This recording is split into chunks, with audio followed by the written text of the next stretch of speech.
Naruto! Gaara shouted, watching his unconscious childhood friend fall limply. Stop, Madara! Tobirama said, trying to stop Madara somehow before he stabbed Sasuke. They did not die. Their consciousnesses were in another world. Where am I? They asked in sync, finding a strange man with a Rinnegan in his eyes levitating in the air. I knew there would come a time when you would find yourself in this state. I have come to you with a message. I am Hagoromo Utsutsuki, creator of the Ninshu, also known as the Sage of the Six Paths. What? Naruto and Sasuke, being in two different worlds, were surprised by the stranger's statement. I have come to you for a reason, you. The reincarnation of Indra, you. The reincarnation of Ashura. I will give you the power through which you can defeat Uchiha Madara and prevent the world from sinking into the infinite Tsukuyomi. Hagoromo was serious as always and trusted the reincarnations of his sons. In you. The last light of this world. Arriving in their world, Naruto and Sasuke were surprised. They were not on the battlefield with Madara, they were in a forest not far from the city, and the sky was unusually blue. Sasuke, where are we? I can't sense any chakra coming from them, just ordinary life energy. I don't know where we are, but I don't think we're in our world. My sensors are not picking up chakra even for the next 20 kilometers.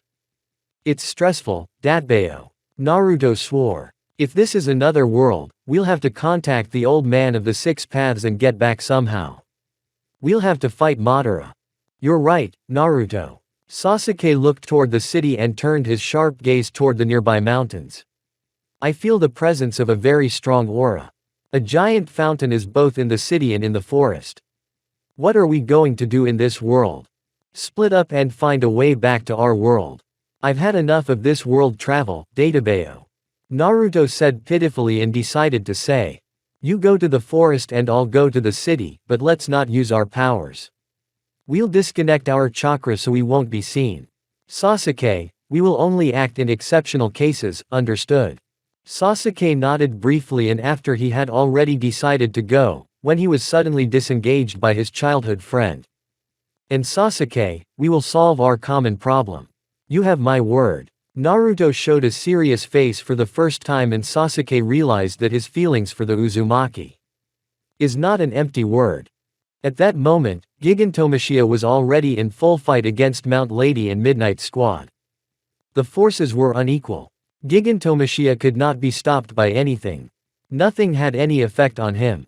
Mount Lady held her back and when she heard Midnight's orders, she decided to help her, but then Dabi's fire burned her and she also crashed into a pile of scrap metal and then flew several meters down.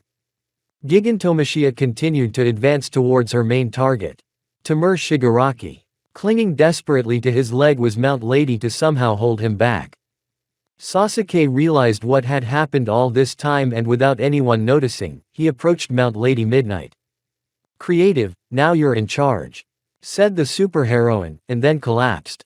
It was then that Sasuke approached, and after assessing the situation with his Rinnegan, he realized that he could bestow his chakra on her.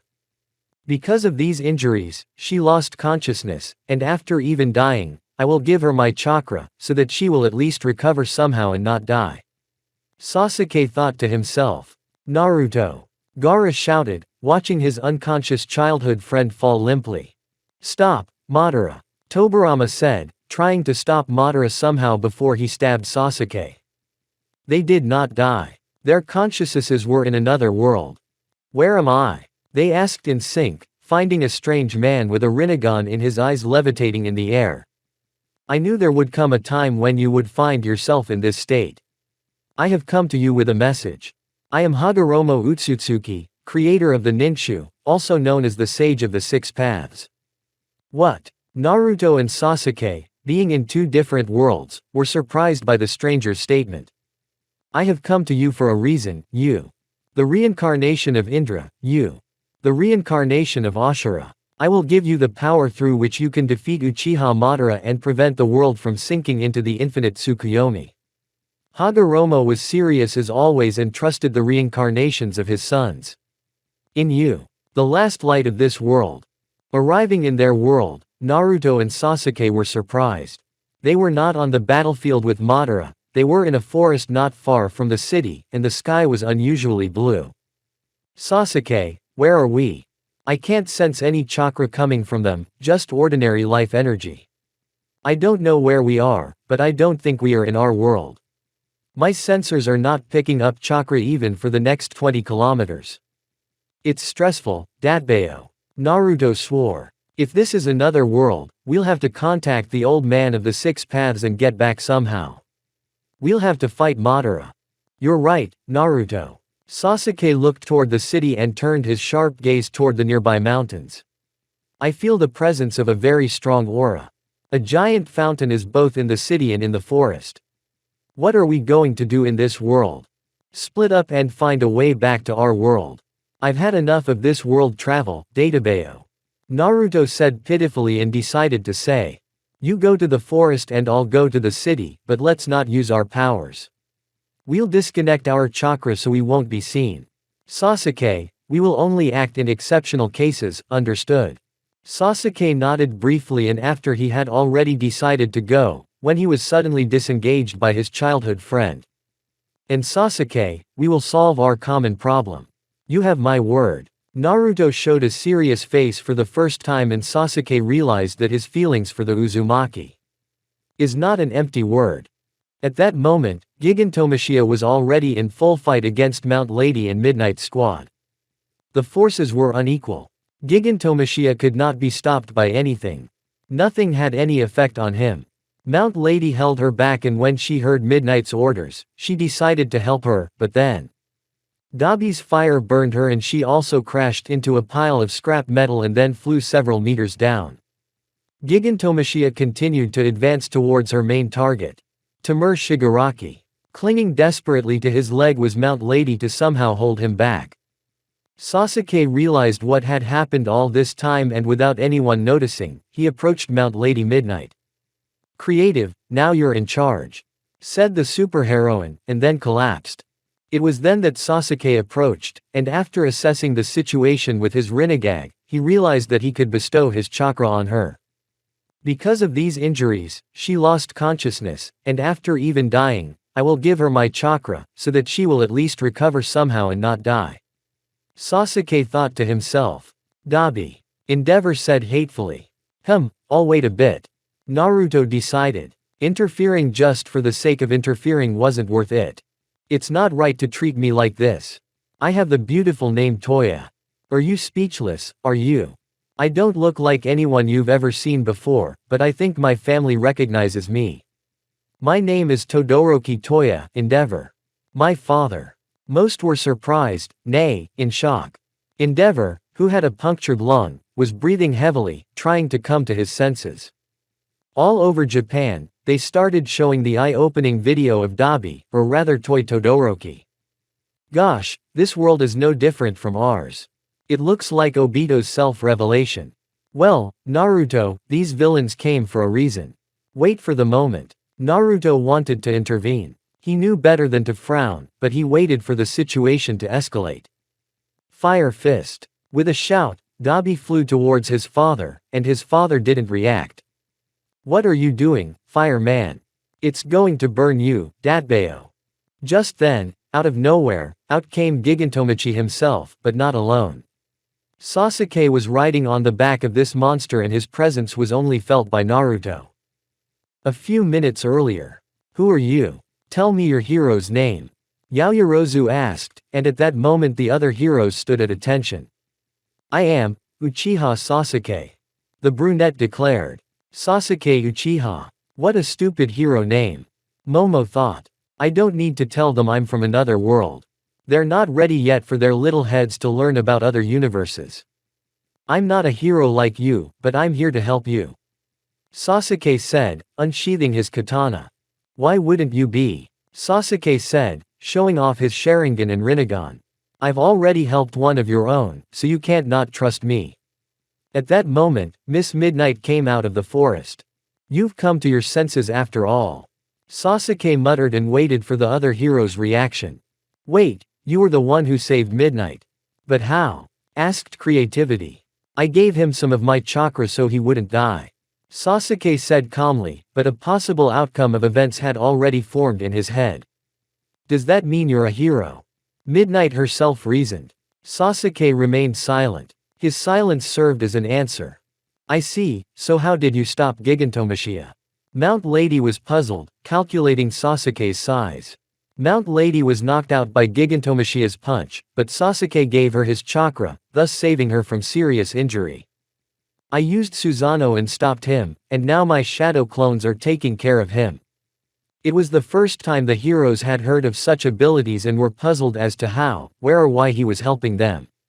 Ignoring the words of the others, Sasuke took the floor. Where is that hulking thing headed? Pointing at Gigantomachia, Sasuke asked. Toward the city, toward his master. Tamura Shigaraki. Midnight replied. Tamura Shigaraki. That's the first time I've heard such a name. If such a monster obeys you, it must be much stronger. Who are you, why did you decide to help us, and where did you get so much power from? Mount Lady asked, watching from afar as a clone with Susanoo fought with Mahia. I'm not doing this for you. I'm doing it because my only friend would do the same. Sasuke replied, and quickly walked away from where the heroes were. He is handsome. Mount Lady pined for him.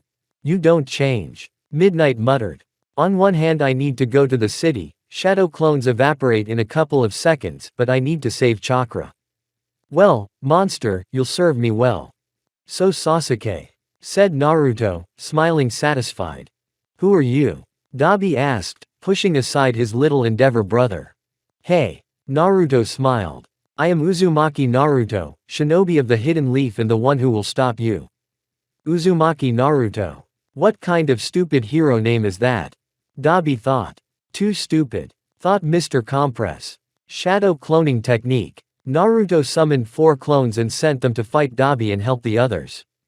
He has multiple quirks. Who the hell is he? This is the second one.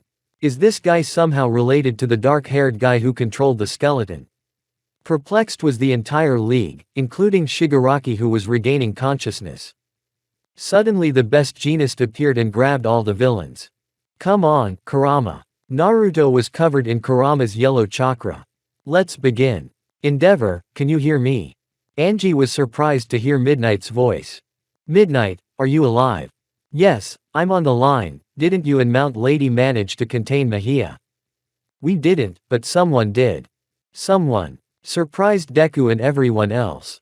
See the dark-haired guy with the unusual eyes. He's the one who contained Mahia. He helped us and healed us with some of his energy and was able to contain the defenses. It is the first time we see one with several quirks. I see, finished the endeavor. Go to the city, we have people to save. Yes, sir. Said Midnight Squadron.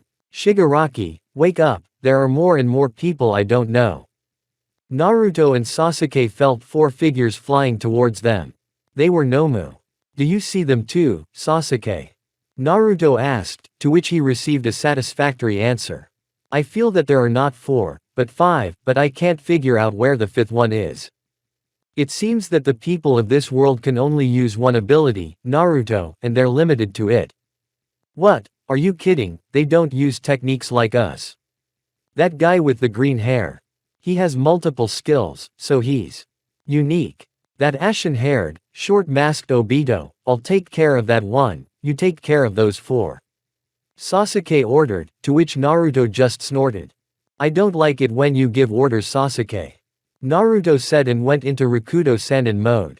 Naruto was about to use the Gudo Damas to block the Nomu, when suddenly a blonde guy disguised as Superman comes out of a Nomu and slaps all the Nomu. Lemillion. Deku shouted. Lemillion. Dabi. Endeavor. Dutbeo, why does everyone have such funny names and my name was thought to be a joke? Naruto thought. At an unimaginable speed, Sasuke attacked Dabi and at the moment he wanted to hit the former with his fist from the fire, he exchanged his place with Mr. Compress. Amenetejikira. Dabi punched Mr. Compress, causing both the former and the latter to panic. What? How? He switched places with Mr. Compress. What kind of power? Suddenly switching to Lemillion to protect Shigaraki and Nomu, Dabi decided to burn the problem from above first. Nejire. Nejire's deluge. Ah. Nijire wanted to attack Mahia when suddenly Dabi's fireball flies towards her. Hado senpai. Shoto shouted. I've had enough. Shadow cloning technique. Naruto said, and a dozen clones attacked several villains while the original went to Bakugo and Deku to heal them. Oops, gotcha. Naruto uttered and smiled at the blue-haired Nejire. And who are you? Bakugo and Deku asked, surprised by what was happening. I am Uzumaki Naruto. Smiled the blonde in Six Paths mode. And I'm here to help you. While my clones take care of the enemies, I have a chance to talk to you. Let's see what you have here. Aha, a broken arm, 2 ribs in the right lung, legs. Naruto said and began to repair the damaged limbs of Midoriya. Meanwhile his clone repaired Endeavor and Bakugo. You, Uzumaki Naruto, and who is this? The Endeavor pointed to Sasuke. This is my friend, Uchiha Sasuke. Naruto replied smiling, but decided to get straight to the point. Who is Shigaraki? And what is that monster running around? Tamura Shigaraki is the avatar of All for One. He wants to destroy everything related to heroes, and this one is a walking machine. A gigantomachia that only obeys Shigaraki's orders. Hey, Naruto, the white-haired one is coming up. Sasuke shouted, causing a punch to escape from one of the Nomu. Gigantomachia, destroy. Makia flinched at Shigaraki's command, and the threads with which the best genist held Makia snapped. Sasuke, take care of Makia, or there will be big trouble. Let's try this Rinnegan technique. Sasuke said and started to bend the seals. Chibaku Tensai. The gigantomachia flew upwards and the debris of several buildings started to be attracted towards it. What kind of power was that? Dabi was already in a cold sweat just looking at that machinery and realized that they weren't going to get out of that situation, unless of course. Attention. 1/3 of the city has been destroyed by the unknown power of Tamura Shigaraki and the League of Villains. Hero number 1 Endeavor, Deku and Bakugo are badly wounded, but what we see is a man on fire healing them. Clones of this burning man are also fighting other villains, namely the League and Nomu. The presenter paused for a moment and turned her attention to the second unusual man. Also the second unusual dark-haired man with a katana is fighting against the League and Nomu, but we also see. All the people who were watching were shocked. All over Japan, people could not believe their eyes. The Chibaku Tensai shocked everyone, and especially the reporters, as they were too close to the epicenter of the debris that attracted the building. The monster that had destroyed most of the cities was sealed in a huge amount of rocks and debris. What kind of quirk is this? Unimaginable, what kind of quirk is this? Endeavor thought as sweat poured from his face. What is this? Nejire, Mirio, Izuku, Bakugo, Shoto, everyone who was at or away from the epicenter of the event saw the meteorite that formed. And that's just one man's ability. How many quirks do they have? And why is that blonde guy so calm? Everyone was puzzled, but then Dabi decided to use his tricks. More than a dozen Nomu appeared out of nowhere and attacked all the heroes.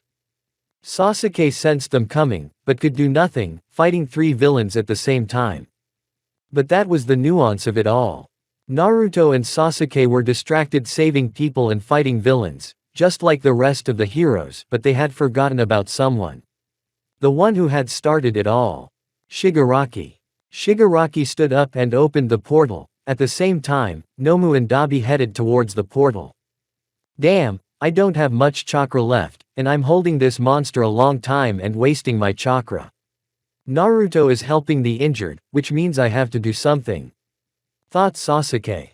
Sasuke also wanted to move towards Shigaraki, thank goodness his speed allowed him to do so, but he didn't. I don't want to abandon Naruto and then have to listen to him lecture me. I'll let them go, they won't get far. Sasuke decided for himself and sheathed his sword again. In the end, most of the heroes were injured, but thanks to Kurama's chakra, they recovered quickly and weren't too bad. We have to take them to the hospital. Ordered Naruto. Naruto, we have to save the people. I understand, Datbeo. Divine Shadow Cloning Technique. Naruto created over 1,000 clones. Shadow Cloning Technique. Sasuke said the same thing and created over 20 clones. The result of this battle was that only thanks to Naruto and Sasuke, most of the destruction and deaths were avoided. Attention. Tartarus has been destroyed. Bura prison. Qing prison. All have been destroyed. The news was broadcast. An interview. Where am I? Wondered Naruto, drowsily opening his eyes to find Sasuke lying quietly in bed. If you haven't forgotten, you and I are in a different world. The Sage of the Six Paths probably overdid it with the sending force, and we ended up in this world. Sasuke explained, which made Naruto remember everything. Heroes, villains, Shigaraki, the green-haired boy, the flaming uncle, the giant, the technique and the divine cloning. Naruto said and remembered everything that had happened. Then why am I here in the hospital? You were transferred here because you were most helpful in saving people, and me because I was able to negotiate with some of the heroes. Sasuke explained. They took us for villains, for servants of some all for one, but after all our actions, they decided to put aside the question of our appearance and deal with more important matters. Saving people. What happened while I was sleeping, and how long did I sleep? Naruto asked worried. Calm down, it's only been a couple of hours. 14 to be exact. You spent a lot of your chakra on 1,000 clones and your body couldn't handle the strain of Six Paths mode. So what are we waiting for? We should go help the heroes with the villains. They need our help. Naruto demanded, jumping out of bed. Exactly, Naruto, they didn't ask for our help, but we helped them, and now they don't know how to take it. You see, when people with more than one of what they call quirks come to a world where people only have one, it's tense and unsettling. We help them, but they keep us here until they figure it out. Why, are we some kind of animals to them? Where is there any high-ranking service that can solve this? Naruto, while you were sleeping, in this world, Shigaraki, that blonde villain, first released the most dangerous prison in the world with all the criminals, and then did the same to 6 others. Sasuke found it hard to see Naruto in shock, because he knew the blonde. There is war, chaos and unrest in this country. People were being killed by villains or being part of them. What did you say, Datbeo? Sasuke, we can't just sit here while innocent people die. That's what I'm trying to tell you. There's a shortage of people, there's a shortage of heroes due to riots in various cities, and then on top of all that cake of an event, there's us, who suddenly decided to help them. Naruto, the people who would take care of us are busy with more important things right now. Ag. Naruto said. He wasn't used to sitting around doing nothing and not helping the injured. What did they tell you, Sasuke? They'll keep us here, but you'll know the rest tonight. They called us in for some sort of interview, I don't know what it is, but they'll keep us there like villains. We will wear our clothes, but we will be guarded by several professional heroes. From what I understand, the professional heroes, they are a kind of Jonin or shinobi of the Anbu squad. So how do we proceed? Grandfather has taken us to an unknown dimension. Madara may have already established the infinite Tsukuyomi in our world. We are not allowed to help, we are kept like animals. I can't help but think of you. Sasuke interrupted. Yes, me too, it's like we're looked down on again, like when we were kids. We were looked down on by the whole village. You, because you have a fox demon in you, and me, because I'm an Uchiha. Now our goal is to help this world as soon as possible. Once we start, we're done, Sasuke. Until we're contacted by senile grandfather. Sasuke smiled slightly. Huh. Bakugo opened his eyes and stood up abruptly. Ouch. Ah, he came to. Mineta shouted with joy. Ow. Where the hell am I? Yes. It's the flashy weirdo we know. Don't throw me off like that. Bakugo replied. I'll tell the nurse you're awake. One of the students from Class 1A came out of the room. This is the Central Hospital, the best and most modern medically equipped hospital. You've been transferred here because you've had a bad time. What about Deku and Todoroki? What about Aizawa's teacher? Endeavor. Hado Senpai.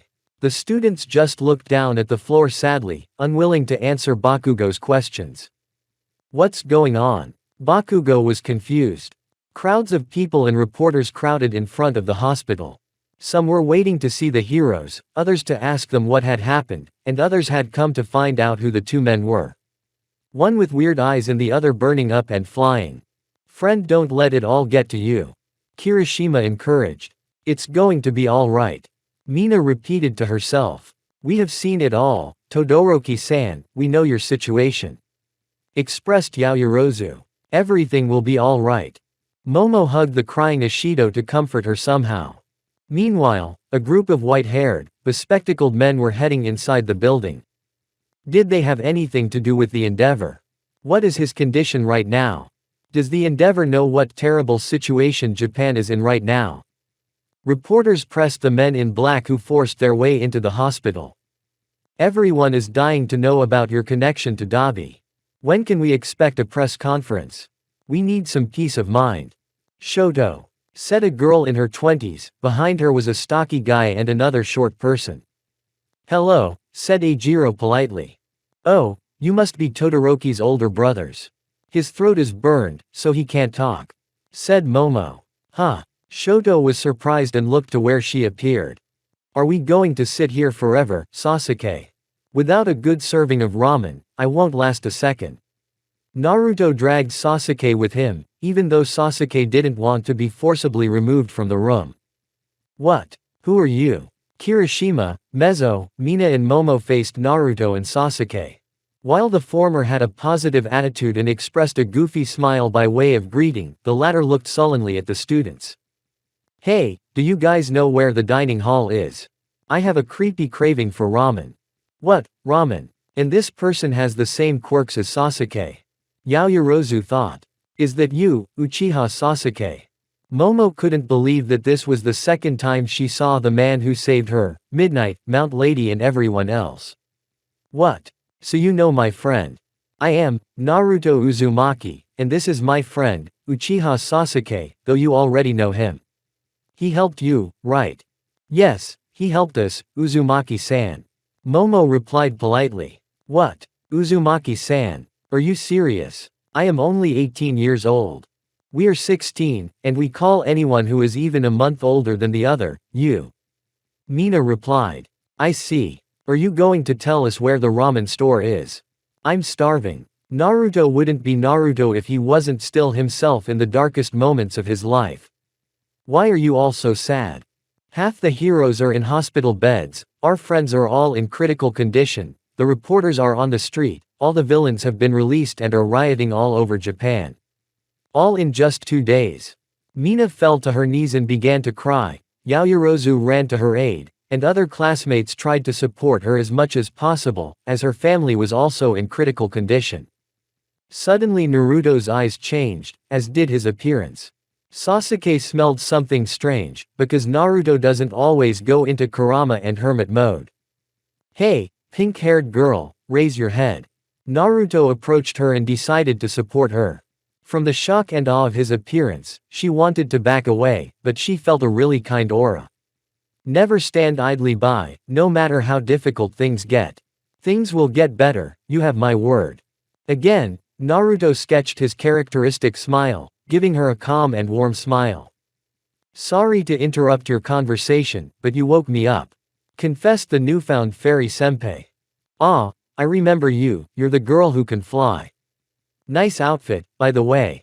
Uzumaki was noted for her growing optimism in the worst situations. Thank you for saving me. The blue-haired girl addressed Naruto as, you, which confused him even more. Come on, stop thanking me. Naruto took off his tail mode and appeared in his usual form. Tell us, where are you from? Where did you get several quirks at once? Kirishima wanted to know how those people got so many skills and abilities. To tell you the truth. Sasuke interrupted his friend. We can't answer that yet, but I'll tell you one thing. We have skills far superior to yours and… Sasuke paused. We are from another dimension. Sasuke wouldn't be Sasuke if he didn't decide to start with the truth. Let them only know part of the information they need, the rest we'll tell them later, when we realize that both they and we can trust each other. Sasuke thought, and from the look on the brunette's face, Naruto understood. Surprise. Naruto put his hand to the back of his neck, as if showing that he was a little embarrassed by the ridiculousness of the situation. Suddenly in the hallway appeared, no, don't think Madara, but hero number 2 and number 3. Hawk and Best Jeanist. Are you here for an interrogation? Hawk asked, looking at everyone present, especially our duo. They are as confused as we are, we just want to help and find out where they are from, and they happen to be from. Momo covered Mina's mouth and was about to say something, but Sasuke beat her to it. We are from another dimension. Sasuke replied coolly. Both heroes could feel the aura emanating from the two of them, even if they were in a state of calm. Director Yue has asked us to invite our honored guests to speak with him, so if you'll excuse us, we'll escort you out. Is there ramen there? Naruto asked, to the astonishment of everyone present. What an interesting guy, and is he the one who has saved the most heroes and people? Puzzled Best Jeanist. Everyone except Midoriya is conscious. All Might said, standing next to Izuku. Izuku was inside himself. Inside his quirk, and he was talking to all the former wielders of One for All. Endeavor and All Might, the mentors and literal parents of two of his students, now sitting weeping at the madness that was taking place, cursing their own weakness and helplessness. Suddenly, a notification came over the phone. It was a strange phrase describing the situation at hand, and both Endeavor and All Might lifted their smartphones and saw what was there. And there was the following. If you hate being helpless so much, try to change it somehow. Max Fry. It's a funny phrase, a quote even. A couple of letters formed into words transformed the characters' faces. In their heads, in their thoughts, they both decided one thing. They would get up and keep going, no matter the adversity. Naruto sat at the table and devoured another serving of ramen, while Sasuke watched the room with a Rinnegan. Suddenly, a small animal dressed as a human entered the room. Hello youngsters, my name is Nezu. I am the headmaster of UA Academy and also a professional hero. My name is Uzumaki Naruto. After finishing his ramen, the blonde muttered. My name is Uchiha Sasuke. Confessed the brunette. So we already know each other, and now for the main questions. Tell me, what do you know about Japan? Asked the director Nezu. Japan. In general, nothing. Sasuke confesses again. We are from the Hidden Leaf Village, in the Land of Fire. Naruto said, looking seriously at the principal. Hidden Leaf Village. I've never heard of it. Replied the headmaster, and then said, I understand that you are not from this world and what you have done certainly deserves respect and gratitude, however. But what? Asked Naruto. However, you showed the world your skills, causing reporters and major structures in Japan to have dozens of questions. Who are you, what are you, and how come you possess various quirks? We mastered techniques and use chakra.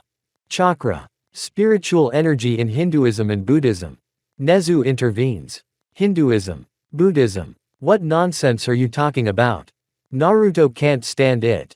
Chakra is the spiritual energy of a person, concentrated in the whole human body. Explained the director, to which they both nodded. And so, we use chakra and activate different techniques. Some of them you've seen a giant woman with a white and blue suit and that woman with different spirits. Her name was Midnight, I think. Sasuke said. Yes, I've been informed.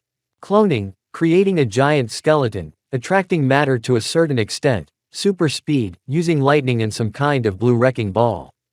Those aren't all your abilities, are they? Principal Nezu was smarter than the others and even now, he knew what words to use. Not all of them, but you don't want to know. Sasuke said. If you're from another world, what are you doing in this one, why don't you go back to yours? Nezu wanted to use those two young men to hold back the onslaught of the villains, but he wasn't sure they would agree to such a thing. The one who could have brought us back, he was now in another world, and we wouldn't be able to reconnect with him.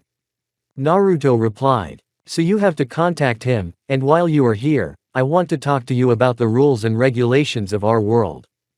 Our planet, Earth, has dozens and even hundreds of countries. About 50 years ago, people started to develop different abilities that we call quirks. People started to master them until they realized that they could achieve success through their quirks. But there were those who used their quirks for evil, and that's how the League of Villains you fought against earlier came into being. There is one villain, who can rightfully be called the first villain of this world. He is all for one. He can take the quirks of others and use them for his own ends. Whoa, whoa, whoa, whoa, little rat, I can't take that much information. Naruto said, causing Nezu, and Sasuke himself, to say to each other, idiot. He looks a bit like Midoriya. Went through the headmaster's head. Naruto wants to say that we have understood the laws of this world. Sasuke paused and then said. We have heard that the prisons for villains have been destroyed, and that villains walk free. Sasuke's Sharingan involuntarily revealed itself, causing him to give a creepy look at the Rinnegan bearer's face. That's right. Our heroes will take care of that, but in the meantime, you can. Oh no. I'm not willing to stand idly by while innocent people suffer. I am Naruto Uzumaki, Hidden Leaf Ninja and future Hokage. And as a ninja, I cannot allow evil people to spread evil. Involuntarily, everyone sensed Uzumaki's aura. Sasuke exhaled. If Naruto's going to do it, I'm going to do it too. That's right, Sasuke. We will help you, Headmaster Nezu. You have my word, as befits a ninja.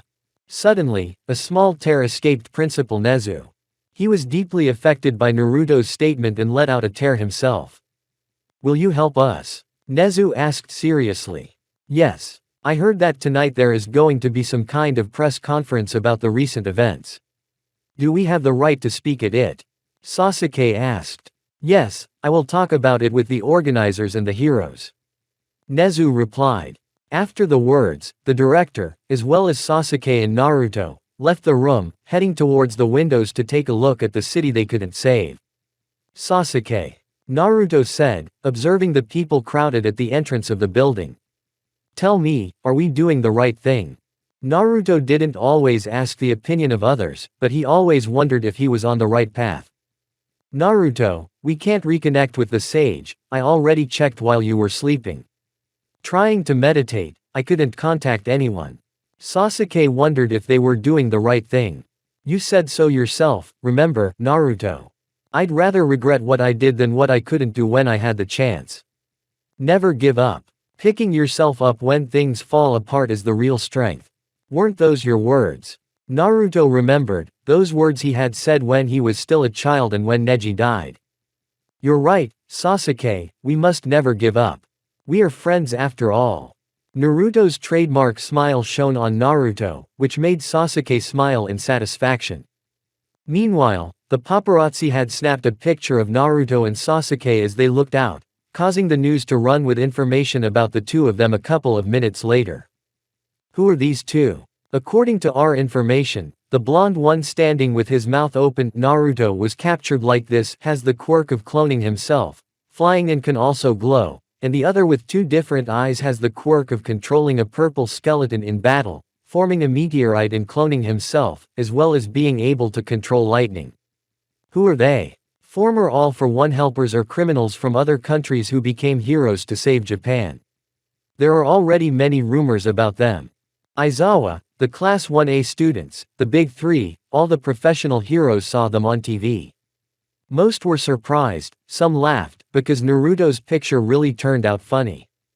Hey, why did they take a picture of me with my mouth open? I'll be a laughing stock. Hey. Sasuke could only afford to smile in front of Naruto. Why are you smiling? Uzumaki Naruto, Uchiha Sasuke.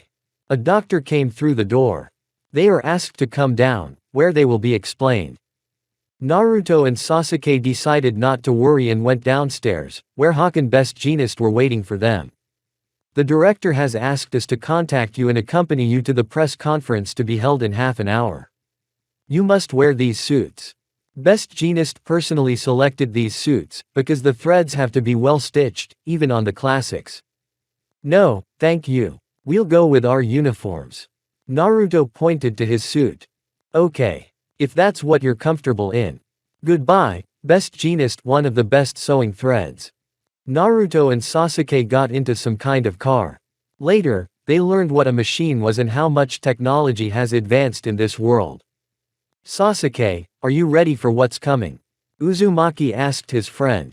I don't care, but one thing is for sure. You and I will be asked questions, even in the presence of the three strongest heroes. Sasuke replied, to which he received a nod from Naruto.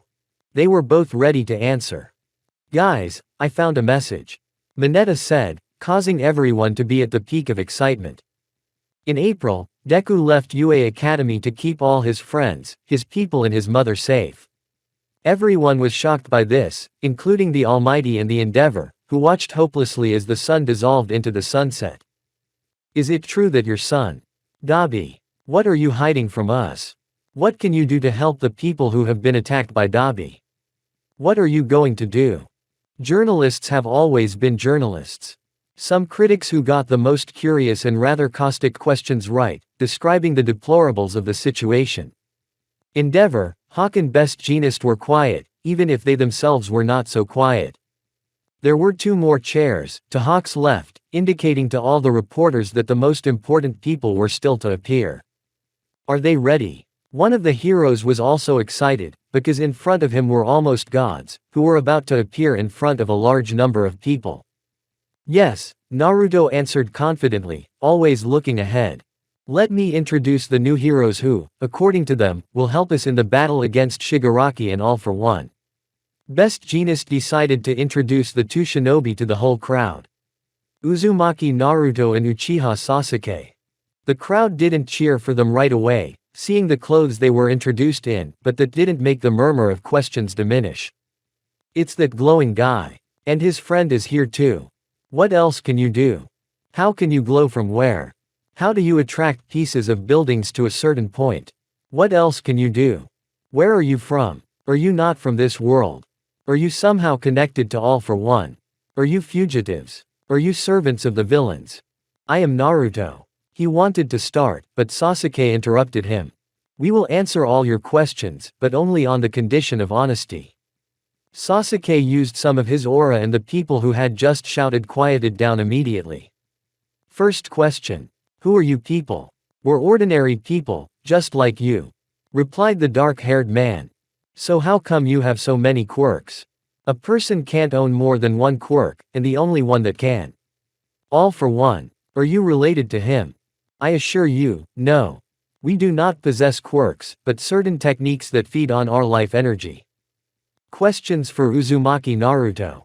How could you copy yourself 100 times? And what is this life energy of yours? It's a skill I learned as a child. Note that it was not 100, but exactly 1,000. Chakra is the vital energy that is coordinated in my body. A question for Uchiha Sasuke. How did you seal Gigantomachi in the rubble of the buildings? And how were you able to use gravity with one hand? It's a technique called Chibaku Tensai. That's all you need to know. Something Naruto and Sasuke didn't tell, because it could lead to even bigger questions. One question for the blonde. How did you get the ability to fly? And what are those black spheres flying behind you?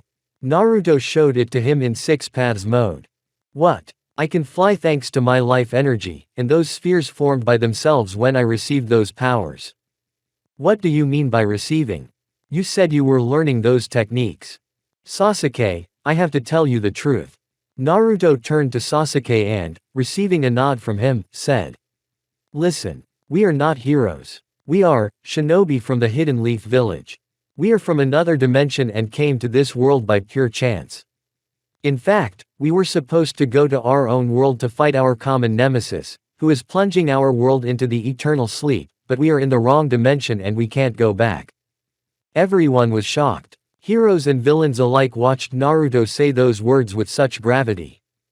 Are you going to help the heroes? You want to be heroes. So you're not heroes. Are you refuting the Best Jeanist's words? What made you decide to help us? Were you bribed? How much of what you say is true? We agreed that there would be a rotation. Sasuke stood up and activated his Sharingan, as well as his chakra, to everyone's horror. It was only 1 gram of Sasuke's chakra.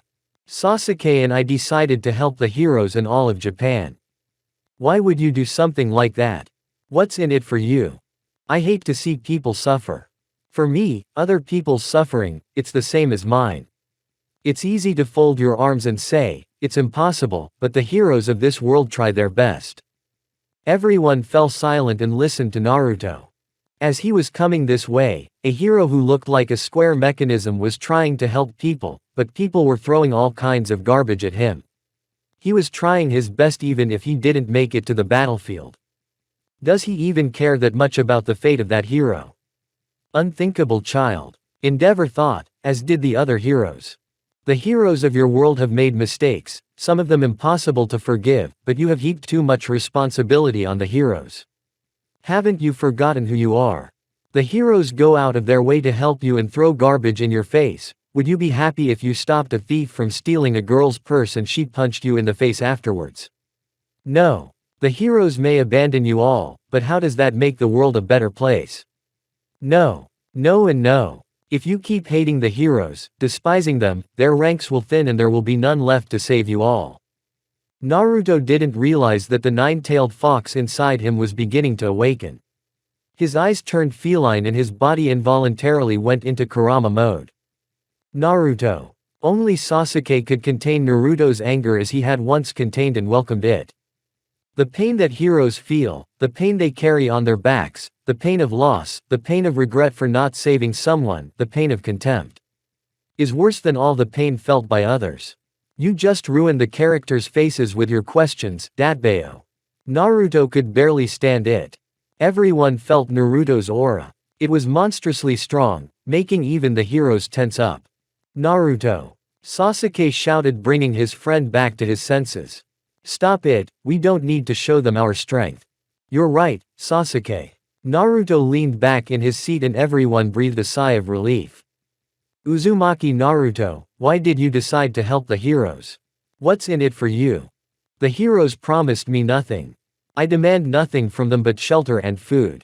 It is important to me that, even far from civilization, the fate of an ordinary newborn is in order. That's what I want to achieve, Datbeo. What does it mean to you to be a hero, and what kind of power do you use? Your eyes changed color when you got angry. What's that got to do with it? A hero can be anyone, even an ordinary person who simply puts a jacket over the shoulders of a child to let him know that the world is not dead. As for the regime, nothing happens. They don't need to know about Kurama yet. Naruto decided to himself. At Naruto's words, everyone was stunned. It was as if those who had seen the war were standing in front of reporters and talking about it calmly. The questions are over, Endeavor announced, after which the crowd turned directly to him. After another half-hour of questions, the last words of the conference were, "Look at me and only me." Endeavor announced that he would take responsibility for all the mistakes and events that happened in the war, which attracted so much attention, especially the sympathetic and respectful looks from Naruto and Sasuke. All vouch for them. Class 1A, led by Professor Aizawa, is taking these two under her wing. Nezu and Professor Aizawa himself announced. If they have saved so many people while fighting villains at the same time, then they at least deserve some of our trust, if not all of it, of course. The discussion about Naruto and Sasuke was among all the characters. We don't know them, but their actions speak for themselves. I accept them and practice them with my students. I trust them, Aizawa said feverishly, then logged off the computer. All of Japan was moved by the news of the new heroes. Ordinary shinobi who showed their strength once became legends to everyone. That's crazy, Sasuke. Naruto angrily turned off the TV so he wouldn't have to listen to any more heresy. Are people so desperate that they've completely forgotten about their heroes? I've never felt so sorry for people as I do now. That's not the point. They have decided to reject the old heroes in favor of new ones with greater powers. Why? You have to appreciate and honor the work of each hero. You are right, but you realize that we can no longer hide from everyone and we also have to play our part.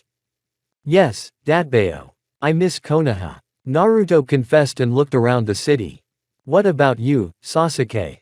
You know yourself. I have no friends but you. Sakura keeps hitting on me, especially since I'm a renegade ninja. I have no place in Konoha. What interesting things we're about to see. Naruto and Sasuke have been released from the hospital and put in UA. Who are we going to rescue? Lightbringer asked. Was the nickname given to Naruto on the news sites. Naruto, we must leave in an hour to coordinate with the rest of the heroes. Among them are our familiar faces, Endeavor, Hawk, Best Jeanist. By the way, what about those heroes we saved? Naruto always wondered what had become of the others. Mount Lady, Midnight, Mirio are in stable condition. While they are gone, we must guard this land while they are gone. But don't forget we still have other younger heroes to train with. Ah, man, Datbeo. Did I really live to take a Chunin exam? Complaining about your life, Naruto. Hey, don't complain like you haven't lived long. Kurama said inside Naruto, causing Naruto to curse as well, only into the void in front of Sasuke. Let's go train a bit and then we'll go on guard duty. Sasuke ordered, then receiving a smirk from Naruto. Don't order me around, Sasuke. You know I don't like that. Naruto smiled. Descending the stairs, they were met by a few civilians who were mad about them. After which they approached a large steel door labeled Training Room. Training begins. Training. Naruto and Sasuke decided to enter the gym and to their surprise, they saw the entire first class in their hero costumes. Wow, I didn't realize that there were so many of them, Datbeo. Naruto said with a smile, causing the awkwardness between them and the class to begin to dissipate. Class, I present to you Uzumaki Naruto and Uchiha Sasuke. They are heroes from another universe, but you already know all about them. Aizawa said. He decided to attend the training session, just in case, to avoid all sorts of situations. To the left of the class were three big guys, also wearing hero costumes and waiting for battle. So, who am I going to train with? Naruto wanted to know what it was like to fight quirks. Scanning around with his eyes, the blonde didn't find the red-haired man and decided to look for him himself later. How wrong Naruto had been to think he was in another class. Calm down, Naruto. Remember that we can't go all out or we'll mess up everything here, including all the people. The Uchiha always spoke loudly and to the point, making all the students, except Todoroki and Bakugo, panic. You're right, then, without Kurama's regime and the six paths, and without Rasengan. Sasuke, you are without Susanoo and Ryanegan. Naruto Uzumaki, you will train one-on-one with. First. Please, Aizawa-san, put two against me. I think one with quirk just won't have time to attack me. Naruto never bragged, but in this world, his sense of bravado went through the roof. After all, he was the son of the fourth Hokage and had as much speed as Minato Namikaze. Okay. So Naruto Uzumaki vs. Mina Ishido and Mezzo Shoji. Here we go. It's like that time in the Chunin exam, Neji, too bad I won't see you again. Naruto said and gave time for his opponents to approach him. Acid. Naruto jumped away from the acid, but immediately ran into the 2-meter-tall tentacle hero. I see you're good at taijutsu. Taijutsu. Shadow cloning technique. Naruto creates a clone to take care of Pinky while Uzumaki fights the big guy in taijutsu. You're strong, very strong. Well, I'll have to use some of my power. Naruto choked his chakra and was already starting to fight harder and faster with his fists. The condition of victory was to defeat his opponent or drive him out of the arena. Naruto did the hardest thing and purposely backed off. The clone did the same, after which, Pinky and Tentacle didn't notice as they collided and were pushed out of the line together without using Rasengan. I'm next. Sasuke declared. Uchiha Sasuke against Shadow Iida and Ochako Araraki. Let's begin. Sasuke didn't draw his sword yet, but decided to face him with his normal eyes, only without the genjutsu. Uraraka took off and started coordinating, and meanwhile, Ingenio flew towards Sasuke at high speed, which made Sasuke surprised, but that was only half of the problem. He's got quirk speed, and that one's flying. No, it can't be. That green-haired one Naruto was talking about could fly too, but he and her don't look anything alike, so that means she has the ability of something else. Fire element, fireball. Sasuke sends a fireball towards Uruviti. Sasuke dodges it, and due to the smoke, Sasuke is out of sight, and then suddenly he's near Iida. Chidori.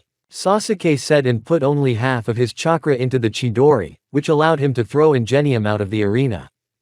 Electricity. But that's my quirk. Denki was perplexed, as was Aizawa and the others. Now you, Ochako. Before Sasuke could turn around, it seemed that Uraraka had quickly touched the one and took off. Gravity, then. Not bad. So that's it, huh?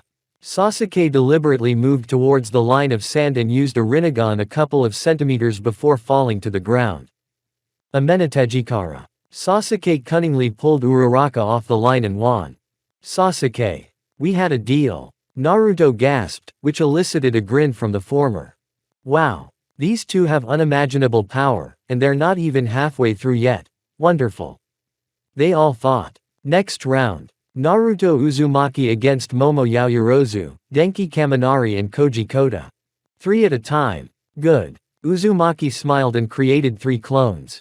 Creative abruptly began to create something from the available materials to help against Naruto while Denki and Koda distracted him. So they're distracting and she's creating something. Interesting. Take that, electroshock. Denki fights the clone and uses his quirk, causing the clone to vaporize. Koda wasn't left out either and summoned the birds to protect him. As Naruto cursed while fighting the birds, Koji was able to push the clone over the line, but then something happened. Technique cancel. The clone didn't fall over the line, but vaporized, making it possible to argue that Naruto hadn't lost yet. That's it. Yaoyorozu said and created a bazooka. Back up. What is this, Datbeo? The sight of this weapon made Naruto uncomfortable, but he too decided to use something from his inventory. Shadow cloning technique. Wind element. Rasengan. Naruto created a clone that ran towards the weapon's discharge with a Rasengan and then disappeared. So let's get serious. Shadow cloning technique. Wind element. Rasenshuriken. Naruto creates a small-sized Rasenshuriken, minimizing the damage. A new bazooka shot collides with the Rasenshuriken, causing a giant puff of smoke. After that, thanks to his sensorics, Naruto, charged by Kurama's chakra, sends each student out of the arena with swift movements. Not bad. You're really strong, especially you, the girl who can create different weapons. The Lightning Boy, you are unmatched, and you, the Beast Lord, are just good. Naruto smiled. The next battles were as follows. Sasuke fought Tsuyu Asui, Frappi, Toma Hagakure, Invisible, and Fumigake Tokiyami, Tsukuyomi. He won them because he felt that the crow had feelings for the frog. As strange as it sounds, and at the time of the fireball attack, he just protected her. Turns out he has feelings for her. Reminds me of how Naruto saved Sakura always and everywhere. What a fool. Sasuke defeated them by simply pushing his Chidori and crushing them with speed, thanks to the lightning element. The invisible girl, Sasuke found her, thanks to her flashing gate. Sasuke's eyes could see not only the objects of this dimension or limbo, but also the invisible ones, which made it easier for him to win. Naruto fought against Mineta, Ojiro and Kirishima. He defeated them all thanks to clever tactics, using only Razengana, clones and a bit of Kurama's chakra, although in the case of Kirishima, Naruto had to go into Sannin mode and push him out of the arena. Naruto's eyes changed. He has entered Sannin mode. Sasuke thought. That blonde guy's eyes changed, which means he used his mode to become stronger. Thought Aizawa and all the students. Kyoka Jiro, Hanto Shiro, Yuga Aoyama and Rikido Sato were also in battles, but already 2 against 1. The winners were of course Naruto and Sasuke, though those managed to impress both shinobi quite a bit with their teamwork. Reminds me of team number 7. Uzumaki Naruto and Uchiha Sasuke, you have shown what you are capable of and we thank you for this opportunity. Aizawa thanked, to which he received coldness from Sasuke and awkwardness from Naruto. The final battle is Uzumaki Naruto vs Shoto Todoroki and Uchiha Sasuke vs Katsuki Bakugo. First there will be a training battle between Uzumaki Naruto and Shoto Todoroki. Come on, show me what you can do. Use clones, said Naruto. Todoroki frowned and quickly attacked Naruto, heading towards him using ice, making the other surprised. Ice element, interesting. Naruto dodged all the attacks, but the last one almost caught Naruto as here he used a Rasengan and broke the ice. Do you like fire? Shoto wondered. Shoto was sending fireballs at Naruto. Again and again, Shoto was reminding Naruto of Sasuke.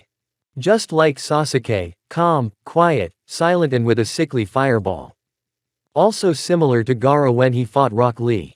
When Shoto cornered Naruto by destroying the rest of the clones, the blonde decided to use his hidden skills.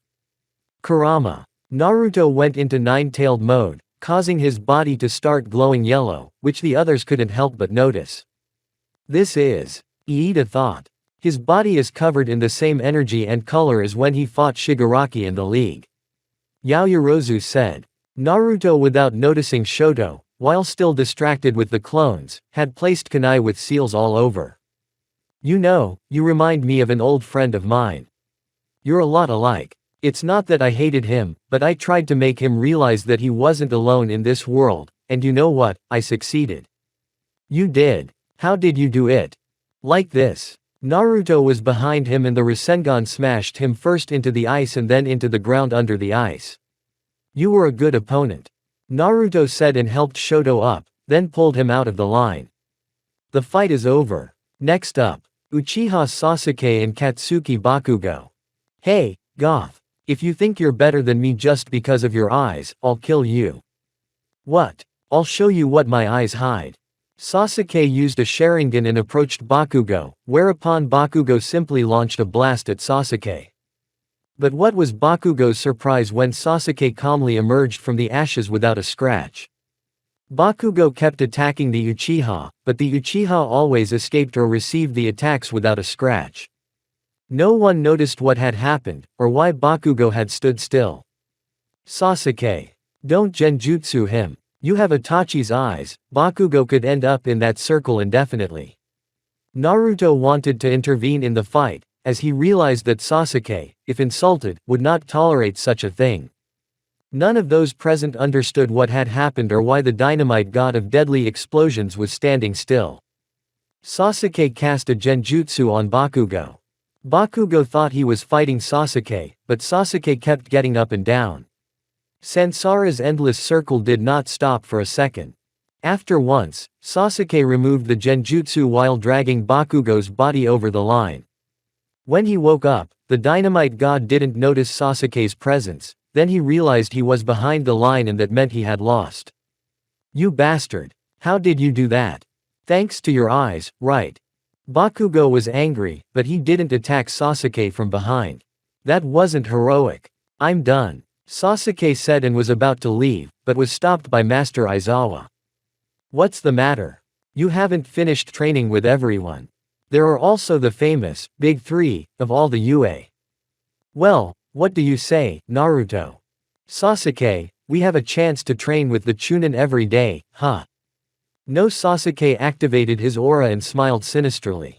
Naruto decided to leave, as Sasuke was starting to be feared by everyone because of his power. In front of Naruto was the legendary trio, Lemillion, Sun Devourer and Nijire-chan. Guys, I don't want to hurt you, but let me use a little of my true power. Give me a chance, please, to open up to you. The big three didn't bother to answer Naruto's question, but watched as Naruto transformed into Kurama mode. I haven't seen them in action before. It's going to be difficult. Shadow cloning technique. The two clones began to beat Tamaki on the ground and distract Nijire while the original fought Lemillion. He's just using the clones to distract. It's the original we need to hurt. Mirio thought, then relaying this information to Tamaki and Nejire. Action, the big three. Tamaki quickly grabbed the clone and crushed it with his tentacles, and at the same time, Nijire also managed to hurt the clone, and then they started to approach Mirio together. This is bad. They've discovered my perfect tactic. Well, we'll just have to act out of habit. Naruto abruptly pulled away from Mirio and ran in another direction. Naruto then activated Sannin mode and already in his red cloak created two more clones. Again creating clones. Is he going to teach us something today? Mirio thought. Naruto, out of nowhere, attacked head-on with such speed that the big three were surprised. These clones were faster, quicker and stronger than the previous ones. Naruto, you decided not to use the hermit art. Idiot. Man, why is he? Ashura's reincarnation is stronger than me. Sasuke thought he was talking to himself, but it turned out he had misspoken and that information was heard by everyone. That blonde is stronger than that madman. He defeated Bakugo in a second, and if he can do that and still be weaker than Naruto, then I'm scared to know how much power Uzumaki has. Many people thought to themselves, and Aizawa noticed that the words spoken by the Uchiha were not lies or bluster, but pure truth. Be on your guard. You can teleport to where the kunai are. Lemillion warned everyone. And this guy is smart, Datbeo. Well, let's start with you then. Naruto threw the kunai at Mirio, who was using quirk, and the weapon went inside her. In his other hand, Naruto was carrying a Rasengan, and Mirio was sure that grabbing Naruto would simply disable him by dragging him against the concrete floor. But only Mirio thought that. As Mirio grabbed Naruto, he began to bring his Rasengan as close as he could. When the kunai pierced Mirio, he was inches away from Naruto's body, but he repeated his father's strategy and the technique he had used against Menma in the other dimension. Mirio became tangible as he wanted to inhale, but he didn't see anyone in front of him, but immediately felt the tension in his back and didn't notice how he was sealed on the ground. Well, one is ready. Keep in mind that your friend is alive but knocked out because I'm only using 1/3 of the Rasengan's full power. Tamaki and Nejire looked around. They and the whole class 1A were shocked. What's wrong? Even Sasuke was starting to get nostalgic. Hey, Naruto. Who's who, but you'll never change your strategy. Sasuke smiled for the first time. Everyone noticed it, especially the girls, and maybe it was more of a surprising phenomenon than Naruto's feat. Naruto had defeated Tamaki in taijutsu, and Nejire had to be gambled because he didn't want to give up. Man, how can I disarm her if I can't hurt her? Naruto thought. Aha, I got it.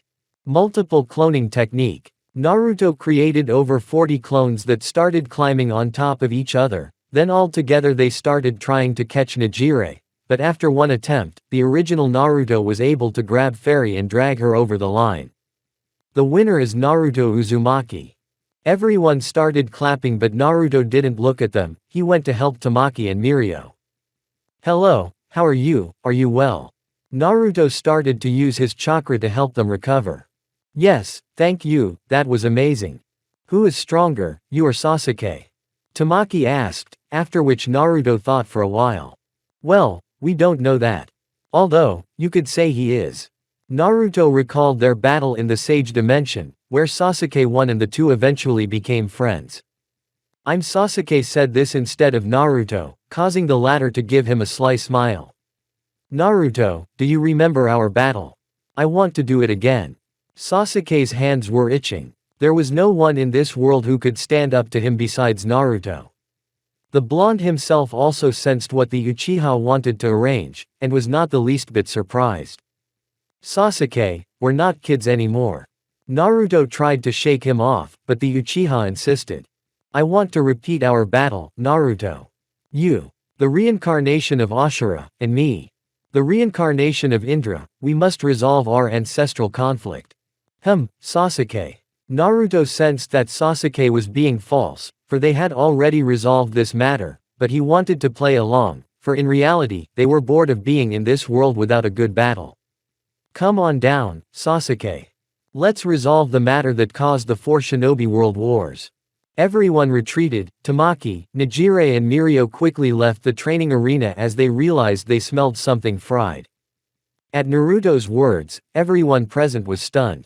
What Ashura and Indra? The 4 world shinobi wars. What that could mean? No one understood. But the words spoke for themselves. Naruto and Sasuke had decided to have a good training session. Naruto and Sasuke made their way to a cleared field, about a mile away from Ue. Along with them came everyone who had participated in the training, as well as Almighty, Endeavor, Hakken Best Jeanist, and even Mount Lady. They were about 50 meters away from Uchiha and Uzumaki. Naruto, do you remember what I told you back there when we fought in the world of the Sage of Six Paths? Sasuke said. Itachi died fighting for Konoha. He was a member of the Anbu and was the most talented shinobi in Konoha, and if it hadn't been for the 3rd Hokage Hiruzen Sarutobi, we could have avoided most of the bloodshed within my clan. The world of the Sage of the Six Paths. Who is Itachi? The 3rd Hokage. Who is he? Everyone thought. So why did you decide to do it again? You know we resolved our conflict in our last fight. Naruto replied. I just want to remind both you and myself what I came all this way to get this power for. Itachi died a hero's death, defending Konoha from the outside. Don't you want to reject your brother? His legacy again? I thought we had decided. No. I want to prove to myself again why I decided not to become Hokage. I don't understand you, Sasuke. Do you want to fight or train? You don't have to hold back. I'm all yours. Use Sage Mode, 9 Tails, even use all the Biju elements.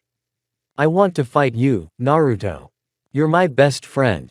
Naruto didn't understand what Sasuke was getting at, but decided not to give it any more thought and proceeded to fight. Naruto and Sasuke clashed, which left everyone in shock. They're going to fist fight. The shockwave formed by the confrontation between Naruto and Sasuke had everyone excited. The battle was going to be taijutsu.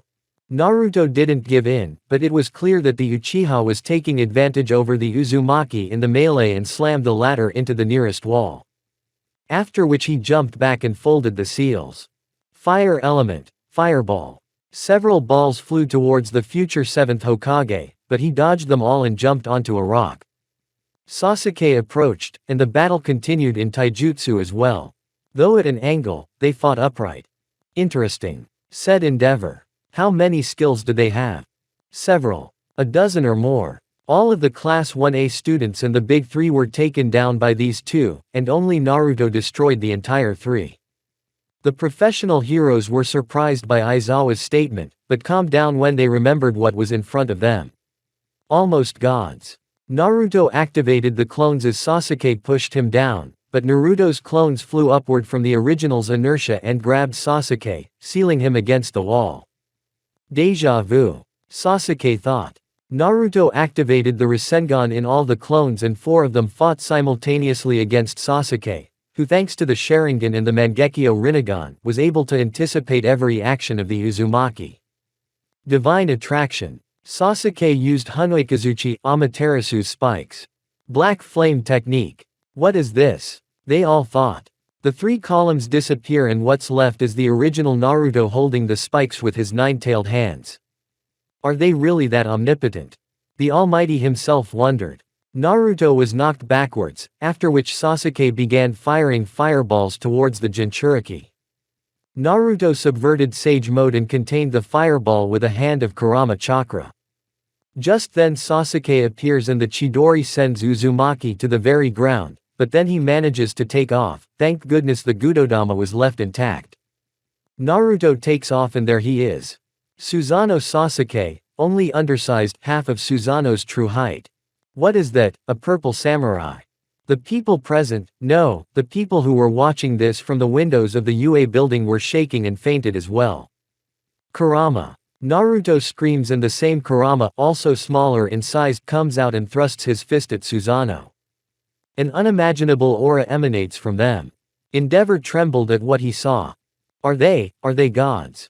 That question was still the most discussed question in the community after this training. Susanoo and Kurama retreated into the distance to activate their best techniques. Tail Bomb. Indra Arrow. The 2 shocking attacks meet and an explosion occurs causing all the students to almost fly away, but for such an eventuality, there was always a Naruto clone nearby who used the earth elemental and created several layers of stone walls. Don't worry, Datbeo. I'll protect you so you don't accidentally fly off. Naruto, or rather his clone said this laughing. Midoriya, who was watching the battle from afar came to marvel at the strength these two possessed.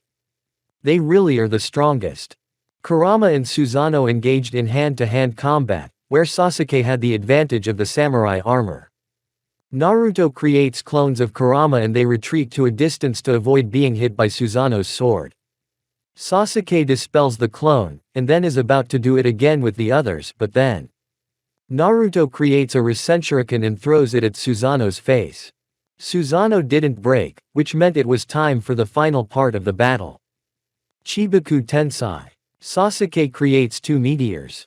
6 Rasenshuriken paths. Tail Bomb. Activating this technique, Naruto creates 2 Rasenshuriken with the elements of wind and lava.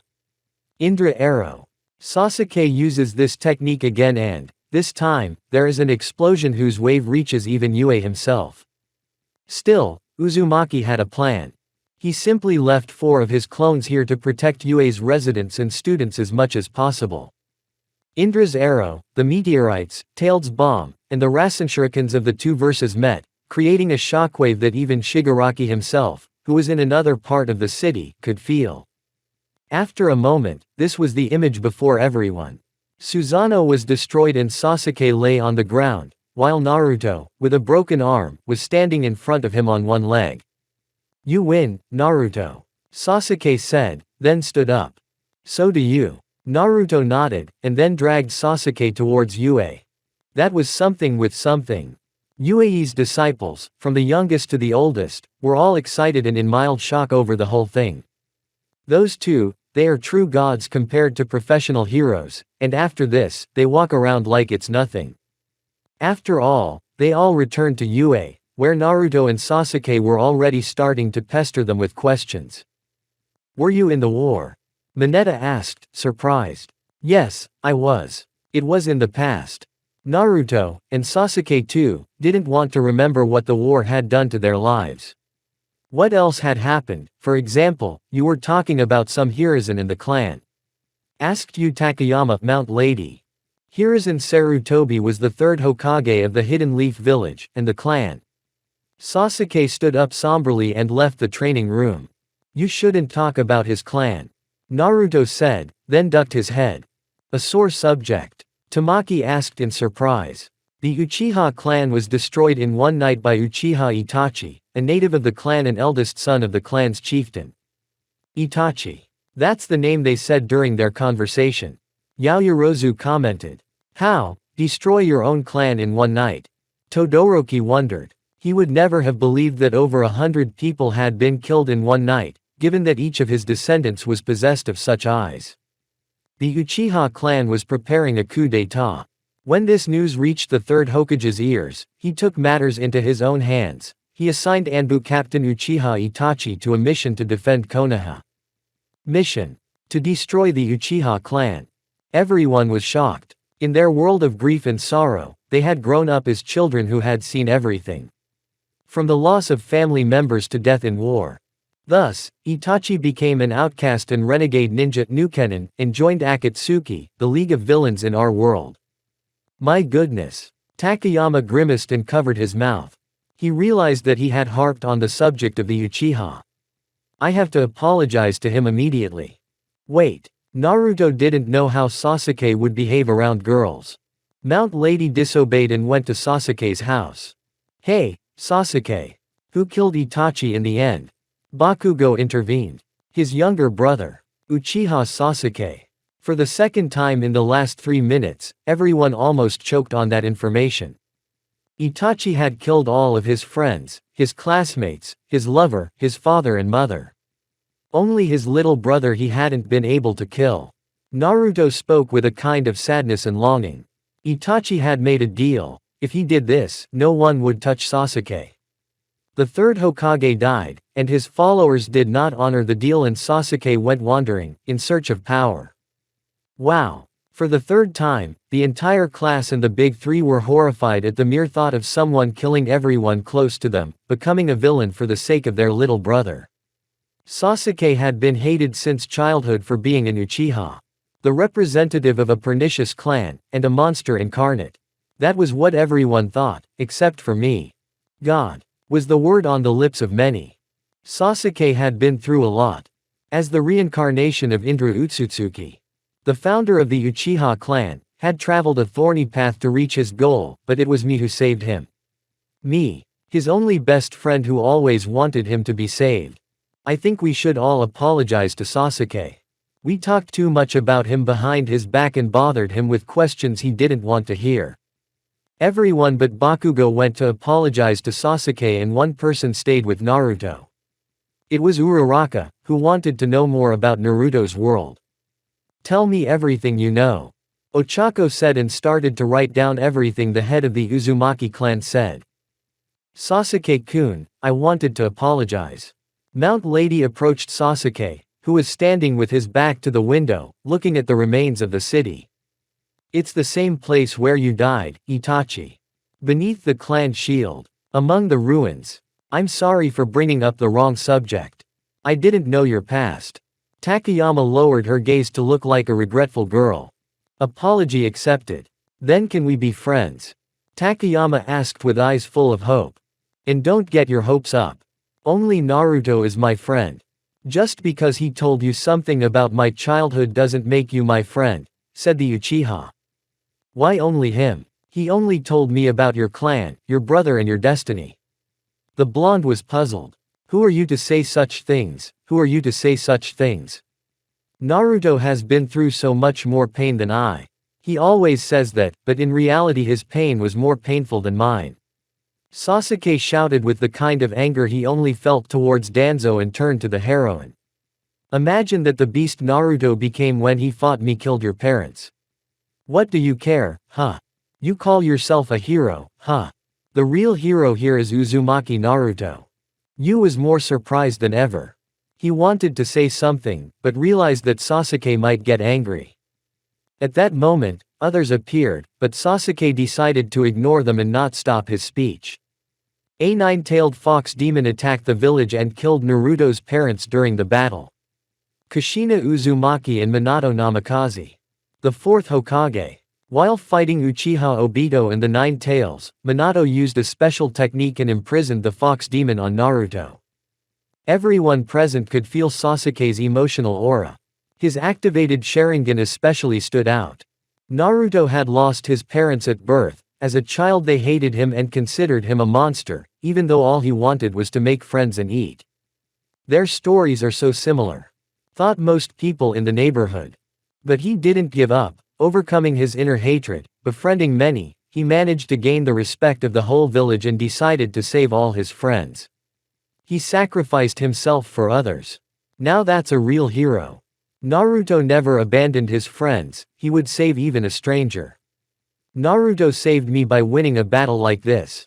He did all this so that others wouldn't have to experience what he experienced as a child. Loneliness, pain, hatred, resentment, anger. Sasuke finished and realized he had said too much, then headed for the exit nervously. Forgive us, Sasuke, said the Uchiha. No need to apologize. Thank Naruto for saving me from my anger, from my rage before I entered your world, or I would have killed half the heroes, including all of you. Towards the end, Sasuke subverted the Rinnegan and began to look through the heroes, probing into their very souls. Everyone looked at the Sharingan and for a split second, they saw all of Sasuke's pain, the destruction of the clan, the death of his family, Orochimaru, Obito, Itachi, the attack on the 5-cage meeting, the final battle with Naruto. Fear. A palpable feeling for all living beings. The young heroes felt the very thing of fear when Sasuke showed them the illusion of all he had experienced. Guys. Uraraka ran up to everyone with a notebook in his hands. I have an idea to show my respect and honor to Naruto and Sasuke. Then let's do it. But not without Midoriya, not until we get Deku back. Yes. They all raised their hands to show that they would not give up and that they would do like Naruto when he saved his friends. They will also save their friend Izuku from evil and despair. But please tell me, where is that guy with the green hair? I liked him, his style and his skills on the battlefield. Naruto looked at the students, who had their heads down and their gaze lowered. Out of the crowd came Bakugo, Todoroki, Yaoyorozu, Uraraka and Mirio. Izuku Midoriya left UA Academy in April. Bakugo said. What? Naruto's familiarity with the world and his readiness for rescue. Almost everyone's gazes lowered, except for Iida and Yaoyorozu's. Izuku made the decision on his own. Iida said. We want to stop him, but they won't let us leave UA. Momo added. Naruto's pupils took on a red coloration when he heard this. Naruto was already 18 years old. Midoriya was a whole year and a half to 2 years younger than him, but that didn't make him a child in Uzumaki's eyes. You threw your friend to the villains, am I right? Naruto was slightly angry, and his gentle aura changed. No, Iida waved his hands. We tried, but we're not allowed to leave UA, so we have to sit and watch. Even if some of us worked in agencies and met Midoriya, he would quickly leave us and run away. So we had to catch him. Catch him. Naruto remembered that the speed of the heroes here was many times slower, and Deku's speed was extremely fast. We tried, but he won't make contact, even with the Almighty. Ah! Naruto hissed. In the shinobi world, those who don't obey the rules are called trash, but those who don't care about their fellows are far worse than trash. And I don't want to be that trash. I will get Midoriya back with or without your help. This statement was heard by all and most were surprised. The Endeavor casually listened to Naruto's words. I can't allow you to leave UA. Director Nezu himself asked for it. And I didn't ask for your permission, Burning Man. Naruto said, turning into nine-tailed mode and tearing the ground because of anger. I don't know Izuku Midoriya, but what he's doing is truly selfish. But I'll save him, because that's what true friends and ninjas do. Izuku's companions felt embarrassed. Unbeknownst to them, a man who has a demon living inside him and who has traveled a thorny path to be recognized stood before them and decided to save Izuku, unbeknownst to him. Isn't that true heroism? I'm coming with you. Todoroki decided. So am I, said Bakugo. I am with you. Added Iida and Momo. Don't forget about us too. The whole class decided to bring back their friend who had saved and helped them many times. Izuku Midoriya. We will talk to Principal Nezu. Momo stated, after which she received a nod of approval from Naruto. Sasuke gazed lonely in the distance, watching the already ruined city being broken into pieces and the once houses where people lived were in a deplorable state. Something reminded him of Sasuke earlier that day. Itachi. Sasuke let a small tear fall, grieving for the brother he hated so much and only loved when he was already dead. What is your legacy? Destroying our clan? No. Save Konoha and defend it for years. Most likely. Save me, or rather, try to. Absolutely. Sasuke was sad for his brother. Itachi. Give me a sign that I'm doing the right thing. I want your sacrifice to be worth it. You already are. Itachi spoke from behind Sasuke. Itachi. Sasuke tried to see if he was dreaming or if it was some kind of genjutsu, but it turned out to be real. How is this possible? You're supposed to be here, in this world. I always have been and always will be with you, little brother. About everything that's going on, you're doing the right thing. Itachi spoke with a smile and a calmness he had when he was alive. I don't understand what's going on. We were supposed to fight Madara, but now we're in this world and we've decided to help these heroes. This is my legacy, Sasuke. I protected Konoha and you, and I always wanted you to protect Konoha as well. You and Naruto are in this world for a reason, so it was fate that brought you here. My legacy, Sasuke, is to protect my friends, to support, to defend the village. Konoha does not exist in this world, but that does not change the meaning of my words. Itachi walked up to Sasuke and jabbed 2 fingers into his forehead.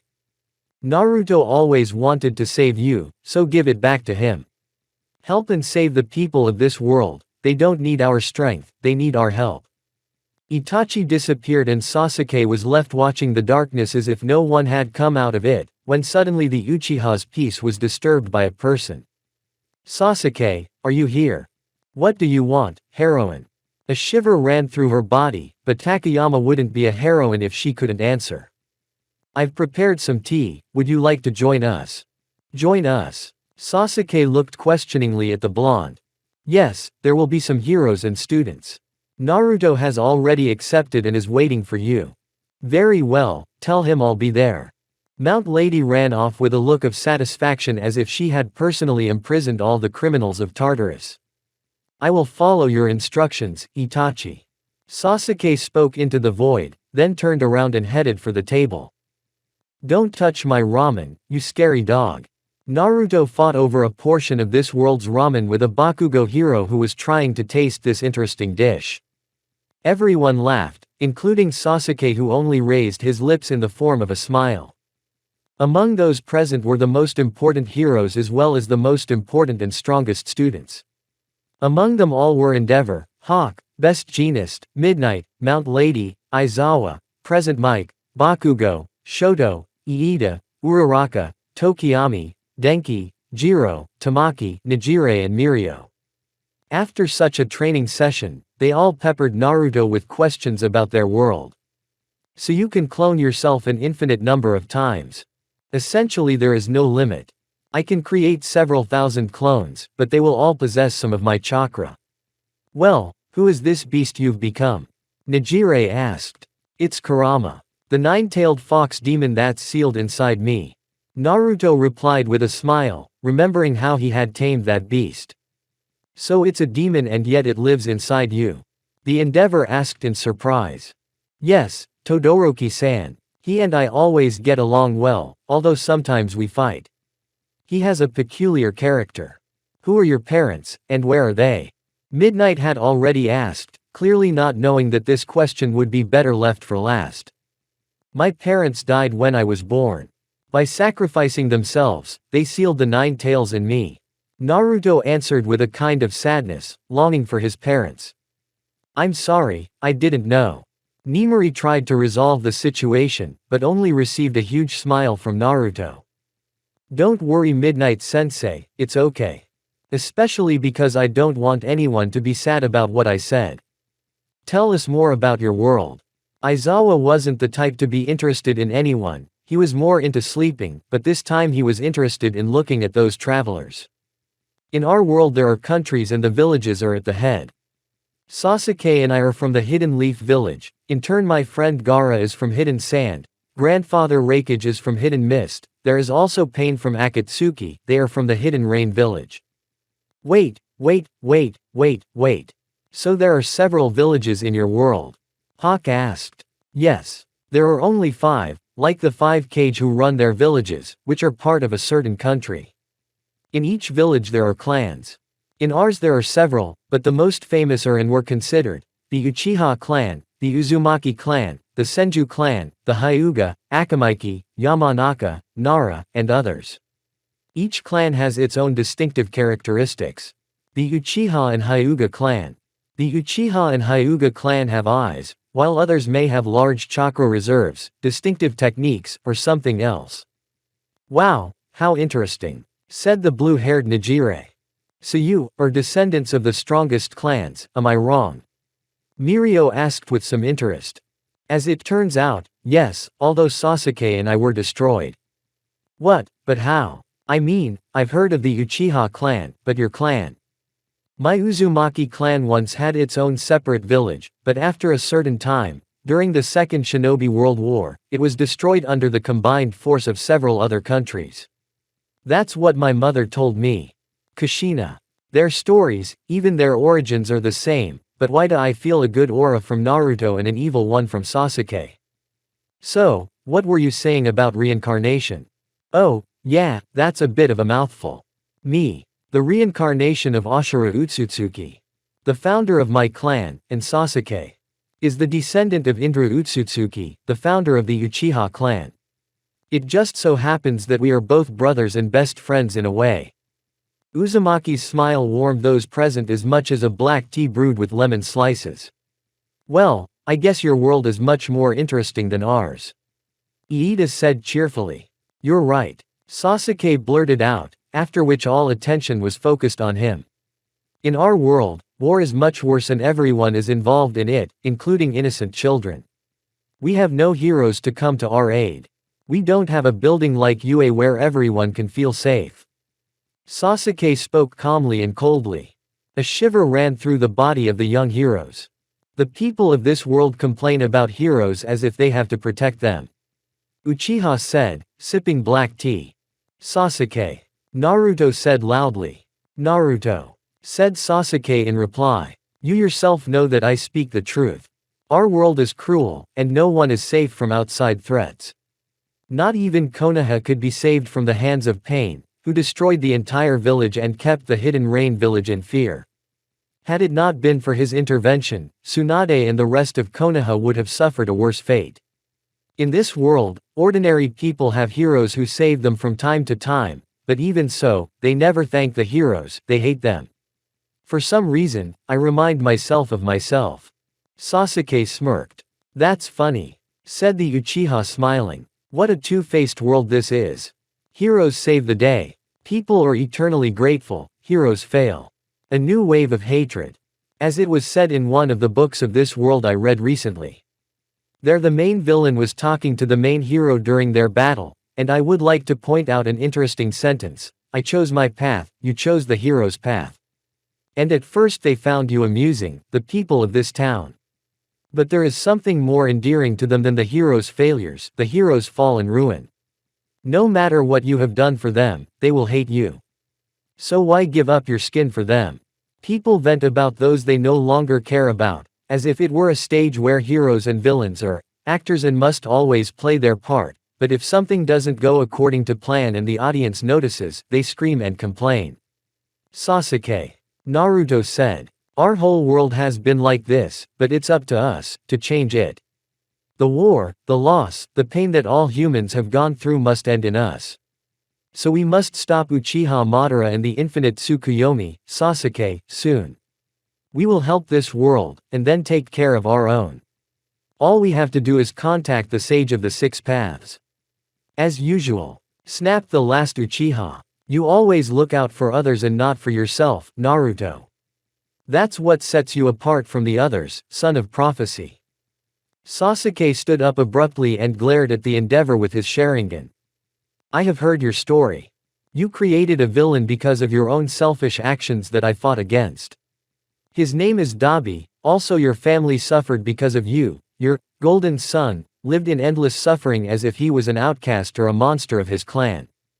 Sasuke knew what he was talking about, for he himself had lived as Todoroki after the destruction of the Uchiha clan. Sasuke looked at Hawk, Midnight and Lady Mountain, activating his Sharingan. You, Hawk, were raised by a former heroine who later became a villain. You, Lady Mountain, you flaunt yourself in front of others, just for your popularity and money. You are not heroes, you are selfish, greedy creatures that would give any villain an edge in villainy. I will never trust you and I will never help you. I am not here to help you willingly, but only because of my loyalty and friendship to Naruto. Sasuke stood up and walked away, leaving everyone in shock. I apologized to him, he's always like that. Naruto apologized, scratching the back of his neck. Don't apologize, said the Endeavor. Uchiha Sasuke is right, I created a monster with my own hands, who is my son and also drove my family to madness with his actions. I am not worthy of being called hero number one. Endeavor covered his face to avoid showing small tears. This was noticed by many people, including Shoto. Don't worry, Todoroki-san, and you Takami-sama and Takayama-sama too. Sasuke can be so impulsive, but he's actually kind, he just doesn't show it. Naruto spoke as if he had Ashura himself inside talking about his brother Indra. It's okay. They all replied, after which Naruto had to keep talking about his world. After a short time in which they all chatted passionately with Naruto about their world. So you're saying that there was an organization called Akatsuki and it had very powerful villains? Kaminari asked. Tell us the composition of this organization and their abilities, we want to know what their main strength was. Said Uraraka and Nejiro, writing something down in a notebook. Midnight supported this idea. Yes. Among them were the strongest renegade ninjas, Pain, Konan. Jiraiya-sama's disciples, Hoshigaki Kisame. One of the 7 swordsmen of the mist, Deidara. A master of subversion, something similar to Bakugo.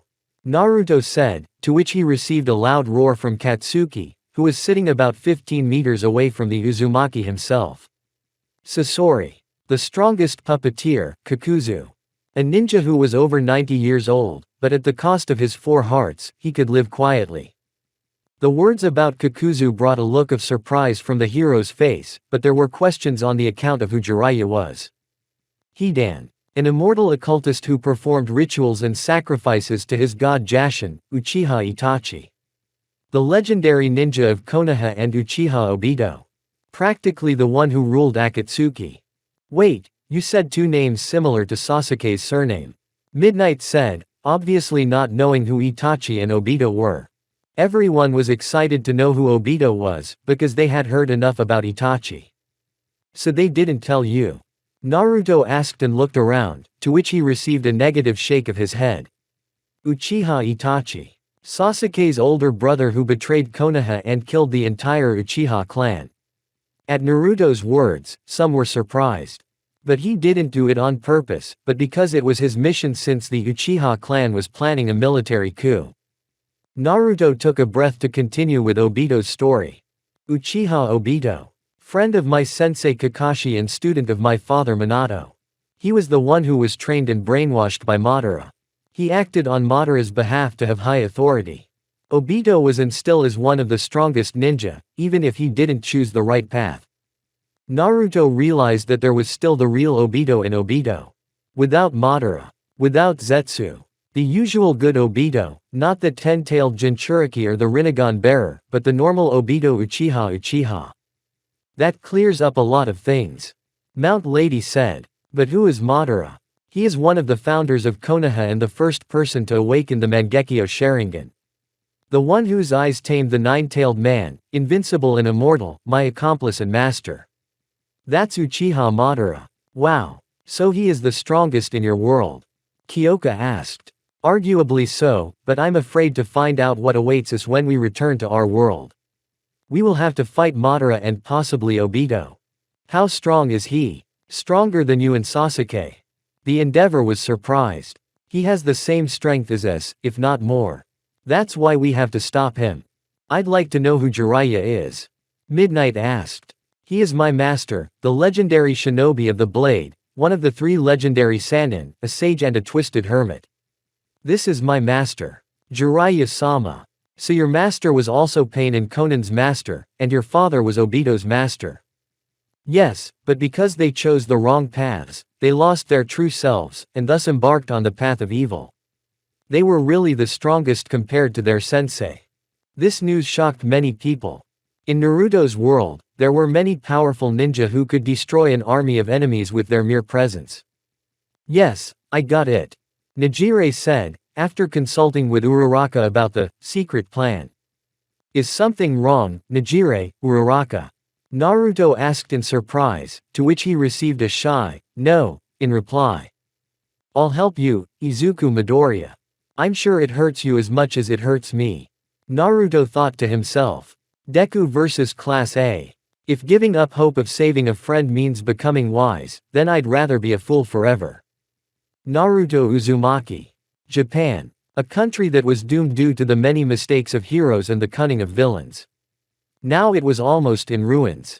The heroes tried to salvage the situation, but the area they could guard was insignificant compared to the one that was being vandalized, looted and battered. Yeah, reminds me of Konoha when it was attacked by Pain. Naruto thought. The situation was not getting any better at all. People were waging war on the heroes, even the new heroes, in the form of Naruto and Sasuke as ordinary citizens gazed upon Susanoo and Kurama. A wave of hatred swept over Yue and all the heroes. Other countries tried to send their heroes to help Japan, but the country's leaders objected. They all feared the consequences that could affect their country. The greatest fear in the world was for one villain. All for one. Naruto Uzumaki. What do we know about him? The hero who ended a great war or the dangerous Jinchuriki of a nine-tailed fox demon? The one who saved all his friends or the one who went against the system to achieve a goal? Whichever way it was, anyone could only answer one thing about Naruto with respect. He's a hero with a big heart. Naruto always and everywhere helped anyone in need. Vowing to bring his friend back, he even engaged in mortal combat to finally show him that he wasn't alone. Sasuke Uchiha. Who is Sasuke Uchiha? The last of the Uchiha clan, or as scum and villain as his predecessors, including his own brother. Itachi. He pursued a power he did not possess. He learned things that could not be mistaken for teachings. He spared no one, not even his own companions, to achieve his goal. Wasn't that a true example of a shinobi? Sasuke always sought revenge, but then he saw the truth and wanted to avenge Itachi's sacrifice in the world. But he was stopped by his best friend, whom he wanted to kill. In the end, Sasuke became good. The darkness that enveloped him retreated a few steps away from the strongest shinobi in the world, Naruto Uzumaki. He showed him the way forward. And Sasuke followed. Izuku is 12 kilometers from here. Naruto said, activating his sensoriums. You guys never cease to amaze me with your abilities, said Hawk. Just then Sasuke's crow suddenly flew in. He's currently fighting a couple of villains, said Sasuke, and released his bird again. How are you? I'm not going to get an answer anyway. Hawk muttered, then spread his wings. Are you planning to go look for Deku? Asked the Endeavor, who had suddenly appeared from behind. Yes. Class A is almost ready, so I have no doubt we'll be able to find Izuku. Naruto replied hopefully. Take care of yourselves. Don't let any of the villains kidnap you, although you won't anyway. Nothing can get you. Yeah, you don't have to worry about us. We'll get the students back when this is over. Naruto and Sasuke headed downstairs, then met the entire 1A class ready with their costumes. Let's do it, Datbeo. Naruto tapped his fist, after which he activated Kurama's veil. Hey, Uzuratonkachi. Sasuke let out a chuckle, to which he received a guffaw from Uzumaki. Izuku Midoriya. Hero or vigilante? Selfish or caring friend? We are just spectators watching him in everything that happens, but what does he himself feel? Pain. Humiliation. Weakness. Anger. Anger. No. Nine. Non. Ni. No. Izuku wanted to be a hero, but he was born without quirk. Bullied since childhood, he was subjected to a kind of racism about himself. His best friend thought he was trash and scum and told him to jump off the roof. Is that a real hero? Why do I get the feeling there's something wrong with him? His own parents didn't want to take care of their son, leaving it all on his little head. Are these the real loving parents? The Almighty gave his quirk a couple of hours before the exam started. Is that true love for a student? One can justify and deny these arguments 1,000 times and as many times, but one thing remains the same. The person Izuku Midoriya has become. He is now moving towards his dream of truly becoming the #1 hero. Yaoyorozu, Jiro, Shoto, Bakugo, are you ready? Naruto asked, after which he received sounds of approval from his earpiece. I hope it's okay. Izuku-kun. Momo waited. She had mixed feelings about Midoriya, but she knew only one thing. Izuku Midoriya must be saved. Naruto, we should divert and let them solve this problem on their own. Sasuke wisely advised, to which he received an ambivalent look on Naruto's face. I know, Sasuke, but I want to talk to him. One-on-one. To understand him, you know. Naruto asked a rhetorical question, to which he received a nod and stepped forward to Deku. Well, there's a lot of bad guys in the next 2 kilometers, we need to rest and deal with that a little later. Izuku said to himself, after which he heard something.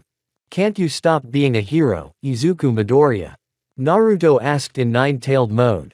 Naruto was a couple of meters away from Izuku, who was on a rooftop overlooking the crumbling city.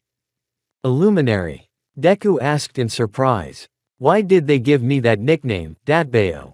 Complained the blonde. Maybe because you glow. Izuku smiled.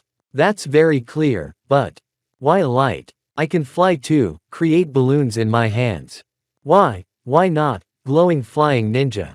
It didn't seem like a sincere and sad conversation, but Midoriya didn't know that half a kilometer away were all his classmates.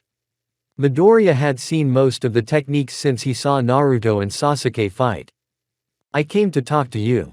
Uzumaki said, whereupon both of their faces took on an unpleasant gray color. If you came to convince me to go back, then I disagree. I'm not going back to UA. Midoriya activated his full hood and prepared to run away. Wait, Izuku. Naruto went after the red-haired man at an incredible speed. He's so fast that I can't even keep up with him using enough chakra. However, he'll need a breather and I need to conserve chakra. There's a chance I might run into some strong villains. Naruto thought to himself. Naruto's pre-made shadow clones completely blocked Izuku's path, forcing him to roll into an ambush. Chase him down and take him this way. Get ready. Sasuke said, sensing Naruto and Izuku's chakra closing in. Understood. Momo muttered and gave the signal to start Operation Save Midoriya. Izuku, please stop, I don't want to chase you. Naruto shouted, at which Deku stopped on the nearest rooftop. What do you want from me? Midoriya asked directly. You look tired, how about you go to UA and enjoy some ramen with me? No, thanks, but I don't want to do that. I can't go back to UA and I don't want food either. But you are getting exhausted. Look at your clothes, your arms and legs. You are not weak, but you need help. Let me help you. Why can't you go back to UA? Because. Izuku thought about the answer and decided not to lie. My quirk, one for all. I got it from the Almighty and it's being chased by Shigaraki and the All for One. I'll put everyone in danger if I'm in UA. Wait, so you don't have the quirk? I thought everyone in your world had quirks. Everyone, but I was born without quirk. Deku said bitterly, continuing the story reluctantly. In our world, 80% of people are born with quirks, the other 20% live without quirk. I was one of those 20. What's the problem if you don't have a quirk? A normal person lives a normal life. We have a lot of them in our town. Do you know what it's like to live without a quirk? To be considered second class. Everyone leers at you to see if you do something horrible, even in a public park with 3 police boxes. Izuku exploded with excitement. Naruto saw something similar to his childhood in this sorrow of life. The pain, the loneliness, the humiliation. These were things Midoriya had experienced and Uzumaki clearly understood how to act. No matter how stupid it sounded. I understand you, Izuku. I understand you perfectly. Landing beside her, Naruto spoke with his head down, but looking straight ahead. I was despised in the village too. Everyone hated me and refused to play with me, even at the age of 3. All because I have a 9-tailed fox demon inside me. You know, the one you probably saw when I was training with Sasuke. My best friend. I was shunned, even by children. Wait, so there's a monster of that magnitude living inside of you? Izuku asked in surprise. Hey, don't call him that. He's not a monster, he's my friend, although sometimes he can be a little jumpy. Naruto smiled in satisfaction as Izuku recovered from his astonishment. I have seen your abilities, Midoriya, and I know you are the greatest hero I have ever seen. Let me help you and accept your pain. Let's go to UA. Naruto held out his hand, but Izuku did not respond. I'm sorry, Naruto. You. The only one who will really understand my pain, but I still can't go back to UA. I don't want to put people in danger. All my friends. Then I'll chase after you until I catch you. Naruto said it with a smile, making the other smile. I want to save you and I will, whether you want me to or not, Izuku Midoriya. I'll give you 4 seconds to escape. Izuku's trajectory headed towards the intended place of ambush. Midoriya unexpectedly encountered a villain with the despot quirk, thanks to which he was able to turn living people into a shield around him. Hey, you troublesome children. Sasuke said, adopting Aizawa's habit. Save your friend or I'll have to intervene. Naruto won't be happy if you fail. Sasuke activated his Sharingan for a moment, signaling his intentions to everyone. Class A, be on guard. Plus Ultra. Iida said excitedly. Yes, they all said in unison. Get away from me. Deku activated his full hood and the black whips gave him his haggard look of terror. Come on, give it your best, you imitation of the Almighty. You guys, gather round. Shouted Iida. Thank you for coming. Izuku said. The 6th quirk. A smokescreen rose and revealed the 9th wielder of One for All out of sight. Mina's shockwave. Bakugo directed the shockwave towards the ground, clearing the area. You think you're the main actor in this scenario and the rest of us are just some kind of extras, huh? They said you can go back to school, Midoriya-kun. Kota shouted and directed a flock of pigeons towards Midoriya. Midoriya tried to dodge the pigeon attack, but a splinter grabbed him. Those black whips are creepy. You should be careful. Shiro said. Wall of beats. Kyoka suddenly appeared and slammed Midoriya against the nearest wall. Remember that time you helped me with the tips for the festival? It wasn't necessary, but I was so glad you did. Midoriya had a flashback of how worried Jiro was back then. Suddenly, Ojiro grabbed Izuku with his tail. Do you remember that battle at the sports festival against Shinsho? Izuku recalled those days, when he was still a budding apprentice. I can't turn a blind eye to the fact that you're the only one who fights to exhaustion. If I stay, we will all be in danger," declared the young Izuku. "They should be able to handle it." Naruto had faith in the A class. "If not, I will intervene. You have to grab me and then I'll use a Menetejikuru on Izuku and switch places with him." "Wait, you've been able to use that technique all this time, so why all this A-class battle?" Uzumaki was puzzled. Firstly, it's more interesting and convincing, secondly, Midoriya should come back voluntarily, and thirdly, the author wanted it that way. Sasuke suddenly looked at the readers and looked back at the blonde. "What, which author? There isn't any. Just observe. All for one will take you away from me. I can't let that happen." Izuku tried to free himself from the tail's grip when he was suddenly hit by some substance. "Come on, Dark Shadow!" Tokiyami shouted. It had already become too strong. "Midoriya, listen to this!" shouted the yellow Sato. "You may have a special power, but we think so too. Listen to what Kota said about the school, not that stuff about Eri-chan's apple supplements. Even Eri-chan doesn't need me," uttered a tired Midoriya, trying to get up, but as if suddenly. "At first, we wanted to follow you. Now we are allowed to use our quirks under the orders of Naruto and Sasuke, who are playing the role of professional heroes for a while. In this mission, we are keeping you safe," Yaoyorozu said, hoping his sedative worked. Izuku ran out of the car, but then Kaminari grabbed him. "No way," said the blonde. "I know One for All is very important, but you have something more important than him. You and I have few interests in common, but you're still my friend, so I'll do it even if I have to use force."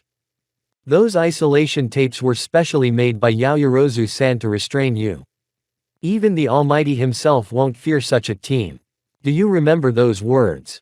Shoji asked, wrapping the green-haired man in the tape. "There's a lot of darkness here. Dark Shadow. Ragnarok Worm." Tokiyami activated one of his techniques and wrapped Midoriya in a dark circle. Using Dark Shadow's characteristics for defensive purposes. "It was your idea, Midoriya. Are we just people who need protection? Speaking of which, Midoriya, you should wash up," said Kaminari. "Izuku, please come back to us," said the rich girl in desperation. But suddenly, Midoriya stepped out of the trap and headed into the air. She didn't even think she could escape from Ragnarok. "That's enough," Izuku shouted. "You care about me wholeheartedly. The premonition of danger informing me of evil intentions didn't work, so please stay away from me." A wall of ice streaking across the sky. "What a face you make." Todoroki frowned. "Your responsibility doesn't even give you the right to cry, so share that responsibility with us." "I won't let you go," Froppy declared, standing against the walls of one of the buildings. "You are very important to me. You are my friend who cries when he is hurt and trembles when he is afraid. You want to be that comic book hero." Froppy stuck out his tongue and prepared to attack. "Class 1A won't let you fall for that fantasy. I'm watching you and I had an idea, Sasuke," Naruto said, observing the student's efforts. "If we had been so determined to save you, we would have gone after you. Would you come back?" Sasuke thought for a moment. "Probably not, because I was driven by revenge and the pursuit of power." I imagine if I ran after you, you'd be your usual Yuzuritankachi. Naruto began to grimace, causing Sasuke to smile involuntarily. "Let's see how they do," Sasuke said, analyzing the scene. "I've threatened them that I'll do things my way if they fail, so they're already motivated." Naruto smiled at his friend's statement. "Some of the pro-heroes are very close to here, so all we have to do is watch what happens." "Man, I thought I was going to have fun, Datbeo." "It will be, but in the meantime, we have to observe." Izuku Midoriya. According to Yu Takayama, everyone in this world has a single quirk, or at most two quirks, like cosplayer Gaara, but the one who really possessed a monstrous amount of quirks was All for One. Madara unfinished, and how come this guy has some of those too? Flight, black whips, monstrous strength. He also sensed Naruto a few miles away. So it's not as easy as it looks, Sasuke thought. Is it just me or could Midoriya easily defeat the entire A class? Naruto mused. Stay on guard. Sasuke drew his sword and blocked the bullet. Damn, here come the underdogs. Hey, we heard about you guys and we were promised good money for your bodies, said one of the villains. Corpses you say. Uzumaki ran closer and started taijutsu fighting using a kunai. Fire element, fireball. Sasuke unleashed a huge fireball towards the villains. Naruto, we can't let anyone interfere, this is their battle and they can handle it for sure. Understood, Datbeo. Uzumaki said and was already fighting a couple of villains with his fists. Hawk and Endeavor were not left out either. They were guarding the opposite area from Naruto and Sasuke, and they were also fighting a dozen small thugs. Midoriya, that's probably what All for One wants, he can use it to attack Yue. If you couldn't find them in this state, you'll definitely wear yourself out, shouted one of the companions. Let us fight by your side, shouted others. You're next. These words swirled in young Midoriya's mind. A memory of the day when the Almighty pointed at Izuku and uttered his last sentence for his career faded in his mind. You're next. Please, leave me alone. This is a battle between All for One and One for All. Froppy grabbed Deku and sent him flying. Midoriya wanted to escape using Quirk 7, but was prevented by a little pervert. He was fascinated by you. When you fought, when you trembled, when you were afraid. Always, declared the purple one, to which Izuku just pushed him gently with his black whip. You will not leave, Uravati declared, heading straight towards Midoriya. Just then, out of nowhere, most of the A-class came out of nowhere, with Bakugo flying out of it. Using explosions, he created an ice trampoline for one of them to grab Izuku. Deku, I still have something to tell you, but I can't keep up with your speed. He will. Katsuki decided to himself. Boss. Helping when not asked. That's the true trait of heroes. Ida's cry was as desperate as the crystal eyes that adorned his face. I must free myself from his grip. But strength is not enough. Time. Uraraka activated his quirk and Deku stuck to Ingenium. Got him. Kirishima shouted and gave Izuku a death hug. When I was in middle school, I was told a story about a boy who jumped after his friend right into the hands of a villain. I was stunned, but I soon realized it was you. It has nothing to do with whether you have powers or not. This is our answer, said the Red Rebel. Just then, all of Class A began to approach the crash site. Midoriya, said Ishido, tired of crying. Please come back with us. We'll go to class together. I want that too, but there are so many people in UA. I'm in danger and I don't want them to feel uncomfortable. Do you remember what I told you when Shigaraki stabbed me? I don't remember. Izuku's eyes turned completely white.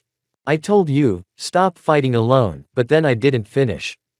My body moved randomly and then, when I was impaled, I realized what I should have told you. You didn't have quirk and I looked over my shoulder at you. But in reality, I felt you were ahead of me.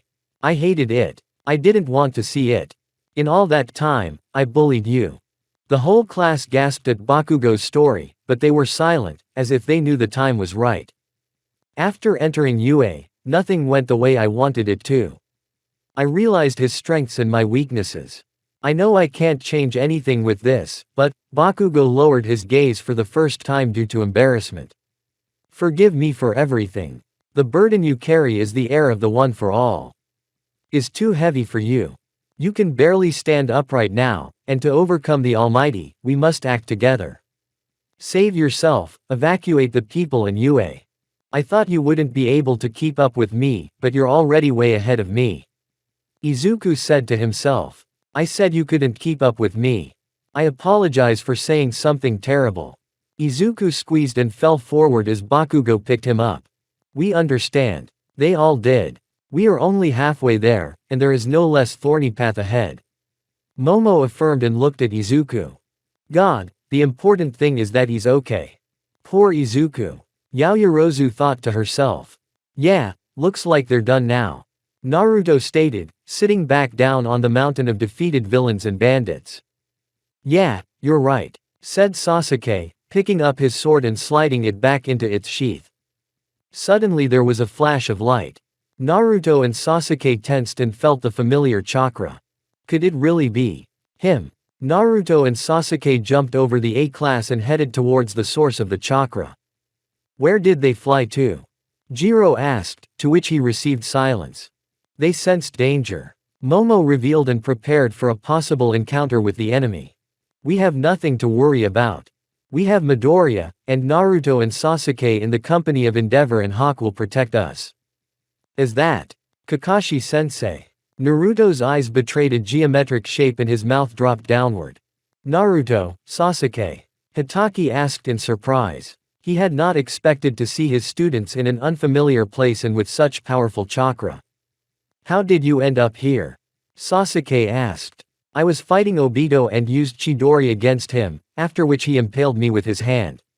I saw his expression expressionless, the light, and I ended up here. But your wound, is it gone? The blonde asked. I think so, I feel better than in the battle. Where did you disappear to?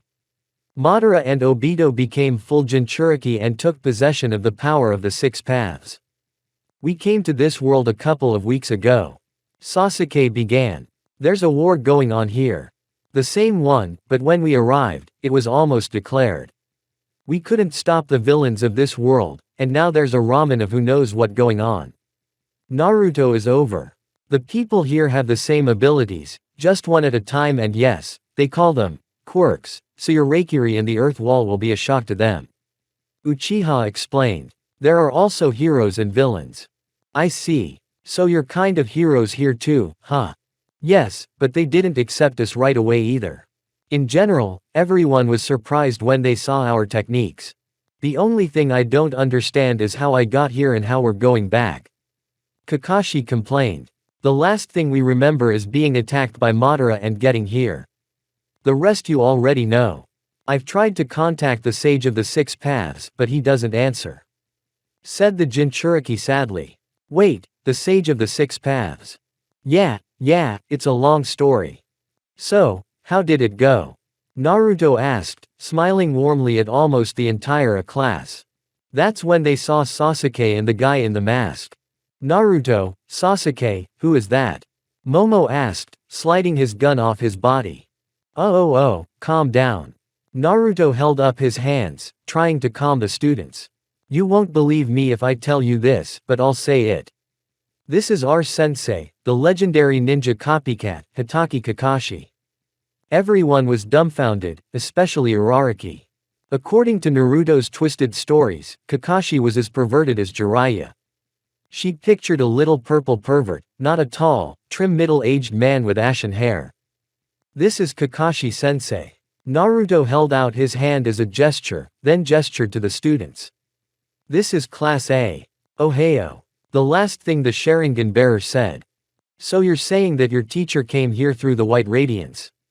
Endeavor wouldn't be hero number one if he believed every word, but what Naruto was explaining was a possible and even interesting phenomenon. Yes, Endeavor-san. Hitaki himself replied. Just Steradal-san. Angie replied. Naruto and Sasuke have told me about your world, but I want to see it and learn it all by myself. After all, I am a shinobi, and shinobi always analyze. Uzumaki and Uchiha looked incredulously at Hawk, who was surprised. So another unique person with many quirks in our world. Why him and not me? Complained hero number 2, causing him to receive some laughter from the duo. We'll talk to Director Nezu about it. He's obligated to let you in UA, you're the master of those two after all. Endeavor pointed to our duo squirming in the same place. As weird as it sounds, it's true. Hitaki said with a smirk. I hope I'm not in your way. The trio of heroes left the building, meanwhile Naruto, Sasuke and Kakashi headed to UA's entrance, where they met Midoriya and Tulum of people. Don't let that boy enter UA. Shigaraki will come for him. You told us we'd be safe. Then why the hell is this kid here? I knew something like this would happen. Sasuke spat. Hey, you were right, Sasuke. Naruto humbled himself, realizing that people have always been human and driven by fear. United one for all. A person's life is defined by what they believe to be true and right. That is what shapes our reality. But what is truth? It is only a concept and reality may be a mirage. Or maybe people live in a world of their own illusions. Itachi Uchiha. Kakashi was heading towards some kind of protected object with two letters, UA, on it.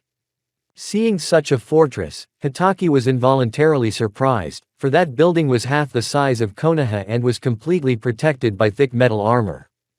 Hitaki was still reeling from the impression that he was now in a different world. A better world, it seemed, but what the ash-haired man saw was not clean streets and smiling passers-by, but devastation, fear and disaster. Kakashi felt with every part of his body that it was as if he had never traveled from one world to another. The same looters. The same enemies. The same devastation. It was as if this world had always and everywhere been so violent. In every world. Kakashi-sensei. Naruto suddenly let out a sound. Yes, replied the Sharingan wielder, coming out of his trance. I realize you are here for a reason. If we were transported by a sage of the six paths with high chakra, and you were transported by Madara and Obito's chakra connection, then that means. Unfortunately, you're right. The ashen-haired sigh could be interpreted as a plea for forgiveness. So they'll come here. Sasuke finished for the two of them, nervously considering what was happening. Most likely. Hitaki said sadly. Madara will realize that thanks to his chakra he will be able to travel here, and when he gets here, we'll be ready. Naruto said sharply. But we don't need to tell the heroes this information yet. They are already struggling to solve their problems. They have just saved, in their words, Japan's last hope, and are facing an enemy stronger than any member of Akatsuki. We must not tell them about the arrival of Uchiha Madara, or all hope will crumble like a house of cards. Hey, you've read a few books on this world and learned those phrases, huh? Sasuke sneered, grinning. In front of Hitaki, Sasuke could be himself, not a second Uchiha ghost. Hey, at least I tried to watch his movies and TV series, not spend 5 hours studying Murakami's works like you. Naruto said, but immediately turned serious and landed, drawing the attention of both shinobi. We must be prepared for Madara's arrival. We will not let him take over this world. Again there was that glint in his blue eyes.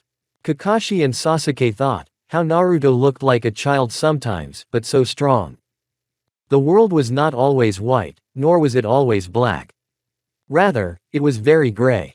The screams and cries of the people came from the crowd. Fear and the fear of death had taken over their positive feelings. They were afraid, indeed, as always. Trusting the heroes, they stopped thinking about how to protect themselves. The same situation is happening now. The masters in the form of Present Mike, Smintas and Midnight tried to talk to the people who did not want to hear. Even taking into account Hisashi's quirk, they flatly refused to let in the ninth owner of One for All. Some professional heroes did not stay on the sidelines and tried their best to calm the people down, but it was impossible to appease the crowd with ordinary words. Midoriya looked wearily at the picture in front of him. His lifeless green eyes that were once full of confidence had ceased to burn, favoring black pigment. There was no need for tears here. This didn't need sympathy. It needed radical action and, more importantly, what makes a lot of people think. The truth.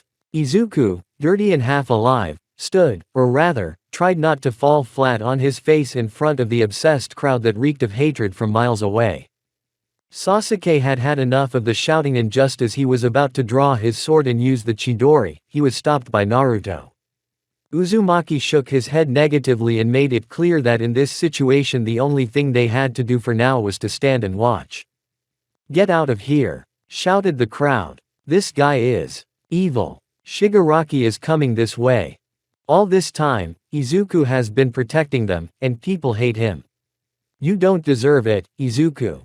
Yaoyorozu thought dejectedly. Man, were people always and everywhere the same? Naruto said, to which he received a smack on the head from Sasuke. We assure you that everything will be fine. We are in UA after all. Present Mike tried to convince everyone, but to no avail. Best Jeanist, you promised you would protect us. And where are your promises? Asked one of those present, to which Best Jeanist just exhaled.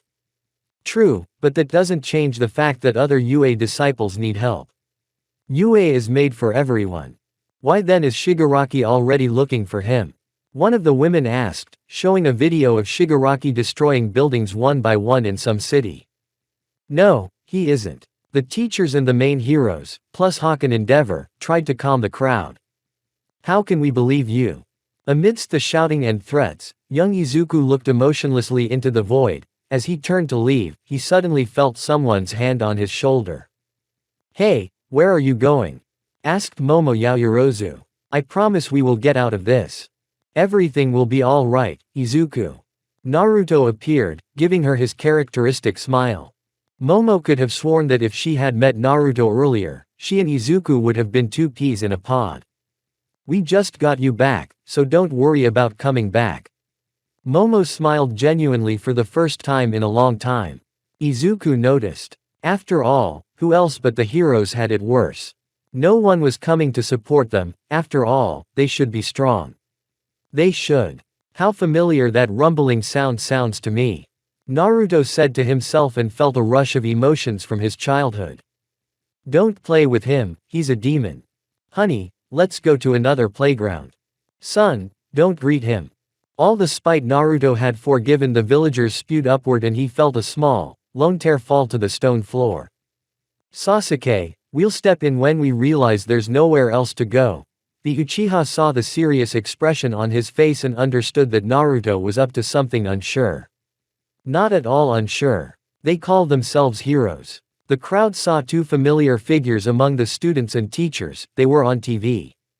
What are Naruto and Sasuke doing here? Asked one of the men who had been adding fuel to the fire. What are they doing? Are they trying to get Shigaraki to come in here? I always knew they couldn't be trusted. Naruto wanted to say something, but then realized it was useless. There were only two ways to subdue this crowd, brute force or a sly tongue. The latter option sounded better to everyone, but it was the more annoying one. How can you call a child a monster just because he's being chased by a villain? Asked the blonde, already furious. Because he's a threat to our safety, you bloody luminary. Replied someone from the crowd. And isn't our whereabouts a threat as well? My heroes and apprentices and I are protecting you from the villains. The entire UA territory in the next few kilometers. That's no guarantee of our safety. If only the heroes had done better. Uzumaki's nervous voice interrupted the shouting. The heroes made a mistake like any other. They miscalculated their strength and time. The heroes protect you even when no one wants to, and you spit in their face. This kid has the greatest power in this world, and with him alone we can defeat Shigaraki and all for one. What? How do you know that? You're just a normal teenager with some quirks. Naruto, let me. Kurama spoke up. I wanted to speak in front of these people. Are you sure? Uzumaki asked, to which Kurama nodded okay, try to keep them quiet. Suddenly the pupils of Naruto's eyes changed, and cat-like whiskers appeared on his face. This did not go unnoticed by the crowd, nor by Sasuke, and not even by the students and heroes. Listen to me, people. Kurama spoke, using his husky voice. Everyone was surprised at the sudden change in the handsome Uzumaki's voice and appearance. My name is Kurama, I am a nine-tailed fox demon who is trapped in this boy's body. Pointing at Naruto. Since he was born. From his earliest years, he endured humiliation and abuse, rejected, bullied, because I was in him. Is he a nine-tailed? Asked the surprised students and heroes to Sasuke. Yes, it's him. Kakashi replied appropriately. Kurama caught his breath in his chest and continued. You think I wanted to be sealed inside him? No. Ever since he was a kid, I've watched him grow up, failing after failing and getting stronger. I used to hate people, but when I met Naruto, I changed my mind. This guy, Kurama said with a smile. He doesn't care who is against him. If he wants to protect someone, he goes out of his way to do it, as befits a true shinobi. This green-haired boy has a similar, supreme power, and without it, the guarantor of your safety is already in serious danger. The crowd was silent for a few seconds, digesting all that Kurama had said. There are other ways, to stay out is to stay safe. Said the most notorious alarmist. The crowd continued to shout toward Midoriya. It seems that people are the same on all worlds. Kurama said mockingly. Oh, they're jerks. You can tell they mean us harm. If they have more than one quirk, then they definitely serve as all for one. We have villains living with us, AGGH. The comments from the crowd echoed loudly around the area, making everyone, including our heroes, nervous. Sasuke twitched and wanted to activate his Sharingan already, but Naruto clenched his fists and for a moment his eyes turned slutty. Calm. That was what was needed for the moment, but the Uchiha smelled something strange. A thirst for blood. Something he only felt in the pursuit of power. What he felt when he fought Itachi. What he felt when he fought Naruto. Activating his Rinnegan, Sasuke began to scan the crowd. Closely and keenly, so as not to miss even a slight or small flaw in the faces of these people. They all looked angry, with furrowed brows and mouths full of the same phrases, but the interesting thing was, there was something strange. After looking everyone up and down, Sasuke noticed a curly-haired boy. He looked calm, but the Uchiha could see his vitality. He was oozing from him, addressing the people around him, including the Uzumaki himself and the Uchiha.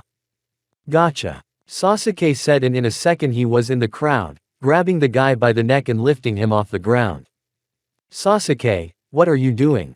Naruto and Kakashi wanted to pounce, but then they were stopped by the brunette's hand. What did I say, you're monsters? The weak boy shook the air, trying to catch his breath. It's too tight. There's a special kind of force in this world. Quirks, but my left eye. Rinnegan. Allows me to see a non-verbal projection of your life energy, which we call chakra. Chakra and quirk are two of a kind. Simply put, I see you using your quirk on these people and on us. The energy currents are directed at anyone experiencing negative emotions in any way. That means, tries to make people talk. That's why Kakashi-sensei didn't give in. Naruto spoke, to which he was interrupted by his own sensei. Or he was thinking of the last chapter of Jiraiya-sama's novels. The shinobi thought, recalling the juicy pages of the novel. Sasuke squeezed the boy's neck and the boy fainted. It was then that Quirk fainted as well. His quirk made him more enraged. He most likely did it deliberately, so take it away from him. Sasuke carried the boy's corpse to the best genist, but only held him down with ropes and headed for his car. People felt a weight lifted off their shoulders and their souls went a little lighter, but even that didn't change the essence of the fruitless conversation. Don't let the boy enter UA.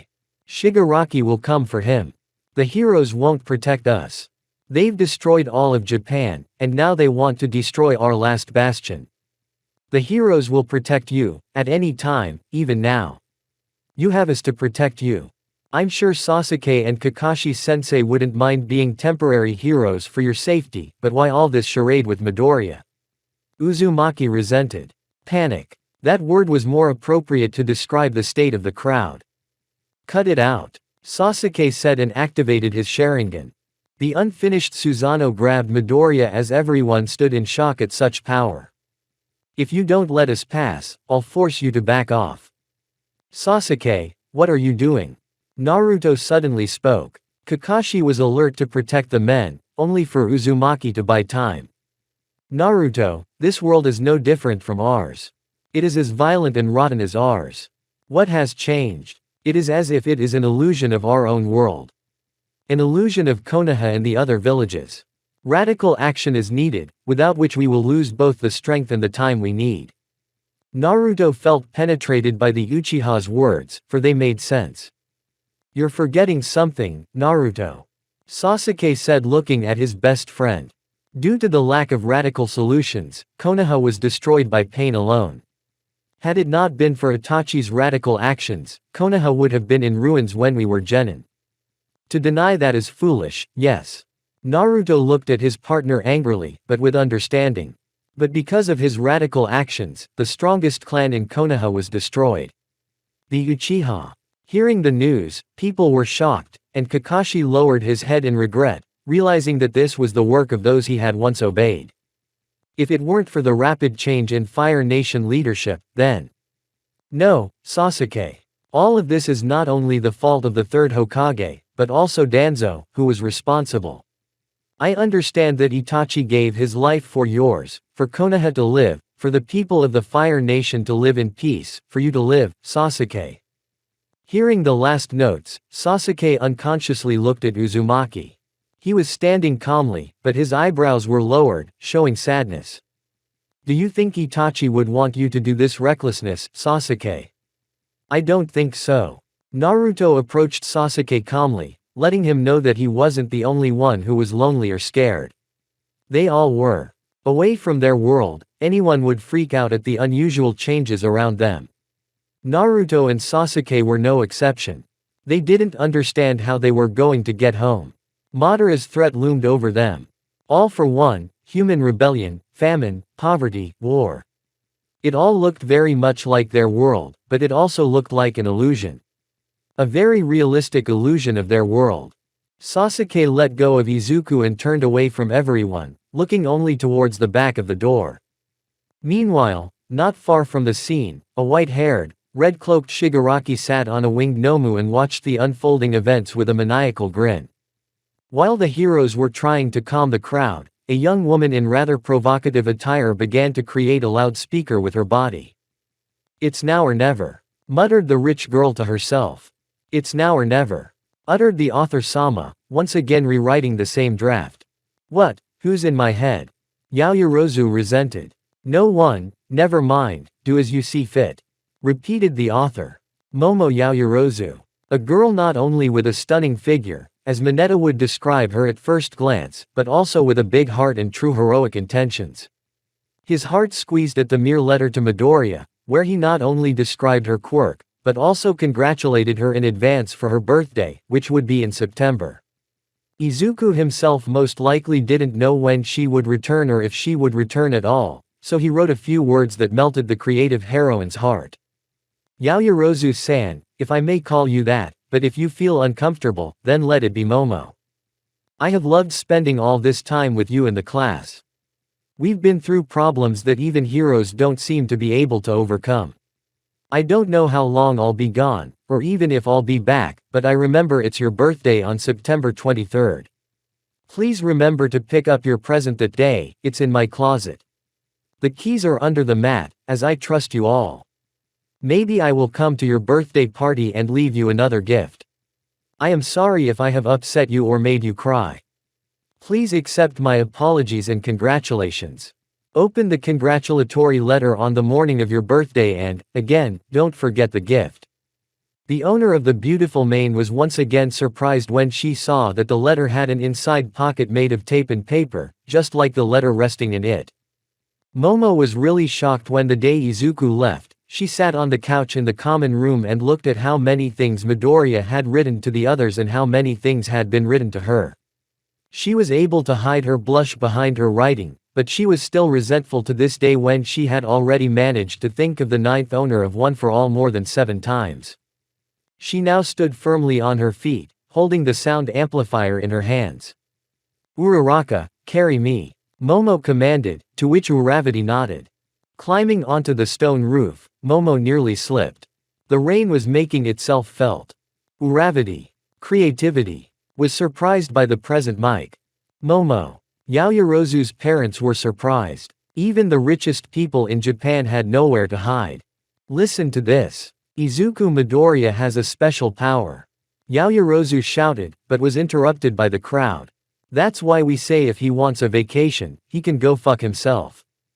That's not what I'm saying. He left school so he wouldn't cause trouble for others. We brought him back. If you could divide people into 2 categories, the first would have shock and the second would have real anger. Yaoyorozu-san, Izuku said, and his pupils dilated from the surge of emotions. His power is special. He's able to defeat all for one. They are after him, that's why he had to leave. Look at him. Can't you see? Raindrops were sliding down Momo's body.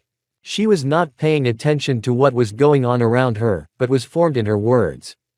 Suddenly, people began to turn and look at the state of Deku's body. Shredded shoes, sleeves, torn clothes and a dirty face.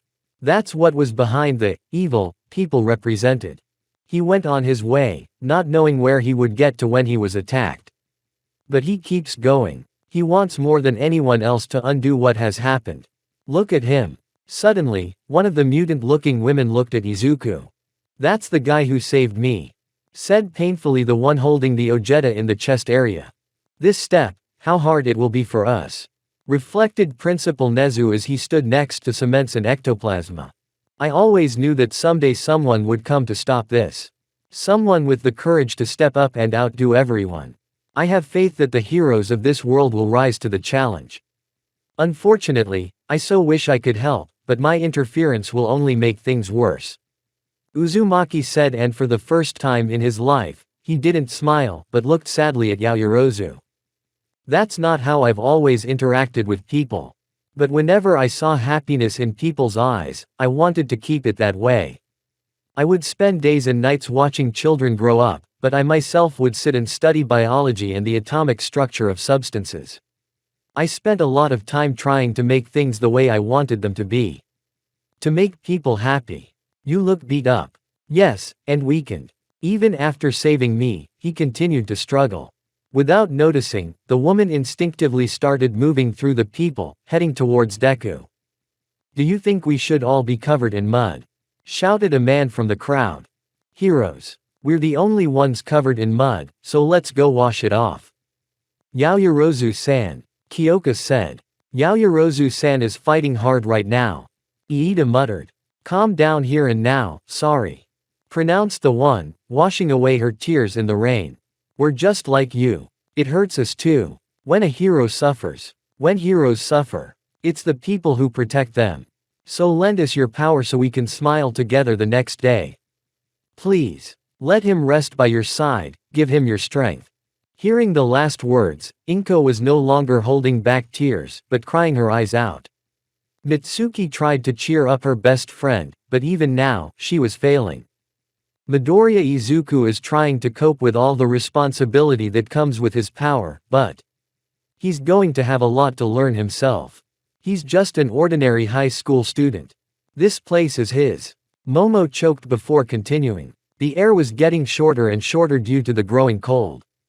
His Hero Academy. Let him stay here. Hearing the last words, Izuku Midoriya, hero incarnate, fell to his knees in front of the crowd and squeezed his heart, not holding back his emotions. What will this step be like?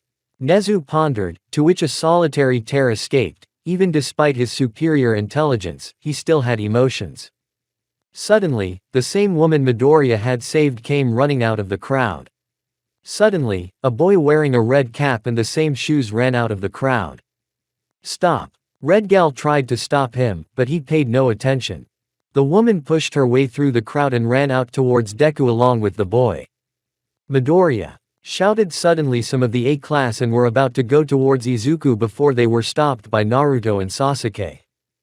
It's not our turn, said Naruto. Midoriya's brother. I'm sorry. I was too scared to run here, but when that ant decided to say those things, I thought I should go. I have to be like you. That's why I'm here. That's why you don't have to cry anymore. With tears, the little water quirk wielder said. Kota-kun. Deku spoke desperately. So you're Yue's. A tall woman suddenly spoke, pulling Midoriya to her feet. Miss. Izuku was surprised to find you here. Most of the shelters denied me entrance until I came to Yue. How lucky to find you here, weeping hero-san, said the one with a smile, after which she hugged Izuku's small body next to Kota. The crowd looked sympathetically at the heroes. Suddenly, Sasuke came out from the crowd with his sword drawn. Maybe before you get hysterical, you should listen to them. That green-haired boy isn't planning to stay here forever, is he? There's a supply problem in the country and it's only logical that he decided to come here to rest and recuperate. Isn't that what you heroes were talking about? Sasuke looked with his Rinnegan at the Cements and Nezu, who were standing. The latter nodded, bowing. Why not Shiketsu then? After all, they have the same team. There was more shouting and more questions for which the Uchiha had no answer, but suddenly Redgirl herself took the floor. Because the same thing will happen there. I'm from another world, but in a couple of days in your world, I realized something. Just like in our world, people were spectators, and heroes and villains. Actors. Once upon a time, the Almighty, your number one hero, gave everyone an example of what a hero should be. Everyone began to imitate him, including this Midoriya. At the last word, Sasuke looked coldly at the boy who was still crying. But you all have forgotten the hero's soul. Now, the city, that is, the stage, is destroyed, the actors are gone one by one. Once they had benefited from wealth and fame, like the Lady of the Mountain in Kamui Forest. Mistake after mistake, the heroes in the form of actors began to leave, abandoning their posts. If you don't stop being like this, what will be left of the stage? When will you stop being the audience? There are only a few heroes left. Count me and Naruto out, we have no desire to defend those who do not recognize and humiliate their heroes. If the few are gone, who will be left? Who will get their lives back on track? Sasuke stopped just in front of the crowd and glared at those with contempt. There are rumors about a boy with some quirks who saves people. They say he's either an accomplice of the villains or a true hero. Tell me, if you rest here, can we get our old lives back? All of us are here now, and we will get everything back. Izuku spoke. Did you hear the creature's speech? Asked the ectoplasma clone to the hiding endeavor, Hawk and Shoto. In the end, all we did was cause Deku more suffering. No progress. Grumbled Endeavor, unwilling to be seen by the humans. No progress. But there is progress. One for everyone. It's more than a quirk. It unites the lives and hearts of people. It connected the Almighty to Midoriya-kun, Midoriya-kun to Class A, creativity connected those people to Midoriya-kun, if everyone started thinking about each other, then the characters would have so much free time that they wouldn't know where to spend it. The future is so beautiful it makes me want to laugh. Father. Shoto called Anji his father for the first time, surprising him, but he immediately remembered Dabi and how he called him, father. We got over it. Yes, Anji said, and left with Hawk. I couldn't take it, but this class definitely could, Aizawa-kun. Aizawa didn't smile that often. The first time he did was when he befriended Kurogiri and Present Mike back then, the second time was when he remembered meeting Miss Joke, and the third time was when he started taking pride in problem children. Right now, he was actually smiling at the news of what Class 1A had done. I see. Shoto replied. How's the leg? Fine, not jumping like Maruko, but much better than usual. Still using tactics against Toga. Yes, I am. Yue. Our strength, which means it's time for our revenge. Aren't you coming with us? The creature asked, drawing the attention of the three ninjas. The humans were also paying attention to them. No, we have to make a detour. We're ninjas after all, so we have to prioritize people's safety. Tell Ectoplasma to rest while we patrol. Wow, are you sure? That's very noble of you. Suddenly, a white-haired man stepped out from the crowd and bowed respectfully to Naruto. Shining. I mean, Naruto-sama. Said one of the men. I would like to apologize for what I said. I realize that you guys aren't heroes and don't have to patrol the area to protect us, it's just. The blonde interrupted him. Placing a hand on the man's shoulder, Naruto entered the nine-tailed man's first mode and began to study his warm aura. It's just that we're ninja, and we'll do anything to make people feel safe. That's what we are. Shinobi of the Hidden Leaf. At the last words Naruto smiled, making everyone around him glow and cry with joy. Don't hesitate, Naruto. Kakashi commanded. HOI, Kakashi-sensei. Shadow cloning technique. Kakashi created clones and moved with Sasuke while Naruto was taken by surprise and grabbed by other people. He frantically explained to the people that they were not only in this world now, but also their master. I think that was too careless, don't you think, Kakashi? What are you saying, Sasuke? I mean that Headmaster Rat Bear Nezu is smart, and so are the others. They'll know that if you show up, someone else will show up. Have you told them about Madara? Tell them no. Hitaki's response was a downcast face and a negative shake of the head. Naruto is talking. He already had. In the early days. The standard and example of a true shinobi. Kakashi snorted, skirting the dense forest surrounding Yue, cursing the Uzumaki language. Meanwhile, Watching all this was a face, or rather, what had once been a face. Now it was watching with a smile full of hatred towards the foreigners. We'll play with you again, Naruto and Sasuke. Bells. Never put the mission before your teammates. The mission can be completed, but lost companions cannot be recovered. Hitaki Kakashi. I don't think it's that important. Sasuke said. I think what they need most is training, and since you are here, Kakashi-sensei, you could train the boys. The blonde begged. Do you think training with a Jonin is going to help them? They're not even ninja, and they're not even fast enough. Hitaki stated, to which he received an obvious response from Naruto. Kakashi-sensei, they're not kids at all. They are at least Chunin level or even higher. Some of them can lead, some of them can coordinate during an operation, and a couple of them can play a supporting role. Huh. Kakashi looked at Sasuke, who nodded in agreement with Naruto. Sighing, the ash-haired man continued. All right. That will be your training. My favorite. Moving forward through the giant protected area, Naruto left behind a couple of his clones. One to guard the area and the other to collect natural chakra, which was in very short supply in this world. Yes, go ahead. Nezu said as he heard a knock at the door. It's me, the director Nezu. Replied the blonde. Ah, young Naruto, hello, how are you? Thank you for protecting UA's territory. The teachers and some of the heroes were able to get plenty of rest and are ready to start their duties. Ah, it's nothing like that, Principal Nezu. Replied the wily Uzumaki. I came here for a different reason. I want to have an A and B class training session with my sensei. Sensei. Your sensei is here. Well, that's very interesting. If your sensei agrees, I'll have to talk to Eraserhead and Vlad King. Thank you, Nezu-san. Naruto bowed and walked out of the office, leaving the little headmaster surprised.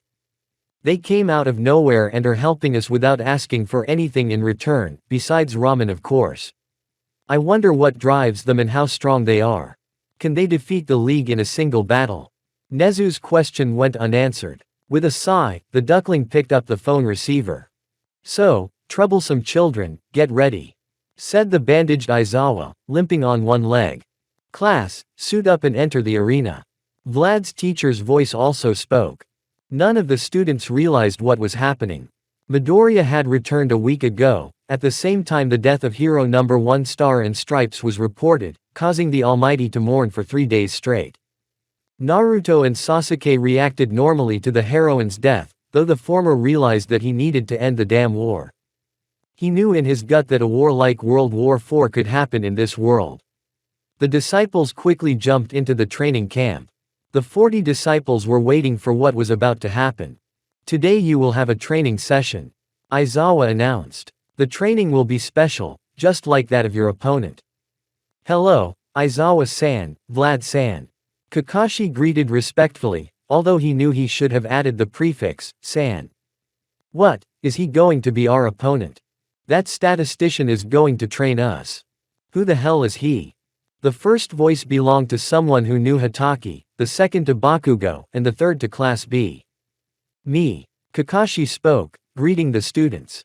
My name is Hitaki Kakashi, today you will train with me. What? Again more shouts and voices. Kakashi was getting tired of this attitude. After all he thought he was facing student heroes, but in reality they were just kids. Kakashi-san will train you. Don't underestimate him, for he is the sensei of Naruto and Sasuke. The last words made everyone shudder. This man with one eye open and a blindfold was the master of 2 monsters. Your job is to catch these bells.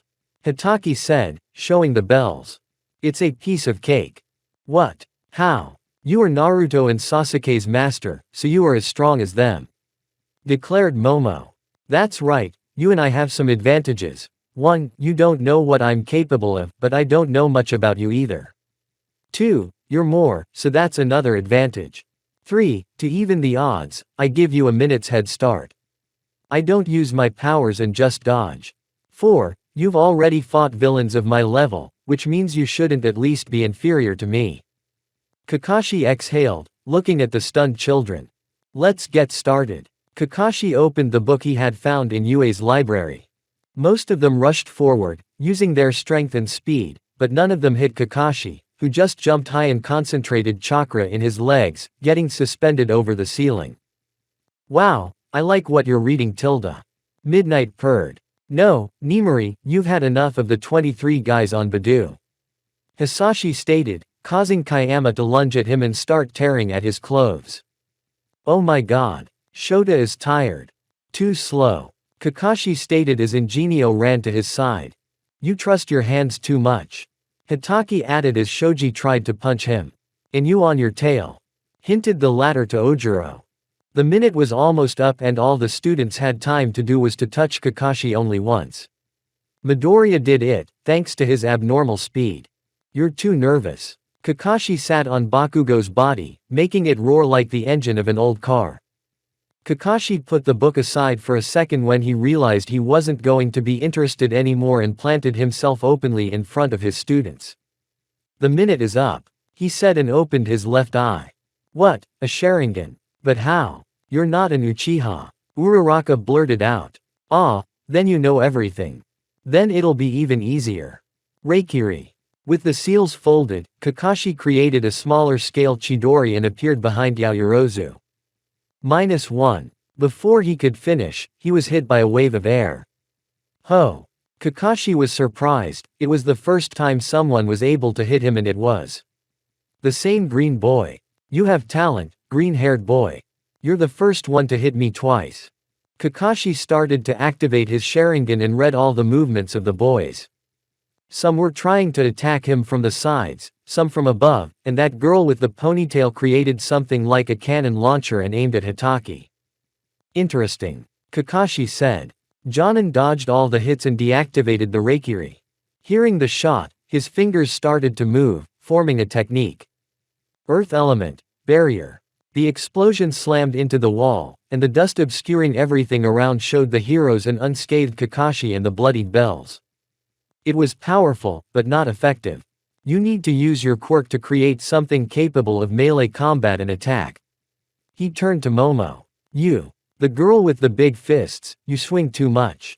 A skilled opponent would have already hit you while you were swinging. He said to Kendo. You. The fast metal guy. You run too fast. You could have used your skill for a deceptive maneuver and let your friends attack. Believe me, I would have fallen for it. You're a red-haired, steely boy, you shouldn't be shouting on the battlefield. The enemy should fear you, not think you're an idiot. And so it is with you, blonde blast boy. Bird boy, your shadow doesn't do enough damage and besides, you're slow too. Flying girl and frog girl. In a battle with a superior enemy, to save, for example, hostages, you should not blindly jump on me from above or from the side. Blondie, I saw you copying your friend's quirk, does that mean we have something in common? Hitaki smirked, and Monoma wondered. What do you mean, Kakashi-san? Midoriya asked.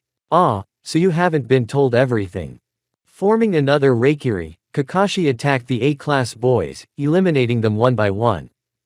Naruto smirked as he watched, remembering his days in Konoha. Team 7. Their first training session with Kakashi. Things were similar now, except everyone was wrong. Moving differently, the students were in each other's way, giving Kakashi a good advantage to catch his breath. Looks like they're underestimating Kakashi.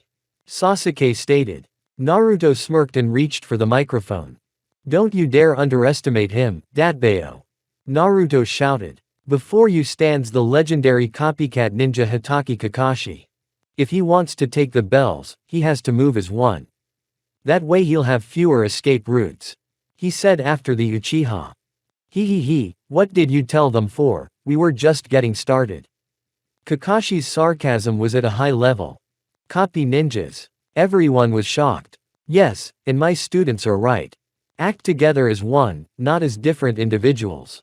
Class A and B looked at each other questioningly. It's time to act together as heroes. Do you want to take the bells? Kakashi asks dejectedly. Then let's go. I'm waiting. Some students gathered in circles and started whispering. After a couple of seconds of meaningless chatter, Yue's new trio flew towards Kakashi. Midoriya rushed forward, with Katsuki and Shoto covering the flanks. Kakashi, for his part, used his Sharingan and began to read their attacks ahead. Except it was harder to keep track of Izuku, who was moving faster. That green-haired one. He's the fastest of all these students. Izuku started jumping over the walls, thus using all 4 of his limbs. Fire and explosions flew towards the white-haired man, who evaporated in a haze of smoke.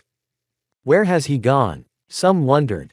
Suddenly, a ninja came out of the ground and punched Bakugo in the face, and with the other hand grabbed him by the shoulder and threw him at Shoto, who dodged it roughly. Shadow cloning technique. Kakashi folded the seals and created 6 clones. He needs about 7 students for each one. Okay, show me what the quirk is and who the heroes are. All Kakashi's clones flew forward except the original one. Each of them began to combine chakra.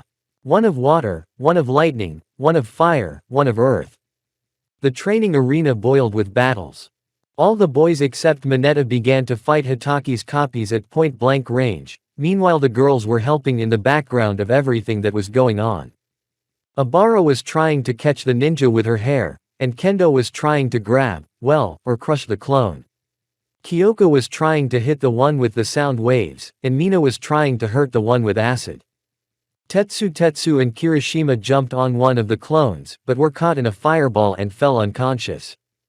In the end, out of 42 students and 7 clones, only 12 and 4 clones remained. I admit, you are strong. You were able to destroy 3 of my clones. You have exactly 3 minutes to catch me or our training will be over and your hero career will be over before it even begins. The 12 students Izuku, Bakugo, Shoto, Momo, Iida, Uraraka, Tsuyu, Tokiyami, Kendo, Abara, Yui, Monoma started to discuss a new plan, because the previous one was not working. I suggest distracting him with my quirks, and then. I like the idea, except that it is very risky. Most of our friends have already fallen by its power, and I'm sure that's only half of all its capabilities. Yaoyorozu suggested. Don't be afraid, Momo. Izuku affirmed with a smile. Everyone has weaknesses, even legendary ninja. Then, let's go. Shouted everyone but the blonde. Don't tell me what to do. Bakugo added. Hey, guys, where are you? I'm tired of looking for you. I have to read a new chapter of a little book. I liked it very much, especially the beginning of page 36. Take off your clothes, throw all your clothes on the floor and. Kakashi was brought out of his trance by a purple smoke coming out of nowhere. Wow, something interesting. Kakashi activated his Sharingan. He hadn't seen such tricks from his students before, which meant they had learned to think strategically as well as tactically. Suddenly, a green beam flew out in front of Kakashi's nose. The Detroit Shredder. Izuku Midoriya, being a couple of meters away from Kakashi's face, misses, but that's precisely what he was counting on. The Black Whip quickly grabbed the ninja who was trying to get away, but then explosions and ice fell on him from above. Reikiri. Kakashi activated his elemental lightning and destroyed the ice first, then charged Bakugo's jaw with a powerful uppercut. After all, Hitaki was Guy's friend. Kakashi didn't notice when Shiozaki's vine wrapped around his right leg from behind. Monoma's voice was heard from above. Explosion. Nito had copied the quirk of Bakugo and another student a couple of seconds before the battle started. Kakashi was surprised and received the explosion, which almost exposed his whole body.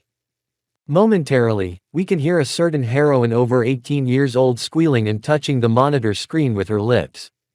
The other girls blushed similarly and some averted their gaze, which played in Hitaki's favor. Shadow CL. Technique. Before Kakashi could finish, Monoma's steel punch flew towards him. Hee, thanks, Tetsu. Nito muttered as his hand sealed the Jonin against the ground. The Blondinvi's hand reached for the bells, but then Hitaki himself became furious and threw the quirk copia bearer away from him with the water element. Damn, they were almost close. Kakashi thought, but he didn't take into account something else. He didn't take into account that there was someone behind him. Deku. The destroyer of Detroit. The wave threw Kakashi against the wall, but before he hit the ground, Midoriya, thanks to the third user quirk, was able to quickly get in front of the ninja and grab the bells. Classes A and B win. Aizawa's voice rang out. Everyone flashed a friendly smile and bumped fists, all of them, even Monoma and Bakugo. That's when their joyful moment was interrupted by Hitaki Kakashi, who suddenly appeared in front of Deku. "Hey green-haired guy, you're not bad yourself." Kakashi smiled under his mask and extended his fist. "Thank you, Kakashi-sensei." Midoriya took the floor, clenched his fist and bowed. "Reminds me of Naruto, hee. Nostalgia pounded the 30-year-old Junin's head. Before he left the training room, there were all the teachers and two ninjas, one of them smiling and the other mimicking Wednesday's mood. "Well done, Class A and B. You could have been Genin or even Jonin," Naruto said, to which he received blank stares and sighs from Sasuke and Kakashi. There was a woman huddled next to Guy's best friend. Her eyes were not only looking at Hitaki's torso, but also at his calm face. "Kakashi-san, your performance was second to none," she said, to which Kakashi just sighed tiredly. "Thank you, Miss Midnight," Kakashi said respectfully, looking into the eyes of the brunette. "You can call me Nimari if you want, Tilda," playfully stated the heroine, to which both Naruto and Izuku said the same. Two perverts met. "Do you think we should mention that Madara came here or wait for the heroes to see it for themselves and be shocked?" Naruto's level of sarcasm was on par with Sasuke's level of humor. "I guess in the next few days we should gather all the heroes and tell them the news," Kakashi said. "It's tense for us and for them. Meeting with Madara. It's a complete disaster and at the very least the self-destruction of this country." Sasuke snorted, imagining what an Uchiha ghost would do in this world. "Yeah, I guess you're right," Uzumaki agreed. "We should tell him." Meanwhile, a purple-haired girl had overheard the whole conversation without realizing it, and from the content of this information, her hands went numb and her body began to tremble. "Hey, Kyoka, are you okay?" Momo asked while sending a message to Izuku. Yeah, I'm fine. I was just thinking about what will happen when we meet all for one." The rocker smiled stupidly and figured that if that villain could destroy a city or a country in a couple of days, then what was the villain that couldn't be defeated by Naruto and Sasuke? "Right, don't think about that. Everything will be fine, I have faith that Izuku-kun can handle anything." Momo wasn't thinking when she spoke, so she made an oversight. "You called Midoriya by her name, huh?" Jiro changed her mood from scared to playful and started staring at the pigtailed girl. "Since when, Momo? It's not what it looks like." Uchiha Madara approaches. "It's not the face that makes a man a monster, but the choices he makes in his life." Naruto Uzumaki. It's daytime again, and again some trouble. Even with the three biggest ninjas staying in Mustafa, the situation in Japan seemed doomed. 3 days to go, muttered the Almighty, looking at his phone where he and the now former #1 hero of America's Star and Stripes were standing. "It's a shame that woman went alone without us. We could have stopped Shigaraki," Naruto said dejectedly. "Even after you become the strongest, sometimes, some things are out of your power. Especially power over someone's life. She died a true heroine. She was better than I could ever be." Tears started to flow from the old eyes of the former hero #1. Kakashi tried to comfort him. Specifically, in Nezu's office, where most of the heroes and the three shinobi were now, the idea of immediately destroying Tamura Shigaraki was being discussed. "Madara, damn it, as long as you don't show up for 3 days," Naruto thought. "The final battle is coming, heroes." Sasuke began. "You do realize that there are more villains than heroes, right? So how are you going to fight 1 against 1.5? Ahem, we've given it a lot of thought and decided that UA's students will also fight alongside the professional heroes," said Nezu. Something clicked in Kakashi's mind. Not only in Hitaki's, but in Uzumaki's and Naruto's as well. They were familiar with that terrible fate of sending children into battle out of desperation. Send your children to war. To fight such a strong enemy as hero #1. What kind of ramen did you eat to say that? Anger and temper were inherent in the Uzumaki clan, but right now Naruto spoke with rage and a thirst for justice. There are few professional heroes. Very few, and due to the collapse of the Japanese government, all foreign relations with other countries and heroes were destroyed. Without signed papers, neither the giving nor the receiving country can guarantee the stay and safety of foreign heroes. What the #1 heroine of the United States has done is pure madness, but thanks to her, we still have time to prepare a plan. Nezu spoke calmly but a little nervously. That doesn't explain why it's the students who have to go fight monsters that cost us a lot of chakra to eliminate. Listen up. He shouted and slapped the Almighty himself on the table. You haven't been told, but I'll tell you one thing. Izuku Midoriya possesses my quirk that I passed on to him. He discovered the quirks of former users and also gained unimaginable power that he is trying to tame. Class 1A and Class 1B have faced danger many times, but each time they have come out unscathed and, more importantly, have become heroes. Wow, thanks for telling us about this now, when it's only a few hours before the Shigaraki merger. Sasuke said sarcastically. Yes, it's our fault for not informing you guys, but you should understand. Only Izuku Midoriya can defeat Tamura Shigaraki and All for One. Why him? Why not Endeavor and Hawk? Fuck it, you can put the whole top 10 heroes. Naruto rebelled. Did you see what they did to us, to the great Torino, to Maruko? They were still fighting with half their strength. If it wasn't for Best Jeanist, Lemillion and Midoriya, who were able to hold back the full might of the League for a while, there would have been nothing left of the heroes but words. To hell with all this, you're sending the children to certain death. Kakashi-sensei, do you remember what you told us? Here everyone looked at the copy ninja who was seriously observing his pupil. Never put the mission before your teammates. The mission can be completed, but lost teammates can't be recovered. Naruto's words echoed in the minds of everyone present. In the shinobi world, those who disobey the rules are called trash, but those who don't care about their comrades are worse than trash. I don't want to be that trash. I want to save these people. These kids do not deserve to die at the hands of lousy villains. Naruto's words made the hearts of all the heroes clench, and the heroine, especially Midnight and Mount Lady, burst into tears. A soft laugh was heard from one of the shinobi. Hey, Naruto, what a sheeple you are, after all. Sasuke couldn't hold back a smirk. I probably won't be able to convince you, so I'll go with you, because someone has to take care of a fool like you. Hitaki smiled under his mask. His students always stuck together, even when they disagreed with each other. If Naruto goes to this hellhole and fights the so-called League of Villains, then I'll go with him. Don't forget about your old teacher. Kakashi snorted, getting up. I guess we have to report this right now, am I right, Naruto, Sasuke? Hitaki looked questioningly at the two ninja, the others just exchanging incomprehensible glances with each other. Our most dangerous enemy is entering this world. The ghost of the Uchiha and the Jinchuriki of the 10 Tails, Uchiha Madara. No one understood anything of Kakashi's words except Yui, who opened her mouth in surprise.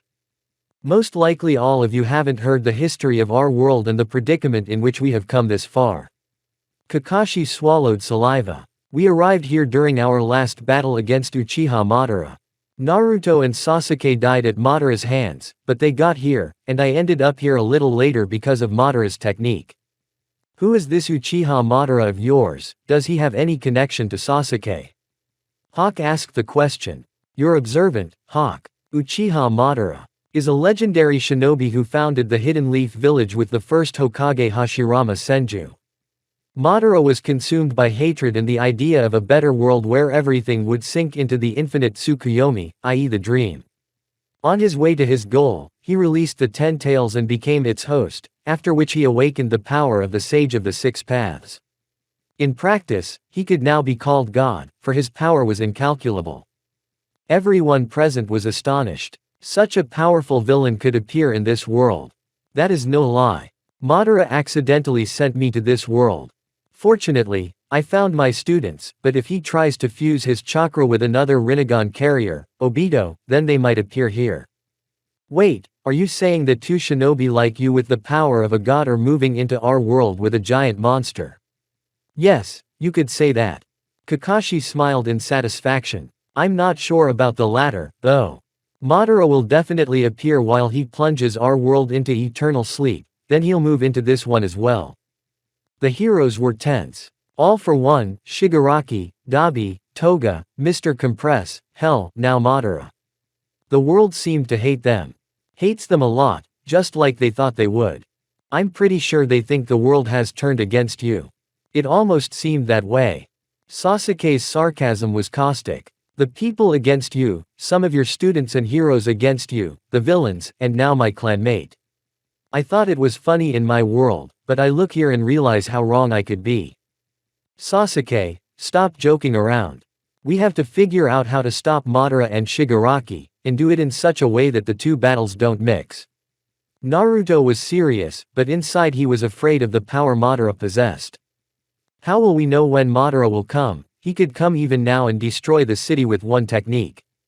No, Naruto, first we have to help defeat All for One, Shigaraki and the League, then we can take care of Madara. I think the three of us can take care of Madara and Obito. Regardless of the possible threat of Madara, we will help in the battle against Shigaraki, honorable heroes. Naruto stood up and looked around. I hope you will agree to add us to your plans. After all, we are elite ninja, Datbeo. Yujiro Tonkachi. Sasuke said tiredly and started to think. We only have 3 days. Anji Todoroki spoke. I propose that we attract All for One. How? If memory serves me correctly, he only appeared in the open field once. That was a year ago, when we weren't even here. The ninjas were as perplexed as some of the heroes. Oh, we have a trump card. Or rather, we have a villain's trump card in our hands. Headmaster Nezu stated, causing everyone present to raise their eyebrows questioningly. You are a traitor, Aoyama. Said the harsh voice of Professor Aizawa. You have been by our side all this year reporting to the League of Villains. What happened at the USJ, at the camp, at Kamino? Was your doing. You were the one who caused the Almighty to leave and start a war out of control. Aizawa spoke with a kind of coldness. Hisashi Yamada, and part-time professional hero present Mike, also sat silently and could not believe that not far from the dormitory where Izuku Midoriya had first searched for Toru Hagakure, but found Yugo Aoyama and his entire family. Aoyama began to cry. Silent, then already loud sobs could be heard even in the observation room. Aizawa turned away to avoid looking at his student's face. He wanted to cry too, not out of anger, but out of hatred for All for One. Hitaki Kakashi and Uchiha Sasuke were in the viewing room with director Nezu and Heroine Midnight. Nezu stood and watched the action, but while no one could see him, he cried, because Yugi Aoyama's story made him shed a tear. Nimuri Kayama bit her lip and began to sob. Izuku Midoriya's story and now Yugi Aoyama's story were squeezing her heart. But unlike the heroes, the two ninjas watched the investigation in silence, not even daring to think of expressing any emotion. The shinobi world was full of similar cases where someone betrayed their village or their comrades. Sasuke pursed his lips, he felt uncomfortable with the story of that not-so-bright Frenchman anymore. A thought came to the late Uchiha's mind. A lonely and very distant thought, at the same time a memory. Yuga Aoyama had been Yue's traitor all along. Before the war started, they wanted to declare Izuku Midoriya a traitor, but it didn't work, because his bravery and heroism didn't fit any idea of the word, traitor. Sasuke looked at the blonde and decided to express his emotions in 3 words, I'll go see him. Kakashi raised an eyebrow, as did Midnight and Nezu. The Uchiha didn't show his emotions and decided to leave the cabin, heading towards the cell with the traitor. I want to talk to him. Sasuke said, observing the reaction of the two heroes. They nodded and left the room, heading to the same cabin. So you are the traitor Yue, aren't you, Yuga Aoyama? Sasuke spoke coldly, but in order not to scare the boy, he disconnected his Sharingan and put down his katana. Aoyama remained silent. His throat felt dry, and there was an emotion of sadness in his eyes. Tears froze on the blonde's face, causing him to start wiping his shoulder. Tell me, what prompted you to do that? Sasuke was familiar with traitors. One he considered himself and his brother. To a certain extent. I didn't want to, really. I was born without quirk and I was afraid of not being accepted at UA, I was afraid of being humiliated at school and The stuttering was coming to the fore, but then the blonde met Sasuke's cold gaze. I ask you, why did you become a traitor? Sasuke growled, activating his Sharingan. Kakashi flinched, but then the Uchiha turned to look at him, using the Rinnegan. Kakashi, I'm not going to do anything wrong.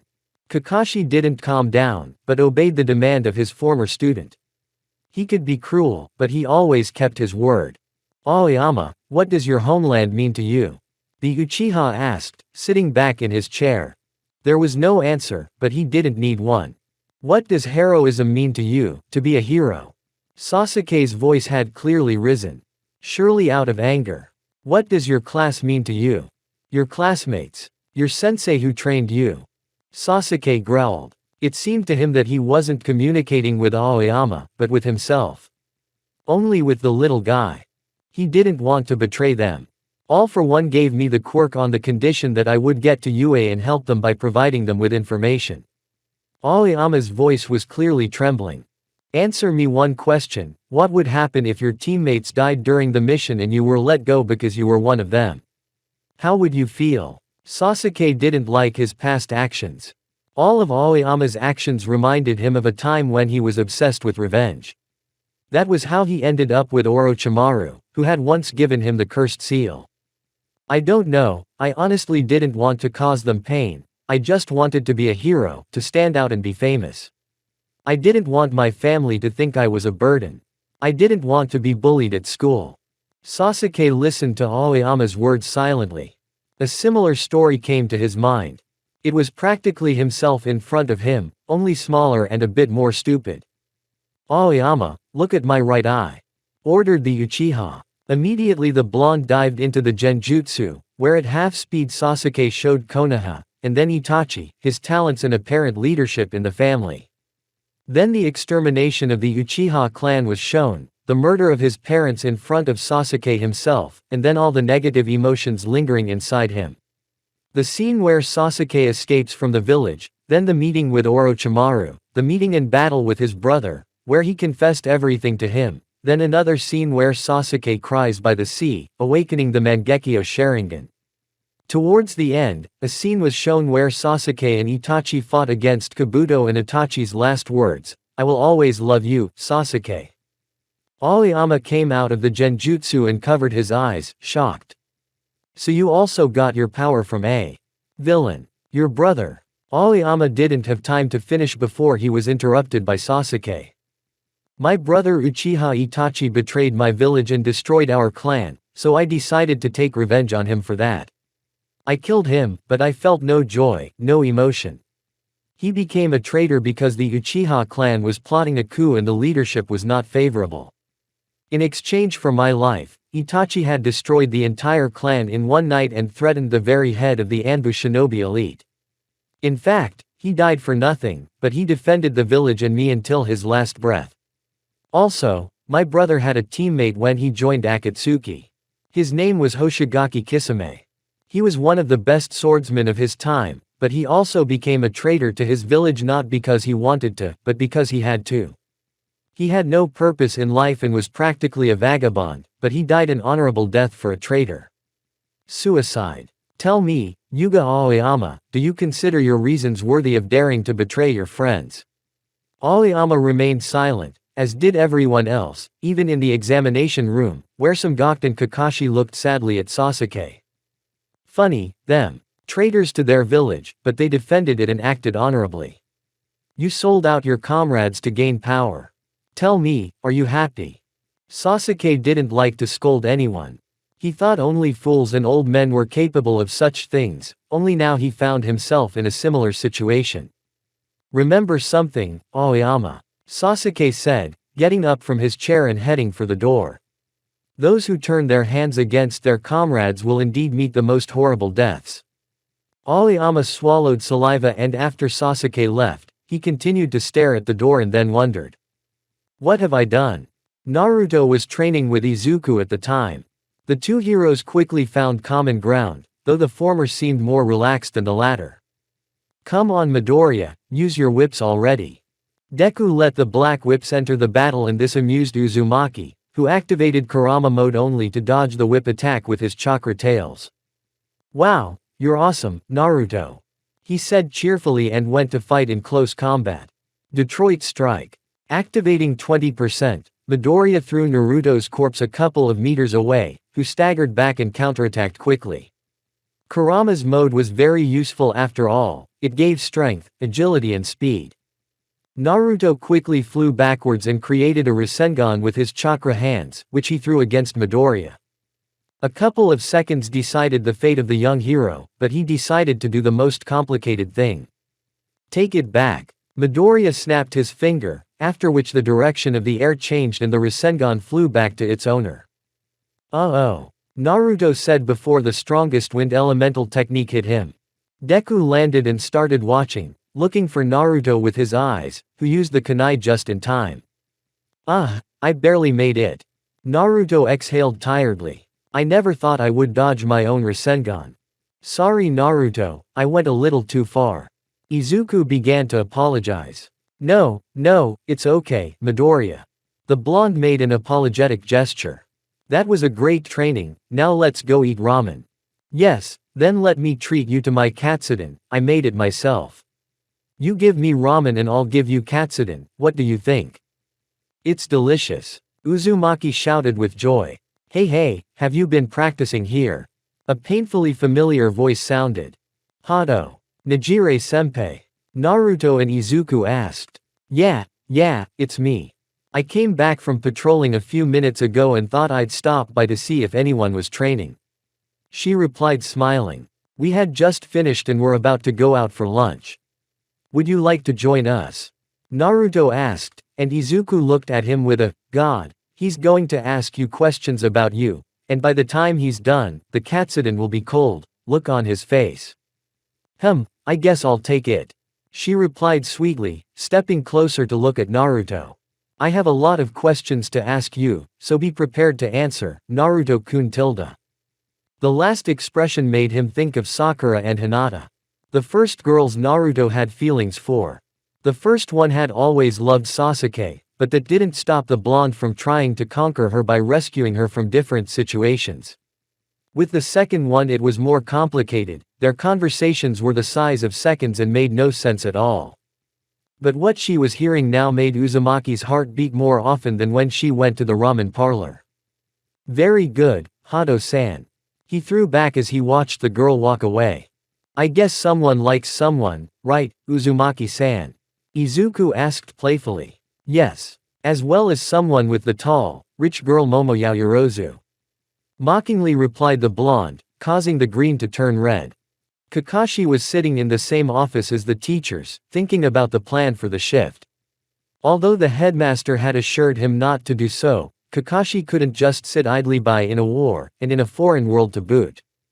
Please, Hitaki-san, you don't have to patrol. After all, you are our guest.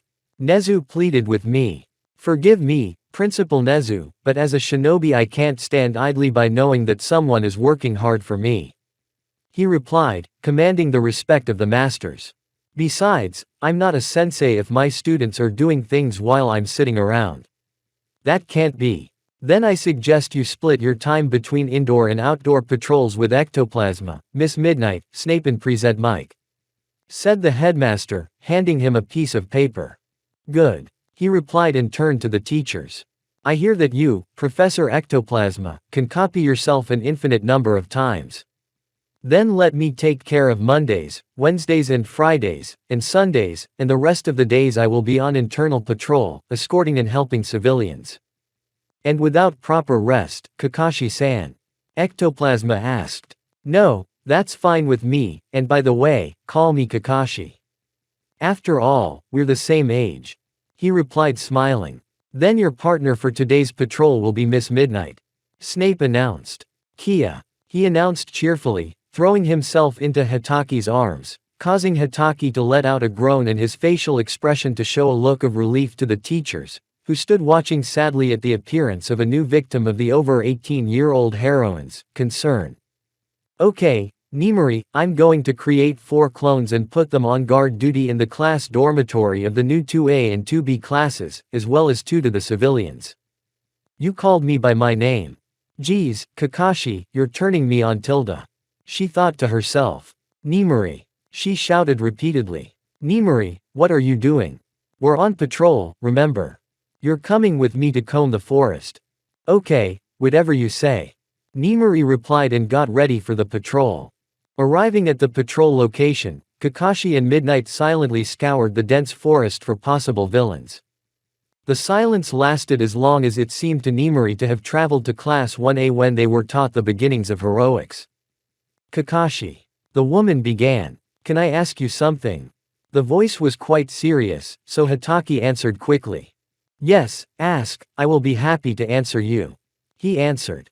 Why are you wearing a mask? He asked, hoping he hadn't touched on any personal topics. Kakashi was surprised, but then just sighed sadly. Before answering, the woman spoke first. If it's something personal, you don't have to answer, I apologize for asking such a thing. She replied, hiding her embarrassment and the red paint on her face. No, it's nothing like that, Nimuri. She replied sweetly, then rubbed her temples. I hide my appearance because I don't want people to see my face. Huh.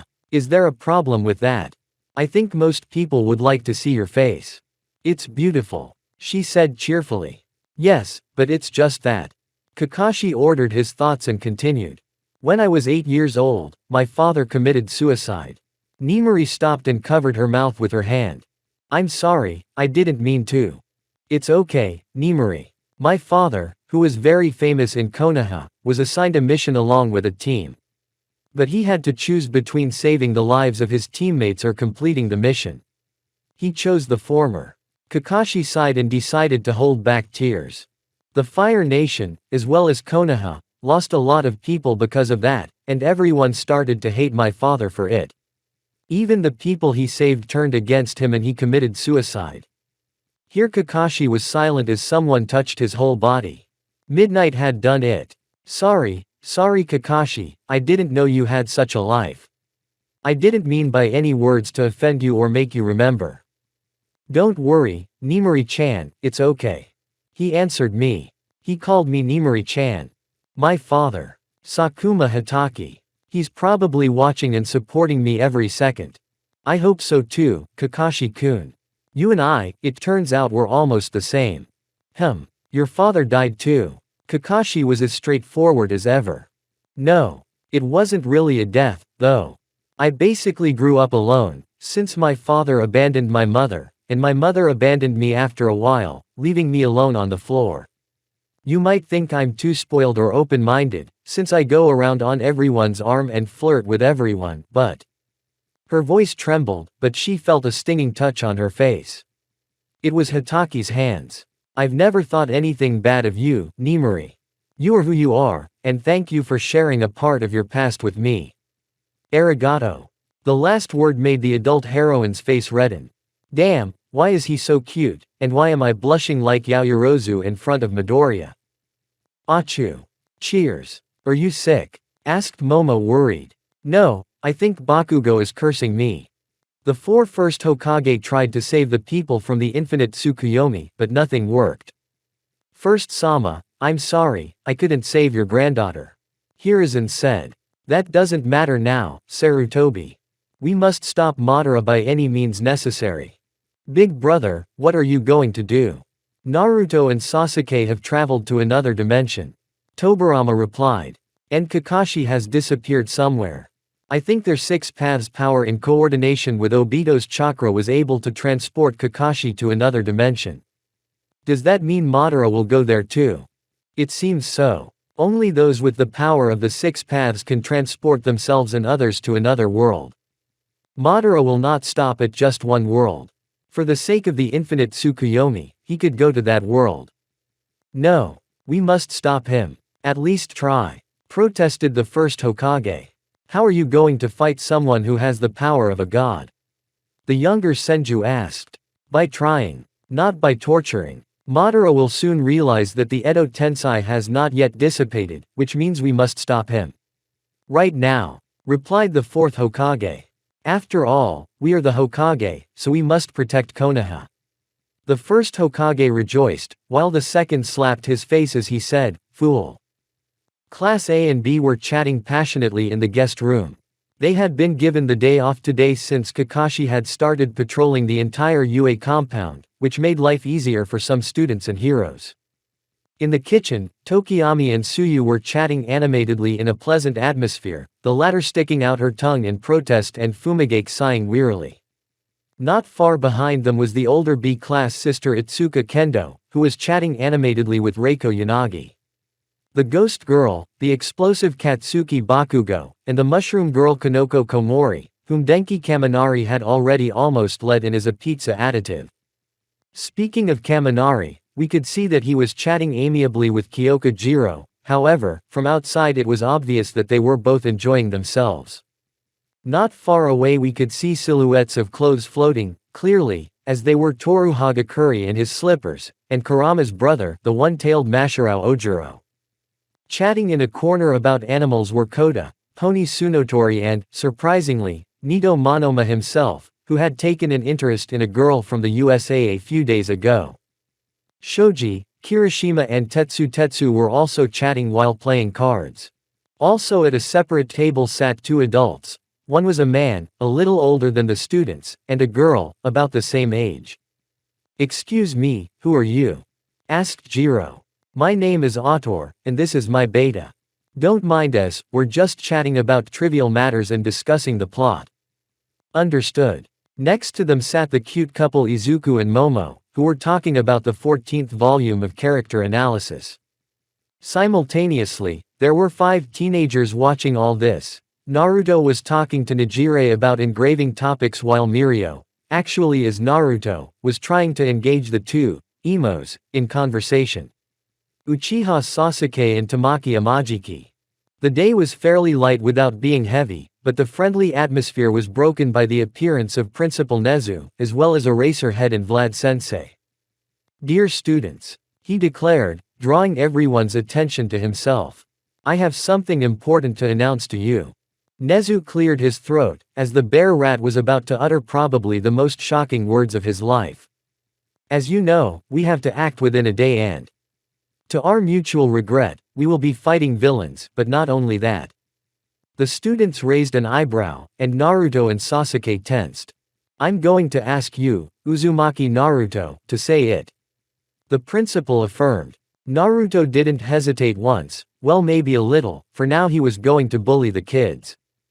The fear of the entire shinobi world, the legendary ninja and ghost of the Uchiha clan was about to appear. "Uchiha Madara," Naruto affirmed, after which he looked at all the people gathered. Some were fluttering their eyes, others were trying to keep their mouths from kissing the ground, and a few glasses and sausage sandwiches were downcast from the doom of being in the background. "What?" shouted all the students equally. Days of future past. A ninja ever serious in his intentions. Uchiha Sasuke. There was silence in the common room. A deathly silence. The sound of breaking glass could be heard in the background. There was no doubt, it had been done by a Mineta trembling with fear. Only it wasn't just the purple pervert who was consumed with fear, but Fumigake Tokiyami himself. The darkest member of the new 2A class. Uzumaki Naruto stood near the door and watched everyone in disbelief, trying to say something reassuring. Sasuke, meanwhile, was standing near Naruto at the moment, seemingly indifferent, but in his heart he was definitely worried as well. Uchiha Madara could appear at any moment. Kakashi's appearance voiced. Most likely the resurrected Hokage are already defeated and the world is in infinite Tsukuyomi. It wouldn't be a problem for him to appear here and now. Kakashi spoke unusually calm, but thought to himself. As long as he doesn't appear during the final battle. "Don't worry, heroes," Naruto said, clasping his hands together. "We can take care of Madara. After all, we have the chakra of the Sage of the Six Paths." Naruto is right. Even if Madara appears during the general showdown of heroes and villains, Naruto and I will take care of Madara while you guys fight Shigaraki's minions. The words echoed in the common room, some students smiled while others shouted resolutely. "Yes," shouted Kirishima along with Tetsu. "We will defeat evil," muttered Uraraka and Jiro. "We will kill Shigaraki," declared the explosive character. "Aha!" shouted the other members of 2A and 2B. Naruto smiled. Such determination he had only seen on the battlefields of the Fourth World War. Except that the minds of both shinobi were racked with genuine doubt. Facing Uchiha Madara, who had the strength of both a 10-tailed man and the Sage of the Six Paths, planted doubt in their minds. No one had ever faced such an enemy. Squinting his eyes, Naruto pondered. For a long time. Developed tactics, but how? Madara had easily killed Naruto and Sasuke, and Obito had taken out the first and second Hokage in solo Utsutsuki mode. The chakra Hagoromo had given him was building up, and it was as if it wouldn't go away. With each use of it, the chakra was regenerating at breakneck speed, even in the conditions of the new world. Words of encouragement could be heard in the crowd. None of the young heroes knew who Madara really was, but they were still hopeful. It seems that hope has not yet faded. Naruto hides and quickly wipes away a fallen tear, and Sasuke, noticing it, sincerely understands the Uzumaki's state. Sasuke. Naruto took the floor. Nezu-san, Aizawa-san, let me talk to Yuga Aoyama. The request alerted everyone except Kakashi and Sasuke. The students fell silent and lowered their gaze in silence, reminding their partner that he had been a traitor all along. I think we can fix it, don't you think, Aizawa-kun? Nezu asked. Yes, but I hope you don't scare the boy as much as the Uchiha did. Warned Eraserhead. Naruto looked with narrowed eyes at his reincarnated brother. Sasuke, we'll talk to you later about not introducing anyone to Genjutsu. Uzumaki threatened and quickly headed for the exit. The students stared at Sasuke, who was emitting a dark aura. What are you staring at? Do you want to dream in the Genjutsu world too? Sasuke asked wryly, making everyone swallow saliva. The blonde was biting his lip nervously, remembering everything that had happened. His mind was still spinning memories of Itachi's death, Sasuke's childhood, his parents' death. Yuga rested his hands on his head, trying to calm himself down, but nothing was working. It was hard to ignore the fact that someone else's life, full of horrible events, was flying in front of you. Aoyama remembered a certain ninja with a mask and katana, and two people sitting on their knees in front of him. Seconds later, the man let a tear fall. The Japanese realized that they were Sasuke's parents, and the man with the katana. His brother Itachi. Sasuke's frantic scream echoed in the traitor's ears, piercing his entire body and making him tremble without realizing it. Again, Sasuke. I will always love you. Aoyama fell to his knees and began to cry. He had never experienced the death of a loved one, twice. Aoyama remembered the brief moment with Obito's words, where he claimed that Itachi sacrificed himself for Konoha, for peace, and killed the clan on his orders. The laser boy had never experienced a similar range of feelings, not even when his friends found out he was a traitor. Aoyama cursed himself. He had no quirk and wanted to become a famous hero, but at what cost? The Yuga hadn't originally planned to be friends with the class, they planned to treat them like landowners treat peasants. But then Midoriya came along. After the words he wrote about, one for all, and nothing quirk, the lover of all things French went numb. Midoriya was born the same. They were identical to each other, except that the green boy took the path of kindness and Aoyama took the path of betrayal. Tears welled up in his eyes, the floor of words was a beautiful garden. Then, suddenly, the door to the room opened and Aoyama gasped at the sight of who he saw.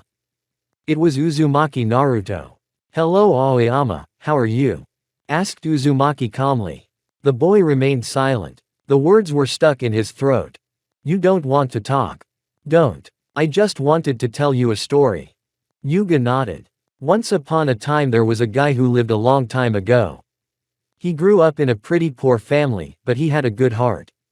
Day after day, he carried sacks, swept the wide streets and walked the neighbors' dogs in exchange for money. Do you know what came next? Aoyama shook his head.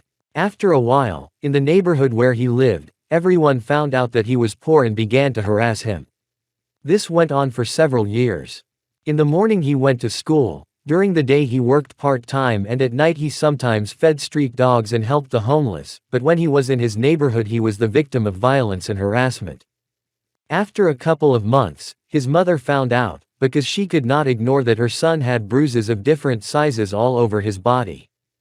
The mother kept silent because she knew, but she wanted to help with all her heart. But her work prevented her from paying attention to her son. The son managed to save money and, with his brilliant knowledge, was able to enroll in a business development course. The boy's classmates began to take an interest in him, regardless of his background, and then, do you know what happened? Yuga shook his head again. He opened his first business and over time his income began to grow. Do you know who I'm drawing a parallel to? Naruto raised an eyebrow and Aoyama swallowed saliva, knowing the answer. It's Midoriya, am I wrong? The blonde asked hopefully. Yes. It's an alternative to Izuku Midoriya's life, although you could also draw a parallel with other famous characters. Napoleon Bonaparte, the military leader, Albert Einstein, the physicist, Johann Bach, President John F. Kennedy, to name a few. There are so many examples of true heroism, will, strength and confidence in their world that everything else pales before it. Why are you telling me all this? Aoyama asked. I've already realized that I'm a traitor and should rot in Tartarus. She lowered her head and began to cry. Naruto slowly walked over and touched her shoulder. I agree that what you did was wrong, but you're sorry, aren't you? You didn't do it out of evil, did you? If you were evil, then guilt wouldn't torment you and your bitter tears wouldn't be proof of it. Uzumaki said calmly. Aoyama let out a chuckle. So wise were the ninja's words that he did not stop listening. You decide how you want to live your life. Your friends can forgive you, but you just have to prove it to them. Show them that you are still someone who can be called a hero and their friend. Aoyama could not hold back the tears. He was ashamed of himself, as he had literally stabbed his entire class in the back while wiggling every chance he got. In the end, it's up to you to remain a hero or not. Naruto smiled at the boy and quickly walked out of the cell. Wow, those lectures Kakashi-sensei gave me sure did do me some good. Naruto muttered to himself. They both have completely opposite approaches. Aoyama decided to himself. Are you sure that Madara of yours is that dangerous? Detective Tsukauchi asked, being in the same room as the police battalion and the trio of ninjas. I don't think we should risk evacuating 6 shelters in these parts of the city at once just because. It has to be done. Naruto hissed. Inspector, it must be done. For the safety of the people. Kakashi confirmed. You realize it's very difficult to evacuate just 1 shelter, and you're asking me to evacuate 6 at once. Tsukauchi raised his voice. 4 of those 6 shelter districts are full of villains. We won't even be able to contain them. Don't worry about the villains. Uzumaki added. We will take care of them. It is necessary to evacuate the order of all the people in UA in 1 day. Master Smintas and we will be able to build the necessary facilities for the people. The detective thought for a moment. His lie detector was inactive, which meant that the ninja was telling the truth. From what I can understand, are you serious about your intentions? What if people get hurt and you can't handle the bad guys? There are over 100 of them. Half of them are former prisoners of Tartarus and 7 of them are the most dangerous monsters Bizarro world has ever seen. Listen, Tsukauchi. Sasuke's voice spoke. Don't you dare underestimate us. A ninja is always serious in his intentions. Sasuke narrowed his eyes and activated some chakra. Sensing the shinobi's aura, one of the cat-bodied lieutenants meowed in fear. Okay. Except if anything goes wrong, all the blame will fall on you. Hi. The 3 ninjas shouted excitedly. Everything is ready. The world has fallen into an eternal sleep, but something has been bothering me. Madara spoke. I have a feeling that I haven't finished something. The strange thing was that this Hatake disappeared. It must have something to do with the chakra surge, except he touched the Gudodama and disappeared. Uchiha thought. Obito, come to me, you and I still haven't solved our main problem. The mistake we made. When you give up, your dreams and everything else disappear. Hard work is useless to those who don't believe in themselves. Uzumaki Naruto. A couple of hours had passed since the news of Uchiha Madara's possible appearance. Naruto and Sasuke, along with Kakashi and the other heroes patrolled the city. Fewer and fewer villains were appearing on the streets of Musutafu. Jinchuriki looked at the place where the school had once been. The ground was scorched, and man-sized boulders lay everywhere. Surely, this place could no longer be saved. Uzumaki remembered the battlefield of the war. The death of Neji. The death of the other shinobi. Most had simply not had time to save themselves due to the appearance of the ten-tailed one, who devoured chakra from living humans with unimaginable greed. No. The blood that had been spilled was enough. The Uchiha, on the other hand, saw it all as chaos and the consequence of war. Some were killing or looting others. The streets were like the Uchiha quarter on that bloody night. No. Sasuke had also suffered that brutality. Endeavor. Naruto turned to the number one hero. What news from Shigaraki? We have less time left, in case you didn't know. I don't know, but one thing is for sure. We'll attack first. Don't talk nonsense. He doesn't know that in 2 days a 200-year-old creature will join a bloodthirsty, white-haired scum. Sasuke finished. Sasuke, calm down. Kakashi has intervened. I'm sure the heroes have a plan, because in a bad case, we expect a bad outcome. Yes, I'm sure we have one. Angie spoke in riddles. Ah. Uchiha hissed. At UA, on the other hand, everyone was preparing for a possible confrontation with the evil of the world. Class 2A and 2B were unsure. Ordinary kids who were given weapons and sent into battle. Hell, it was too much like a real war. And the public despised it, but even disdain was put aside when people needed all the help they could get. So Ojiro, Iida, Shoji and Tsuyu rescued people in burning houses. Meanwhile Kirishima, Kaminari, Bakugo and Todoroki dealt with the villains. Uraraka rescued those trapped under the rubble due to the villain's action with Quake Quirk. Mina, Toru, Yaoyorozu, and even Mineta were administering first aid. And Midoriya. Midoriya was combining everything. Black whips were good for grabbing people, flight was helping to get all the civilians to safety, brute force was breaking any villain. Run, it's Deku. A ruffian shouted. Half the gang was horrified and the other half was terrified and fled the scene. Izuku sighed. He really disliked it when someone was afraid of him, but if it was for a good cause, he wouldn't refuse. Shades of white and dark filled all of Japan. The Almighty was in a room with the other heroes and masters, planning the course of the offensive. None of the current heroes were laughing or smiling. After all, none of them even knew that there was a possibility of a mighty shinobi with the power of a god. No, it was a fairy tale to them. The three shinobi were always willing to fight Shigaraki, but the heroes themselves were unsure if the otherworldly guests could stand up to the evil of this world. Endeavor listened thoughtfully to Nezu's suggestions as Hawk and Maruko tried to delve into a large-scale attack plan that would affect at least a tenth of Japan. After hearing this, according to Nezu and Aizawa, the ingenious plan would be carried out tomorrow. The heroes stood up, looked at each other and then at the table with the battle map. More Ultra. They shouted in unison, raising their hands in the air. Meanwhile, Naruto felt something strange. It was as if someone's chakra was missing. Hey, where's Midoriya? Uzumaki asked Yaoyorozu. He went to a meeting with Aoyama. The professional heroes will be there, you don't have anything to worry about. The blonde's pupils narrowed. His fears were confirmed. Everyone gather around. He shouted, going into nine-tailed mode. Naruto, what's wrong with you? Aizawa interjected. Midoriya is gone, and if we don't hurry, you won't have anyone to save. From the words he heard, most of the heroes, including the big three, Class A and B, began to prepare. Yes, Aoyama, why did you call me?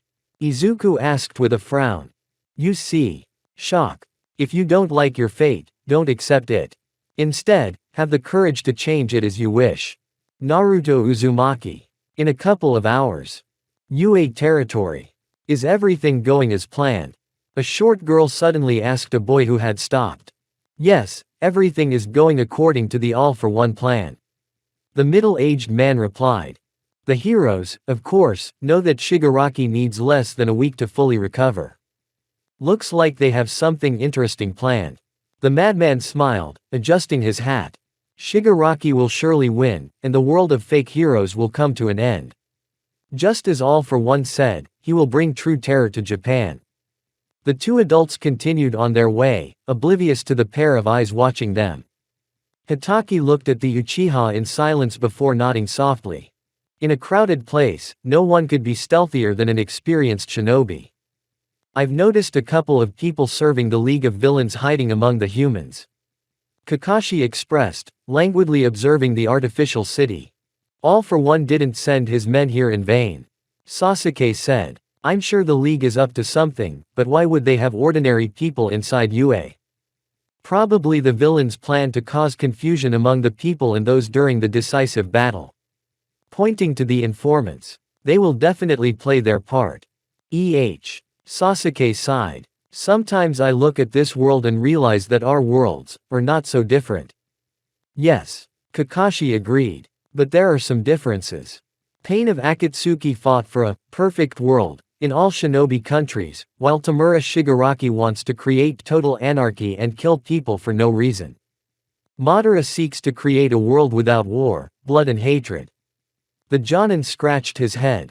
How sad that the goal of this All for One is total domination and the destruction of any life form. Sometimes one wonders if Pain or Madara as villains are much better than this scum. Towards the end, Kakashi snorted, not wanting to say the names of the two villains. Anyway, Midoriya is now heading to see the traitor Yuga Aoyama.